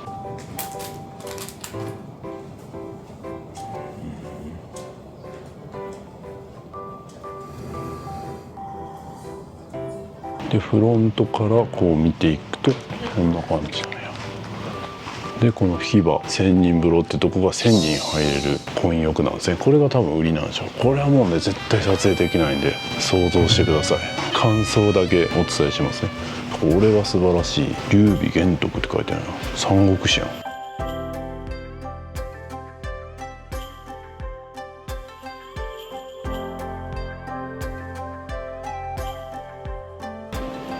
の辺はマッサージとか自販機とかあるんですね。乾燥室っていうのもあるんですよ。やっぱ雪の場所やからそういうのがあるんですね。で待合室みたいなのもあるんですね。めっちゃなんかいい感じやん。ここで仕事とかできるんか。めっちゃいいところじゃないですか。あとは軽食とか喫茶もあるんですね。本日定休日？マジかよ。食べたかったね。アップルパイとかもあるやん。うねんすぎる。明日使うしかないのか。マジか。ほんまに閉まってんの？ほんま開いてんじゃん。なんと本日定休日。なんてこった。真っ暗や。真っ暗でしょ。まさにこういう気分やな。悔しい。なんと温泉療養相談室みたいなのがあるんですね。でもなんとただいま休憩時間中で相談できない。相談無料でできます。ストレスチェックは200円いるみたいですね。実はメンタルヘルスの不調が多い。いや、多いと思います。僕のチャンネル見てくださってる方も結構ね、メンタルやられちゃってみたいなね、僕もメンタルやられそうになった時があるのでよくわかります。温泉でそういうのもね、解決するみたいなのあります。会議中、会議室使ってますね、今。はい、このね、男湯がこっちで、女湯がなんと混浴の真横なんですよ。これね、あんま良くないですね。さっきなんか若い子がこっち側に歩いて行ってたんで、浴衣でもしかして混浴入るんじゃんって思ったら、もうそのまま女湯の方に行きました。当然ですね。でも当然かどうかわからんけど、そりゃそうやな。そういう世の中の風潮やめていきたい。もうみんなオープンに行きましょうよ。そういう時代ですよ。知らんけどな。ここでお湯とか沸かすのかな。水とかここでやるんですね。なんかそういう部屋もあるんや。共同のね、トイレとかね。はい、今小屋さんが料金のことを言ってて、僕は料金1万5000円ぐらいであってほしいって思ったら1万4000円台でした。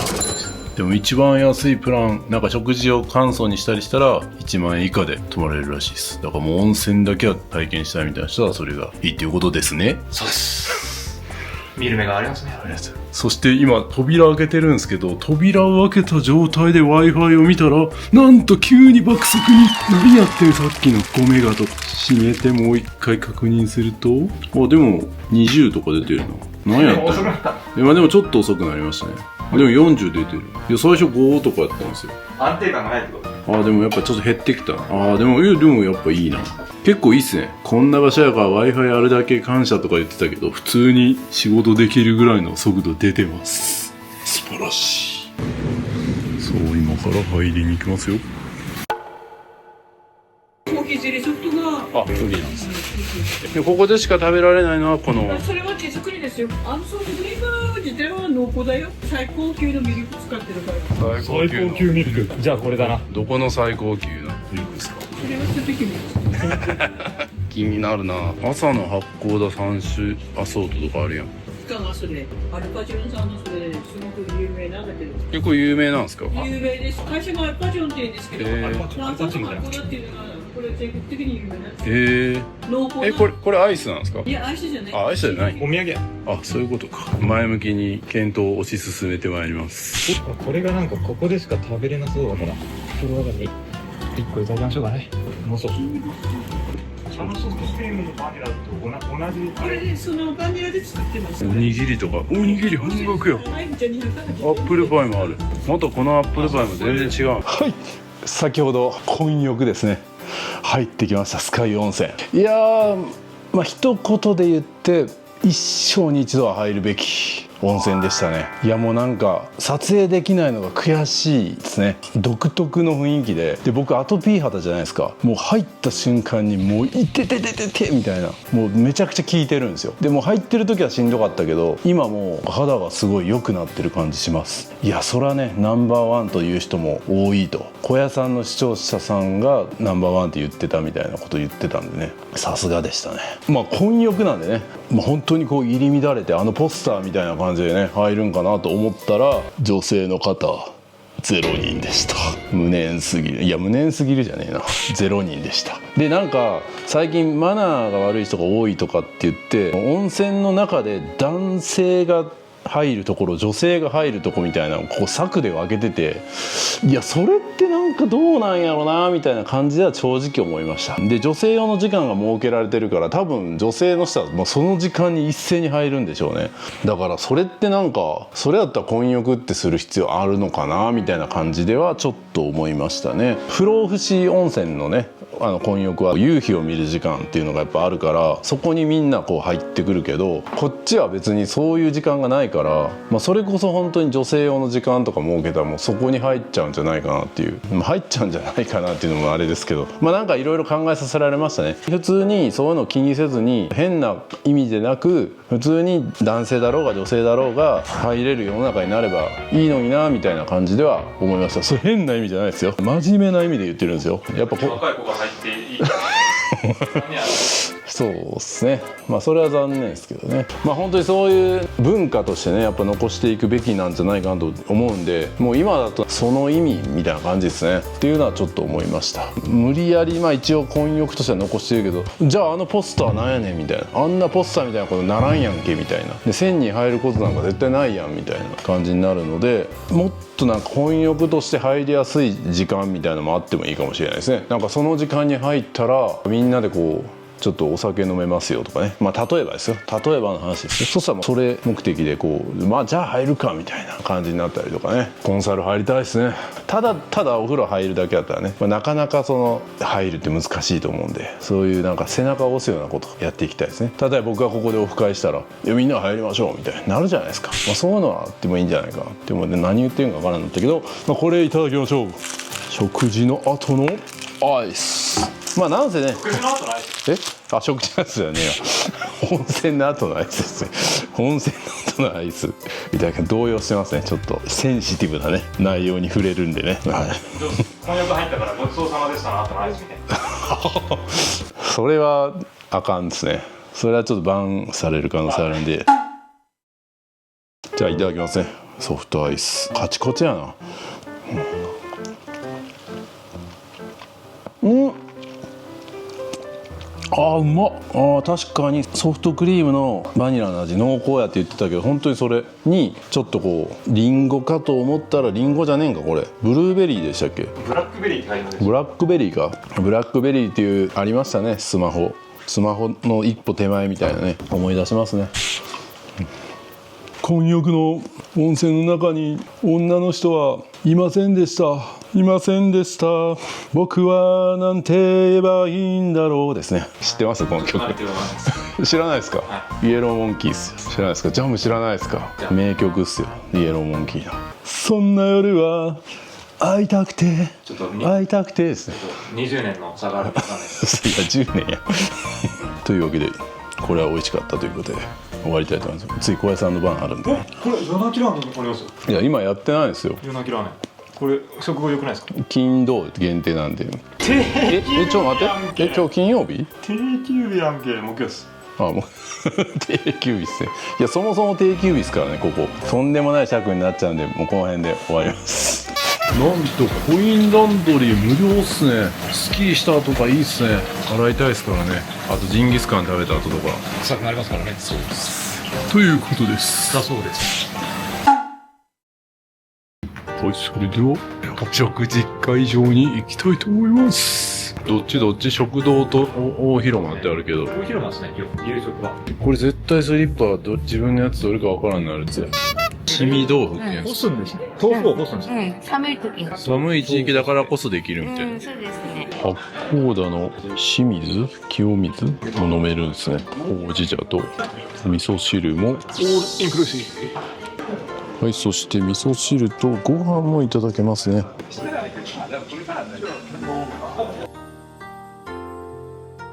いろいろ結構豪華ですね。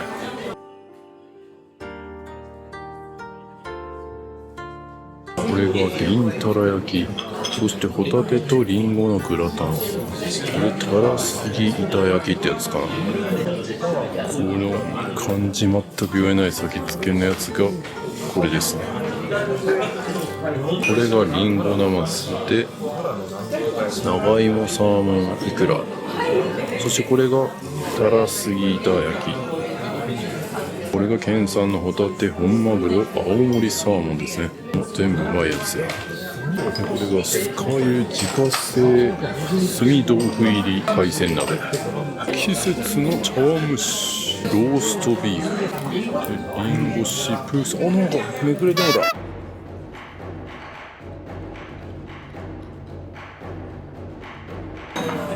おいおいおい、やっぱりまた泡がいっぱいになってしまった。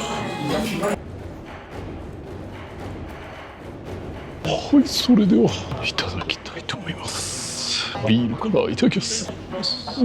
スカユビールラガー、スカユラガー。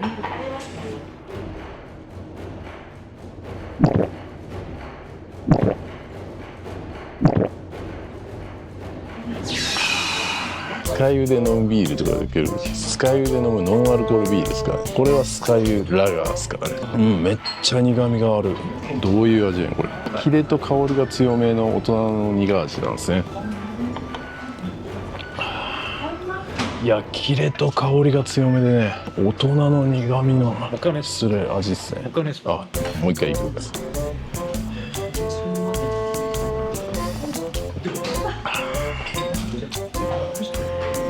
キレと香りがね強めの大人の苦味ですね。これ大人のビールって感じ。まあビール大人しか飲めないですけどね。苦味がありますね。だから多分本当にビールが好きな人じゃないと楽しめないかもしれないですね。いや、いいですね。これスカユっていうこの特別なグラス使ってくれてますよ。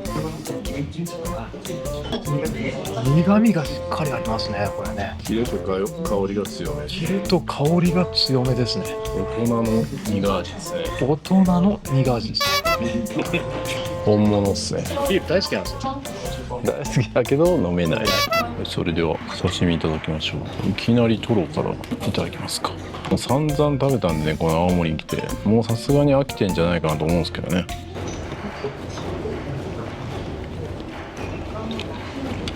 うまいわ。あ、日本酒もあったな。日本酒と合わせよう。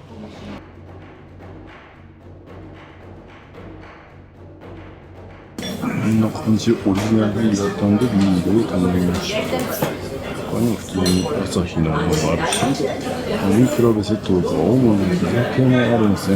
今回はどれ頼んだの？これか。これを頼みました。マレです。稚内に国マレってありますよ。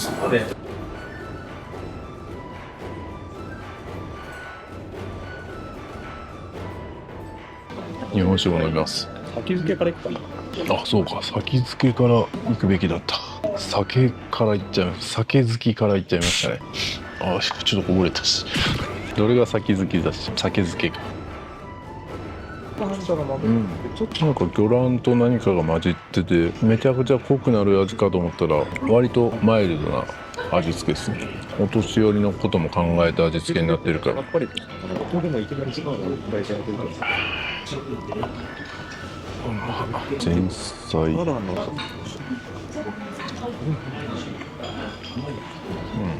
酒かすっぽいです。お、美味しいですね。なんかもう先漬けとこのもう一つ食べてなんとなくここのレベルがわかる。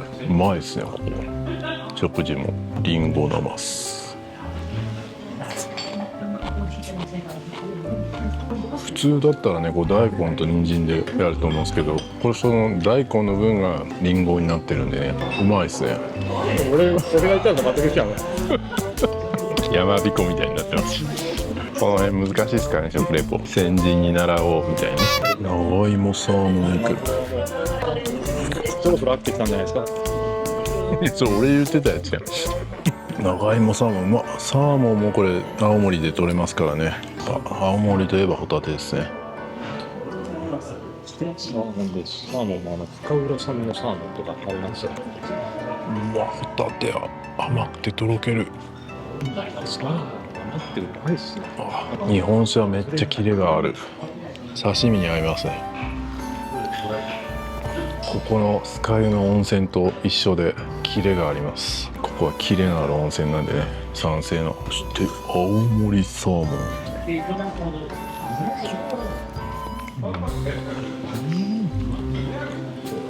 青森サーモンめっちゃうまいな。これなんで知られてへんねやろ。ノルウェーサーモンよりうまいんじゃない？日本酒もちょっと強めな感じですね。また同じこと言ってるな。なんか似てるけどちょっと違うけど、ちょっとニュアンス似てるな。これはパクリじゃないですね。いいものを自分のオリジナルに持っていく。そうですね。TPP ですね。だ僕も徹底的に小屋さんとかね、どすこいさんとかチゲタベさんとか上位の YouTuber のいいところ全部吸収してオリジナルに昇華していくんで。動画見てるんですか、絶対？見てはないです入り口とかだけ見てます。はい、酸ヶ湯温泉ですみたいなから動画始まった時は察してくださいね。一回やってみますよ。サブチャンでやってみたら、サブチャンで聞かずにね、やっぱやったどすこいさんブチ切れてしまうんで、ちゃんと許可取って。あ、しまった。ついうっかりローストビーフ食べてしまった。最後に食べたかった。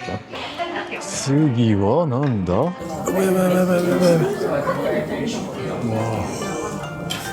炭豆腐、しみ豆腐いただきます。お汁からいただきます。ああ、海を感じられますね。こんな山にいるけど、山なんかな、山にいるけど海を感じられる。うまい。炭豆腐、読み方わかんない。これしみ豆腐でしたっけ？しみ豆腐。しみしみるな。染み込んでますね、味が。どちらかというと水分出てる水分が出た分だしを吸い込んでるかもしれない。皆さんもね、なんか知識をこう得る時ってよく言うじゃないですか。スポンジみたいにしろと脳みそ言われましたよね。だからそのスポンジも水を含んだ状態だとやっぱなかなか吸収できないけど、このしみ豆腐みたいに全部の水分出したらめっちゃ吸収できるってことですよ。そんなことも教えてくれるんですね、この酸ヶ湯温泉しみ豆腐は。まさに旅味ことしてですね。だからだしをめっちゃ吸い込んでますね、普通の豆腐より。そうですよね、普通の豆腐って染み込まないですよね、そんなに。勉強になりますね。僕らも染みていきましょう。貪欲に吸収力つけていきましょう。諦めてませんか？もう年だからもう頭に入らんとかね、忘れっぽいとか、それはあなたの脳がしみ豆腐になってないからです。しみ豆腐にしていきましょう。しみ脳にしていきましょう。銀トロ焼き。個人的にはわかめめっちゃうまい。ご飯うまい。ちょっと冷えてるけど結構あれですね、店ももう閉まるからなんか暇になりそうですね。何も周りないし、いいんじゃないですかね。そうですね、そういうの楽しみ。だから温泉入りしかやることがないんで最高っすね。味噌汁、インドラスタイ味噌汁も具材が何もないですね。ここの場所と欠けてるんですかね。そしてホタテとリンゴのグラタン、これ一気にいっちゃうか。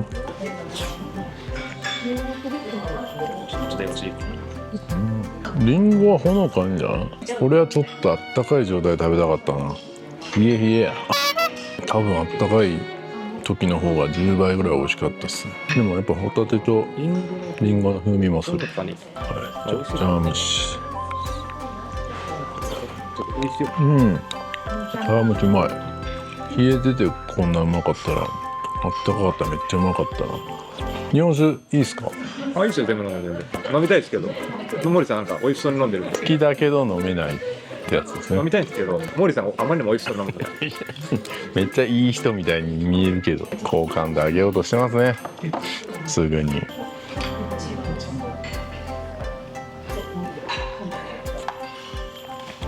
今7時40分ですよ。こっからもう何もやることねえな。早寝早起きしろってことですね。あ、でも24時間はお風呂入れるんで、夜中に目が覚めてもお風呂入れる。やらない夜中起きてちょっと寒いなみたいな、温泉行こうみたいな感じでできますね。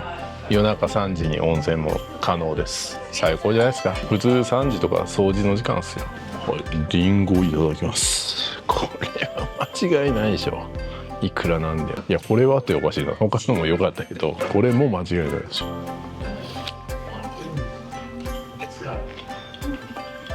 これはすごいわ。いや、モーリーチャンネルやったら島旅の動画はいいでしょみたいな。いや、そうですね、そういうことじゃないですからね。温泉の動画もいいですからね。飲み歩きもいいし、高級宿もいいっすよ。そしてリンゴのシブースト。ああ、リンゴのシブーストって、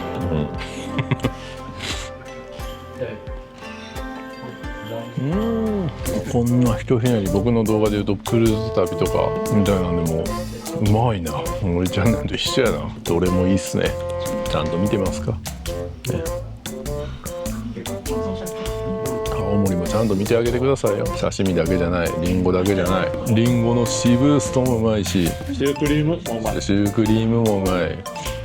銀たら焼きもうまいし、しみ豆腐もうまい。コスパいいっすね。コスパいいというか満足いくお値段ですね。この料理が食べれて、あの温泉入れたらまあまあ来てよかったなって本当に思います。これ案件じゃないんでね、本当のこと言ってます。いやいや、案件でも本当のこと言いますけどねおいおい、酔っ4つ重ねたら大丈夫やって言ったのに片方なくなってるやん。なんでしかもな、誰のこれ。こっから取る人いる。マジかよ。いろんな人がいますね。人の履いたやつ開かなあかんのか。閉店1分前に飛び込み。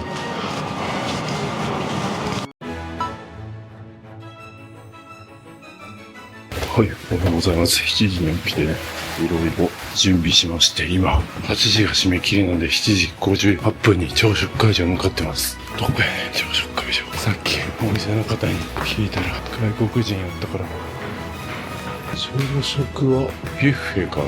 おお、ね、8時半終了。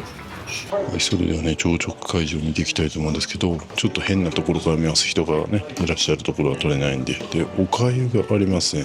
そして、青森県産米、津軽ロマンっていうお米がありますね。そして、お味噌汁があって、カレーがあります。で、自家製の豆腐があって、パンプキンスープもありますね。で、パンがあって、飲み物は牛乳、青森県産リンゴジュース、リンゴ酢と、で、フルーツがパイナップルとリンゴ、ヨーグルト、ブルーベリージャムですね。温泉卵があって、サラダですね。で、この辺、いろいろとありますね。これをご飯が進みそうなものばっかありますね。で、これはしらす、で、オクラ、照り焼き、卵、ハンバーグとウインナー、そして納豆と海苔になってますね。めちゃくちゃシンプルですけど、厳選されてるけど味は確かみたいな感じかもしれません。いやー、また朝から取りすぎちゃいましたね。今日は具だくさんですね。昨日何の具もなかったの。意見反映してくれたんですかね。お風呂のシャワーも安定してたし、僕は言うのは忘れてたんですけど、昨日千人風呂以外のその男だけが入れるところ昨日入ってきたんですけど、そこはシャワーとか体洗えるところがあって、本当に小さいサイズの湯船が入れるところがあるんですけど、僕の個人的な見解では温泉の泉質はやっぱ千人風呂の方がなんか良かった気がする。同じはずなんですけど、なんかちょっと違って感じますね。で、そのシャワーがすごいこう温度が揺れるんですよ。急にぬるくなったりとか熱くなったりとか、小屋さんブチギレ状態だったんですけど、今日朝シャワー浴びに行ったら治ってました。ご意見聞いてくれたのかもしれないですね。で、昨日ね、味噌汁食うないやんけとかって言ってたら、今日の朝具だくさんなんでしっかりこう改善してくれる宿なのかもしれません。ただその僕ちょっと話戻りますけど、お風呂はね7人ぐらいしかシャワー浴びれないし、ドライヤーも2つしかなかったんで、朝とか混み合ったりしないんかなっていうのはちょっと気になりましたね。今回僕らが朝7時行った段階ではなんとかなりました。意外とあれなんですかね、お年寄りは朝にシャワー浴びてこう身だしなみ整えるとかがなかったりするんですかね。勉強になりました。いろんな経験からあのサイズにしてるのかもしれません。そして夜中もう一回千人風呂入ってみたんですけど、女性の方ゼロでした。何や混浴やねん。夜中？夜中っていうか、あれ夜中ぐらいじゃない？11時ぐらいじゃなかった。夜中は入ってないです。夜中3時ぐらいとか入ってみたかったですけど、ね、みんな気にせずどんどん入っていきましょう。どうせね、もう煙で見えないんで。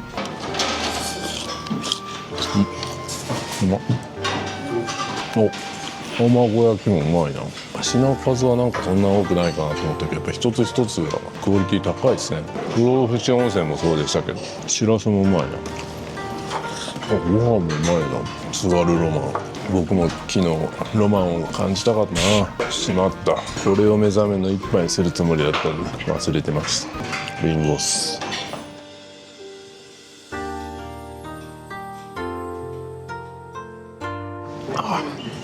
れはすごい。これで内側からも健康になりますね。今外側からも健康になってるし。で、温泉はね、なんか薬みたいな感じの考え方と一緒で、あんまり入りすぎても良くないですね。薬塗りすぎてもダメじゃないですか。で、やっぱ薬を塗ってるような状態になってるんで、ここの温泉に入った後は家に帰っても 2,3 日はなんかお風呂入らない方がその温泉の効果も得られるみたいなこと書いてましたね。勉強になりますね。だからモーリーチャンネルも薬みたいな効果があるんで、モーリーチャンネル見た後は 2,3 日は他のチャンネルとか見ない方がいいですね。勉強になりますね。学びになりますね。はい、今10時ですね。チェックアウト終わりまして、次12時半が青森までのね無料送迎バスなんで、それまでは休憩室で時間過ごしたいと思います。小屋さんはねもうすでに出発しまして、青森屋に向かってるそうです。で青森屋はね、僕はもう去年行って動画にもしてるので、今回は行かないことにしました。ここで休憩します。みんな待ってますね。12年寒っ。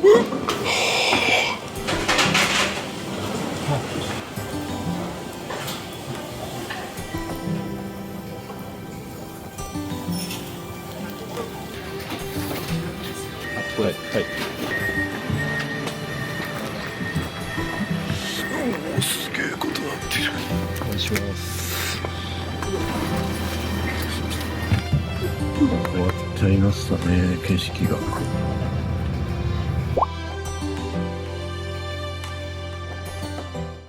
あ着きましたね。さあ今からホテルチェックインできるかな。その前にご飯も食べたいですね。なんかまだ店探すか。青森駅前に来るとちょっとホッとする自分がいますね。もうなんか本拠地みたいになってる。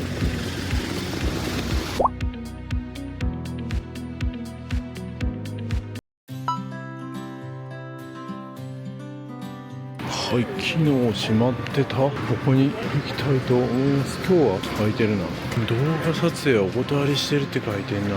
写真で表現するか。写真を撮って表現しますね。動画撮影ね、ダメかなと思ったんですけど、お願いしたら店内を映さない感じだったら OK だと。なので本当はね、このお店の雰囲気もめっちゃいい感じなので見せたいところなんですけど、そこは皆さん実際に来て確認してもらったらと思います。もう本当に非日常な純喫茶の雰囲気がめちゃくちゃいいです。でコーヒーなんかもなんか入れてるところがね見れるんで、なんかバーにいるかのような雰囲気ありますね。なんと平日限定のランチサービスでピザトーストがなんかうまいって書いてたんで、ピザトースト頼みました。そして麦わらブレンドっていうコーヒーが一番人気と思ってそれ頼みました。でいろいろあるんですけど、これのレビューでこのパフェが美味しいって書いてあるコーヒーゼリークープっていうのを頼みました。他にもプリンとかねいろいろありますね。ぜひ皆さんいろいろ食べてみてください。ナポリタンも気になりますけどね。豆も売ってます。コーヒーも本当にいろんな種類があるんですね。来ましたね、ピザトースト。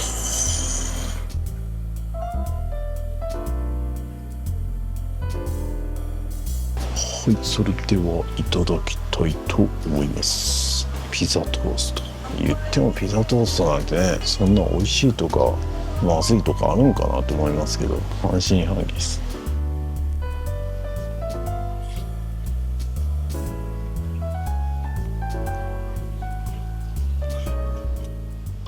確かにうまい。めちゃくちゃうまい。サラダもいただく。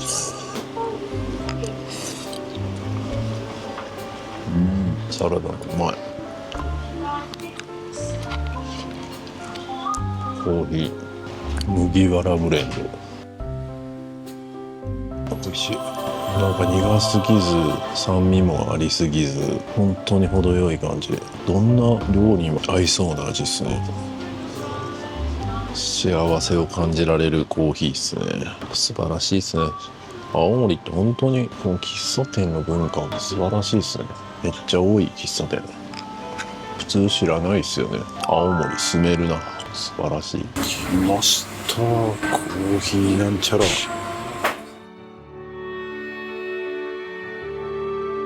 い、それではね、いただきたいと思います。何やったか忘れた。名前何やったっけ？遡ってみてください。いただきます。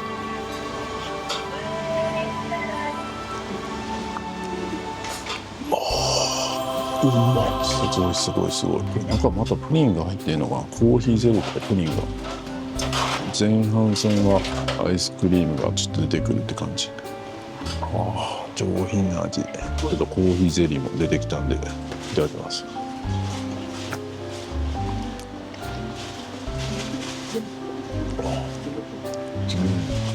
いや本当にね、ここのお店は主張しすぎず、本当にいいバランスのところをついてきてる。だからそういうのってやっぱ長年のこう経験とかがないとちょうどいい塩梅ってなかなか生み出せないじゃないですか。ね、例えば僕らでも若い時はなんかこうすごい尖ろうとしてめちゃくちゃ変わった味とかめっちゃ甘さがなんか自信があるとかって感じですけど、やっぱり熟練されていくとちょうどいいまとまりを作れるというか、経験ゆえになんかできることってあるじゃないですか。バランスの良いね、そういう感じの味伝わってるかな。若い人にはもしかしてわからないかもしれない、この素晴らしさ。若い人はもっと変化球のあった味の方が好きかもしれないけど、おっさんになって良くなったなって思うのはなんかこういう良さが分かるようになってきた。この雰囲気とかもそうだし、この味、その癖のないちょうどいい熟練の味って言ったらいいんですかね。やばい、1個しかないパンツに落ちましたね。いやうまいわ、最高です。なんかテンション低いからほんまは最高じゃないんかなって思ってるかもしれないですけど、そういう雰囲気なんですよ。静かな最高とか言ったらもうなんかシーンとなりそうなね。ご理解ください。これでも精一杯テンション上げてます。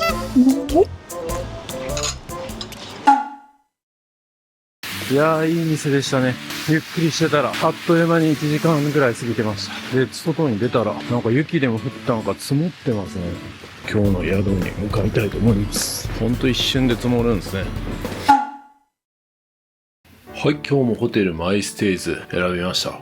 なぜかというと、今日中に動画を編集完了してしまわないといけなくて、ここは Wi-Fi が早かったので、もう一回選ばせていただきました。ちょっとね、前はダブルベッドなんですけど、今回クイーンのベッドにしてみました。そしたらなんか、小さなテーブルと椅子がついてきて、ベッドもほとんど同じに感じるんですけど、やっぱクイーンなんで多分でかいんでしょうね。部屋もちょっとだけでかいんかな。同じように感じますけど。それとテーブルのところはもう本当に最初泊まったところとほぼ一緒ですね。逆にこれ、どう使うって感じですけど、ちょっとグレードが高い印ですね。で、この辺もほとんどというかもう全く一緒ですね。トイレも一緒だし、お風呂の広さなんかも一緒ですね。こんな感じです。ちょうど僕はこの角ですね。エレベーター前って感じか。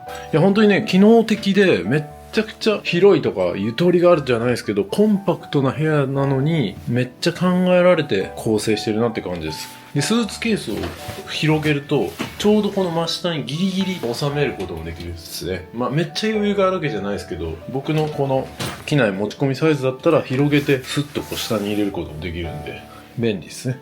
で、今日はですね、もう十分青森観光、今回ね、結構したんで、青森駅周辺のね、お店、もしどっか思いついたら行くかもしれないですけど、基本的にはもう今日は編集に集中したいと思うんで、これで撮影の方は終わりたいなと思ってます。で、明日はチェックアウト後に空港に向かって帰るだけなんで、ちょっとここ行きたかったなみたいなことがあれば追加で行くかもしれないですけど、これにて終わりたいなと思ってます。はい、今10時半でね、もうまだ編集終わらないんで、ちょっとコンビニに買いに行こうと思うんですけど、めっちゃ雪降ってるやん。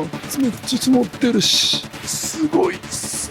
最後の夜がこんなことになるとは。おお、めっちゃ浮いてる。本当はね、ご飯行きたいですけど、まあこれもいいでしょう。青森にゃんこいるじゃないですか。おい、ちょ待て。おい、青森にゃんこ。雪の上よ。はい、今日の夜ご飯は前買えなかった激ニボっていうラーメンですね。青森限定のものにしました。そしてカットリンゴですね。今度王林ですね。前は飲み物が王林だったんですけど、リンゴ王林にしました。そしてお酒は新酒の生シードルにしました。そしておつまみタンパク質も取りたいなと思って、このむきこまいっていうのと、これですね、津軽たらっていうのにしました。これどちらも弘前の方で作られているものですね。これで今日は楽しみたいと思います。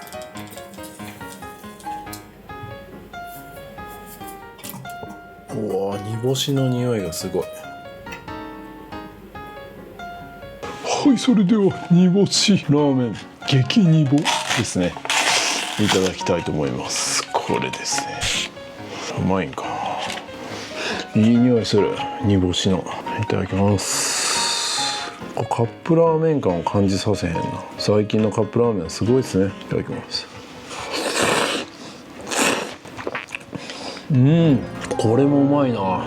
牛乳ラーメンもめっちゃうまかったけど、これもうまい。煮干しの味がしっかりして、これお腹空いてるからうまいんか。いやでもカップ麺の領域超えてると思うけどな。まるちゃん頑張ってるな。でもこれチャーシューとかはやっぱりインスタントって感じですけど、麺とかスープの味は遜色ないんじゃない？最高にうまい。まだまだ頑張れそうです。俺飲むの忘れた。新酒ね。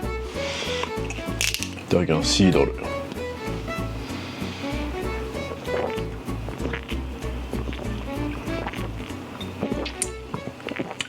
まっ。2024年に収穫した国産リンゴ 100% 塩焼き、うめえ。しかもねアルコール 2% なんで飲みやすいっすね。この後編集するからあんまりアルコール強いと困りますけど、ちょうどいいわ。最高っすね。いやーめっちゃうまかったっすね。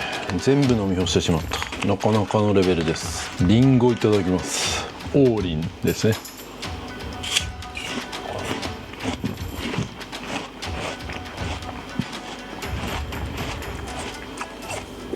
王林ちゃんうまいよ。青森最高やな。明日帰るんすけど帰るのが惜しいな。また来たいな。これ一つレビューしましょう。津軽たらね、こんな感じですね。かっと癖になる美味しさって書いて、なんか一瞬は味がない感じなんですけど、なんやろ、だんだん味が出てくるって感じで、顎が鍛えられますね。トレーニングにもいいな。口のトレーニング。これで小顔間違いなしやんわ。ゴリゴリ言うてる。うまいわ。青なシードルとこれも食べましょう。京香魚っていうんか、むきこまいっていうやつ。こんな感じ。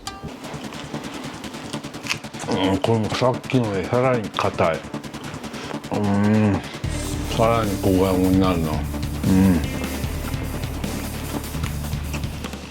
こっちの方が味に深みがあるような感じがするな。魚っぽい感じする。若干魚のなんか青臭さみたいなのを感じてうまいですね。いやー青森すごいな。楽しめるな青森。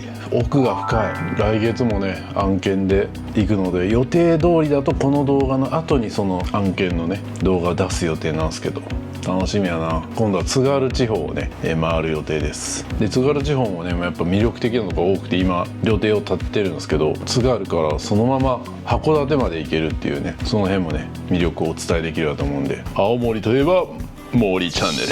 森だけにね青森ですね。というわけで編集頑張ろう。そんなこと言うとらんと。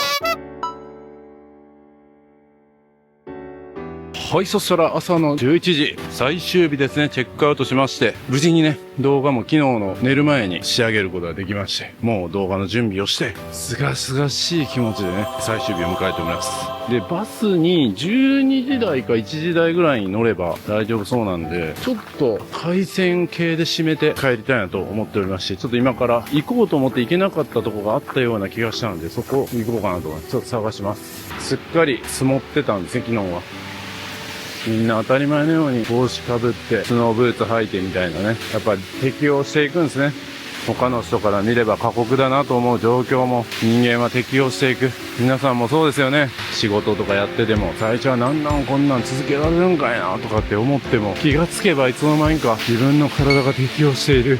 でもそれがいいかどうかは冷静に考えなければならない。そんなことも教えてくれるんですね。この青森の旅はまさに旅味ご当地ということで、良さを見つけていきたいと思います。そうか、今日は土曜日なんでなんかもう並んでますね。なんか駅前に炙り天丼という店を見つけたんで、ちょっと変化球ですけど気になったんで行ってみたいと思いますが、ちょっと土曜日なんでねわかんないですね。あそこですね、駅前ですね。本当に駅前のすぐ近くに天順っていう店がありまして、ここは Google 評価 4.5 でめっちゃいい感じなんですよね。気になるお店です。まだ並んでないな。結構すぐいっぱいになるって書いてたから一番乗りになりそう。道のくりんご店とかもある。ここの通りもなんかすごいいい感じですね。天丼セットと天ぷらうどん。お名前書いてた。わかりました。はい。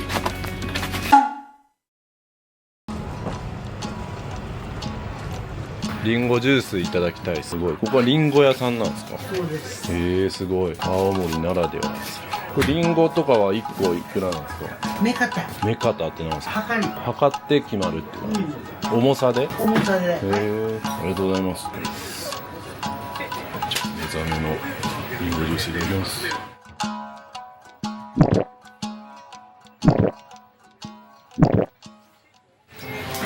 めっちゃ美味しいですね。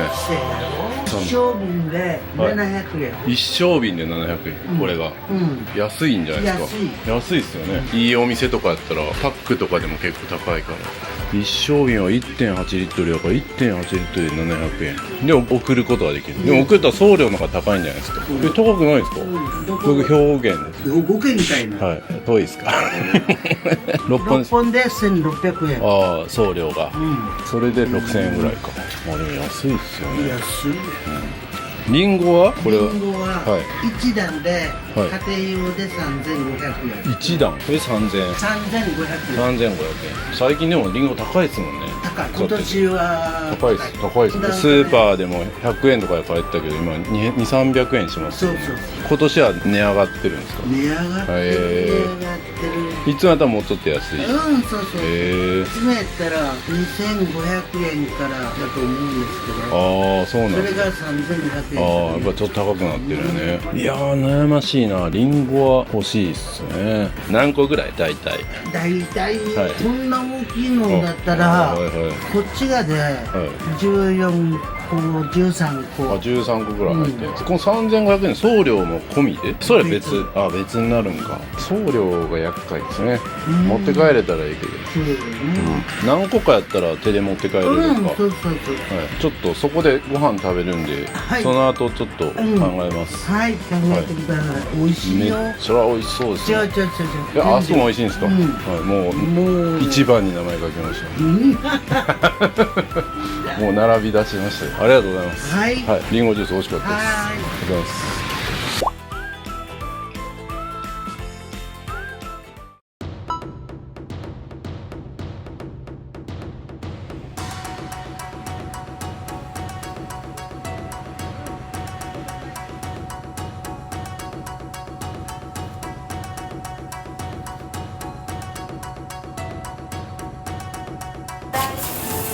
に乗ってるのと違って白子の丼にします。い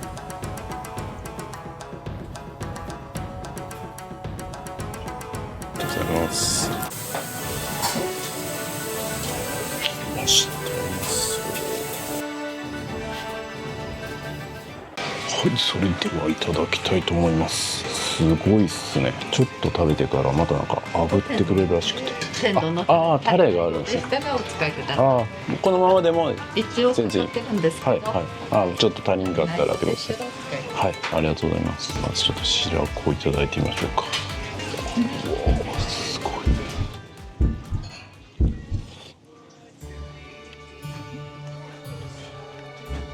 こ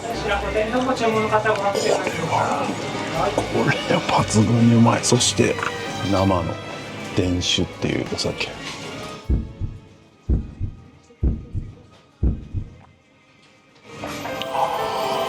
っちゃ合う。めちゃくちゃこのお酒もうまい。ほのかにキレもあるけどフルーティーさもあって、さすが生酒ですね。今の時期だけしか飲めないって言ってましたね。で白子も多分今の時期だけです。この白子っていうのは今の時期だけなんですか？2月ぐらいまでですね。いつから？今年はですね、11月。11月から。じゃあ冬に来たら食べれるっていうやつですね。はい、めちゃ美味しいです。ありがとうございます。白子は冬だけみたいですね。冬に来る魅力ってあるんですね。めちゃくちゃ甘いわこれ。半端ない。この天丼が1000円台で食べれるってすごすぎるで。マジで白子だけで2000円してもおかしくない味。エビもね、りんご屋のおばちゃんもね、あそこ美味しいって言ってたからね、間違いなかったですね。これは何ですか？これは舞茸。舞茸、青森の。はい。売ってもらおうかな。すいません、炙ってもらっていいですか？はい。はい。これもうどんも食べておく。ます。お待たせしました。炙りでよろしいですか。はい、ちょっと待ってください。失礼します。炙りトマト炭火みたいな時になりますので、この麺から少しお試しください。はい。はい、どうぞ。はい、ちょっとなんか焦げた感じの匂いになりました。これでちょっと白子いただいてみよう。演出もいいですね。なんか途中で焦がしてくれるみたいな。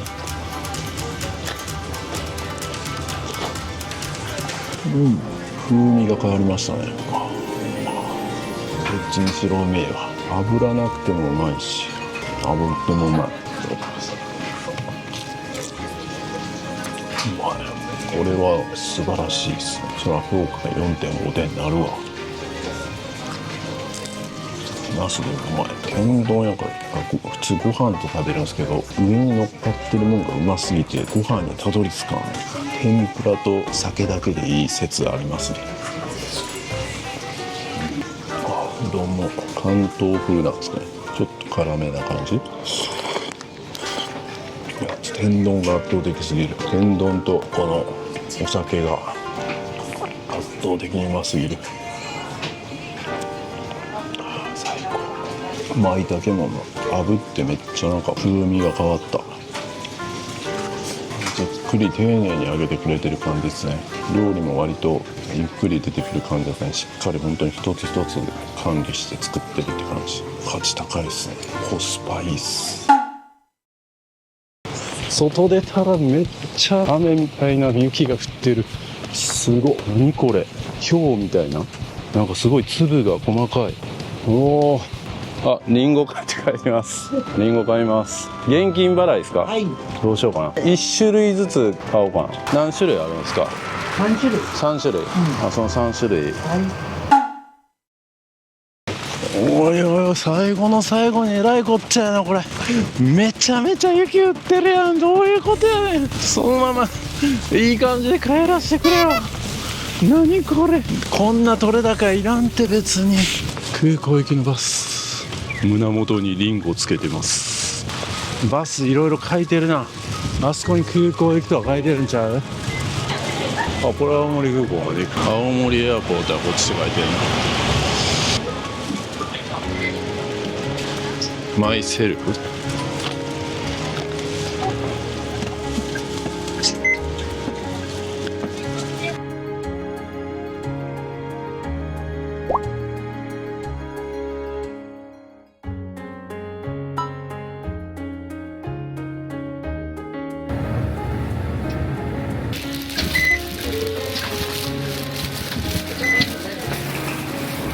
はい、リワジャールですね。いろんなお土産がありますね。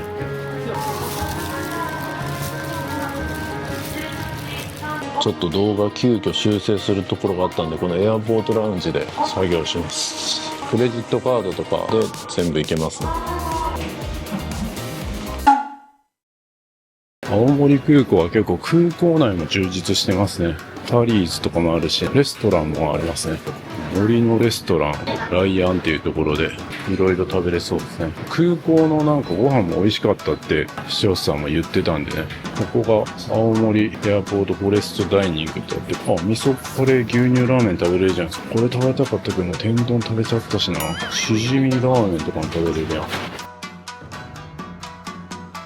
カフェ709とか、ここが青森味噌カレー牛乳ラーメン河原味干し亭とか。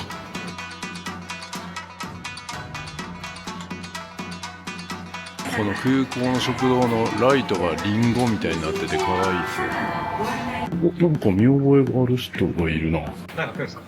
いやいや、もう僕も食べてきたんで。食べた。まさかの小屋さんと同じ便です。かなり乗客少なそう。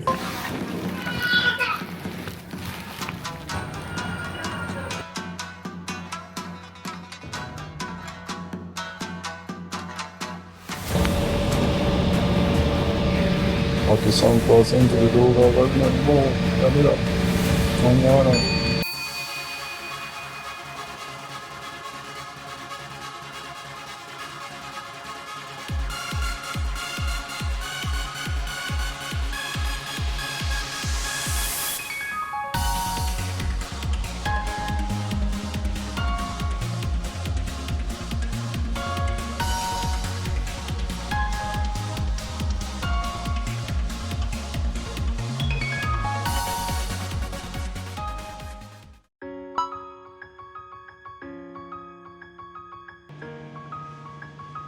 はい、今ね伊丹空港に、到着しました。これにてね青森の旅が終了になります。いやー、青森ね、もう僕も本当に好きな場所としてずっと言ってましたけど、さらに好きになりましたね。人気観光地として十分爆発できるポテンシャルを秘めてるのに擦れてないというかね、なんか素朴な感じも残ってるっていうのがもう本当に僕にとってはめっちゃ魅力です。